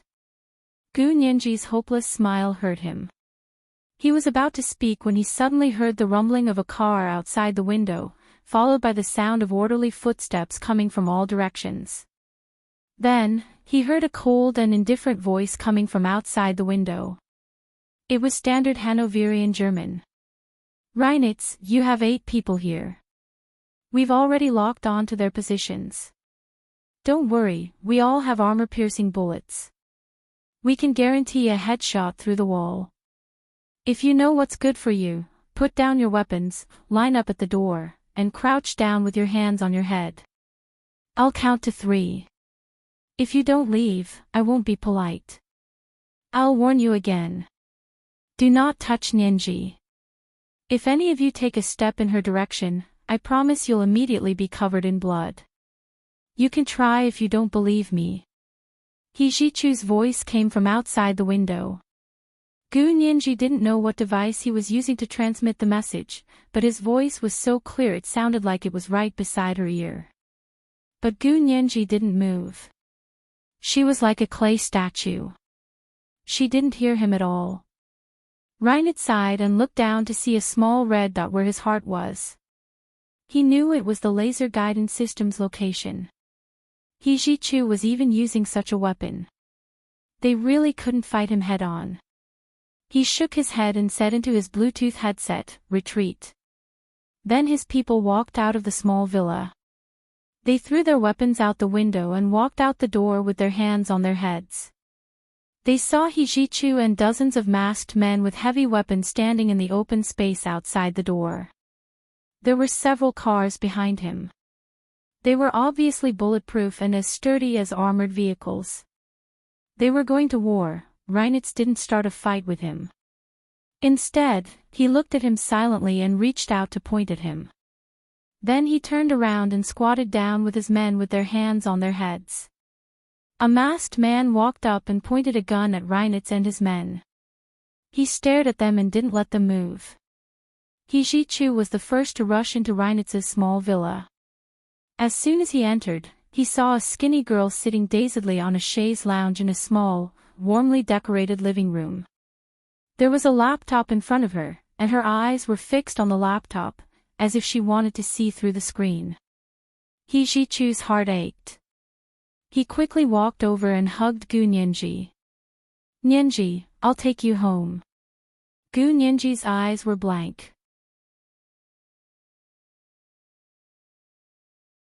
She slowly looked up and saw the person standing in front of her.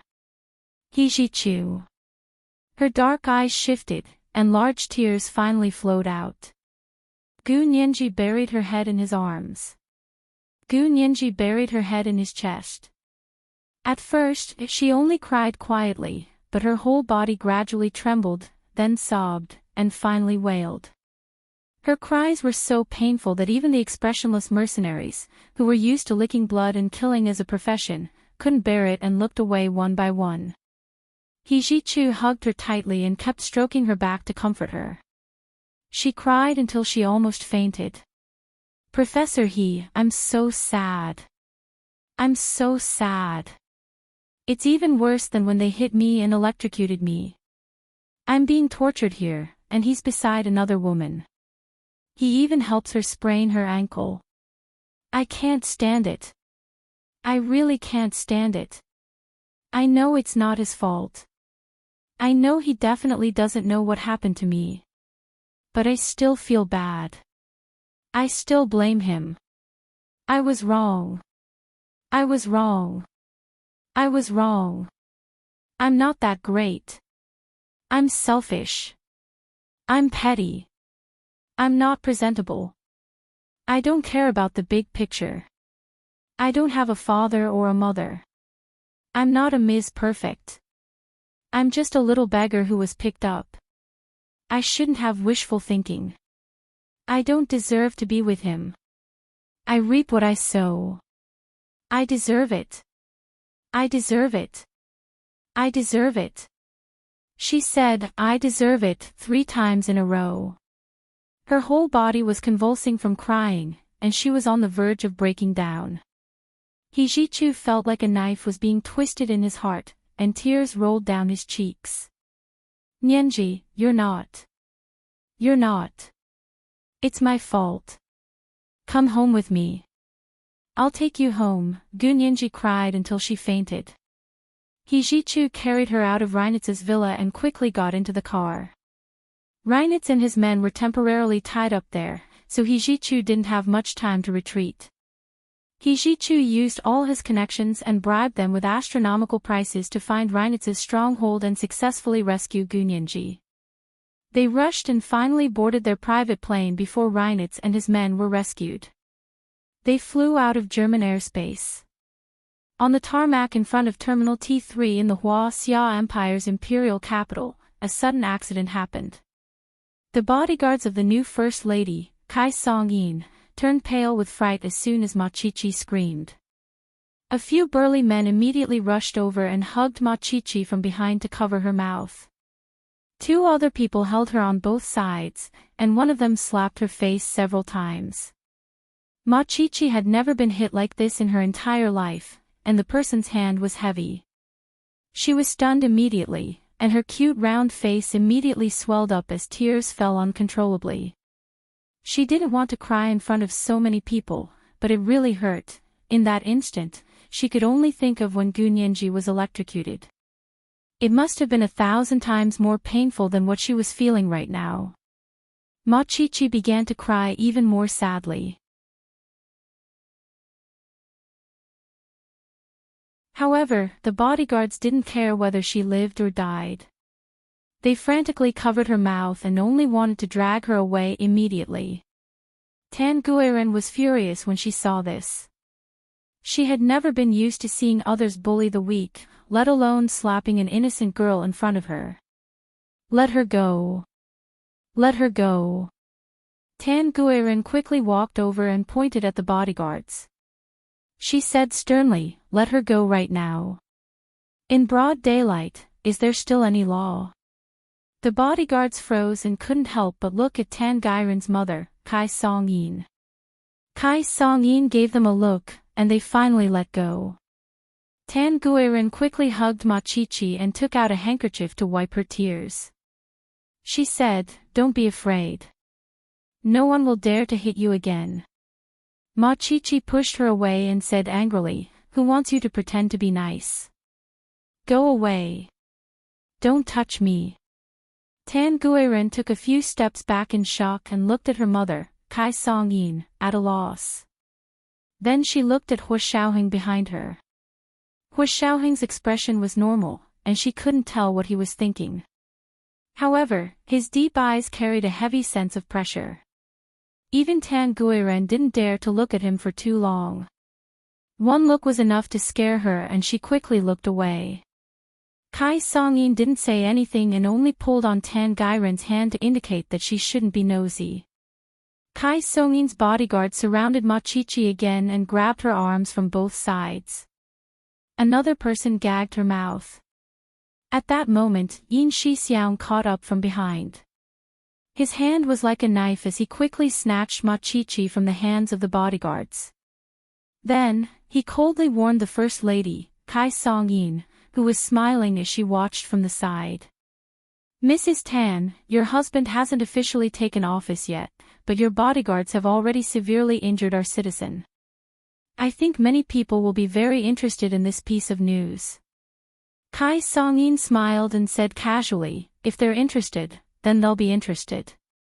They rely on this to make a living, so we can't ruin their livelihood, right?" She wasn't at all worried about how the media would write about their family. At that moment, the Secret Service security guards who were maintaining order at the airport also rushed over. They pointed at Ma Chi-chi and said to Yin Shixiang, "This person trespassed on the restricted area of the airport and may have broken the law. Please hand her over to us." Of course, Yin Shixiang didn't want to, but he could handle Kai Song-yin's bodyguards alone, but he couldn't handle the elite Secret Service agents who were also soldiers. Soon, Ma Chi-chi was taken over by the Secret Service. One person grabbed Ma Chi-chi's arm and clamped it behind her back. Another female agent took out handcuffs and was about to put them on Ma Chi-chi. Hu Xiaoheng had been silent on the side, but his brows gradually furrowed. It wasn't until he saw Yin Shixiang appear that his brows couldn't help twitching. His heart sank. Ma Chi-chi's words couldn't have been baseless. Something had really happened to Nianji. He didn't believe it at first. How could he not know something had happened to Nianji with the strict security measures he had put in place? At first, he thought Ma Chi-chi was making a mountain out of a molehill. After all, she was only a student who had always been in school. Perhaps she would cry for 3 days if her boyfriend cheated on her. But now, even Yin Shixiang was helping her. It seemed like this was no small matter. Hu Xiaoheng threw away the flowers in his hand and strode over to Ma Chi-chi. He stood in front of her with his hands behind his back and said dryly to the Secret Service agent, "Let her go." The Secret Service agent in charge of security refused. Moreover, they were now part of the Ministry of Internal Affairs and not under the jurisdiction of the military. Therefore, he could only say, "Chief, please don't make it difficult for us." Hu Xiaoheng didn't wait for him to finish. He pulled out his gun without hesitation and pressed it against the man's chest. "Are you going to let her go or not?" "Gun. He's going to shoot." The people present immediately screamed hysterically and began to push and shove as they ran in all directions. Fortunately, the director of the TV station had already cut off the live broadcast. At that moment, even the cameras were about to be smashed. They hurriedly led their reporters and cameramen to hide inside the terminal. However, the entrance to the terminal was blocked by a group of armed soldiers. It was the people Yin Shixiang had brought. All of them had their guns loaded and pointed outwards at the people who wanted to enter. Hu Xiaoheng's eyes narrowed slightly. His finger lightly tapped the trigger, and the gun made a light click. The Secret Service agent who had clamped Ma Chi-Chi's hands behind her back immediately let go. Yin Shixiang quickly half-supported and half-hugged Ma Chi-Chi. Zhao Liangze had just gotten off the plane. Seeing the chaos, he quickly ran over and asked, "What happened?" Yin Shixiang said anxiously, "I'll tell you in the car. I brought everything." Hua Xiaoheng strode towards the terminal door. Yin Shixiang held Ma Chi-Chi's hand. "You come with us." Ma Chi-Chi's face was streaked with tears. She choked out, "Are you still going to save Nianji?" "Of course," Yin Shixiang said without hesitation. He took her hand and walked quickly behind Hua Xiaoheng. Zhao Liangze finally understood that something had happened to Gu Nianji. He immediately said to Yin Shixiang, "Big Xiong, did you bring your phone?" "I didn't bring my work phone, so I can't connect to the system." He wanted to immediately connect to the Special Operations Force's central control system so that he could activate the satellite tracking system to locate Gu Nianji. Yin Shixiang's face darkened. He shook his head and said, "The system in the car can be used." "You can use that." Zhao Liangze knew something was wrong. Something big must have happened. His expression also became serious. This was the first chapter of the 4,000-word chapter. Seeing how anxious everyone was, he didn't separate it into 2 installments. A reminder for everyone's recommendation votes. There won't be any more chapters today. But do we still need to update at 7 p.m.? Thank you to PPLRPPL from Chidian for the 10,000 Chidian coins yesterday. Out of so many people who had sent razor blades, only this girl had generously tipped them. The scumbag author was so moved that tears welled up in his eyes. You're tuning into the LoveLore Library YouTube channel. We're so grateful for your support, and don't forget to subscribe to join us on this incredible journey through captivating stories. Your generosity through donations truly makes a world of difference, as it's the primary source of revenue that allows me to expand and enhance this channel for you. Thank you from the bottom of my heart for being a part of this adventure.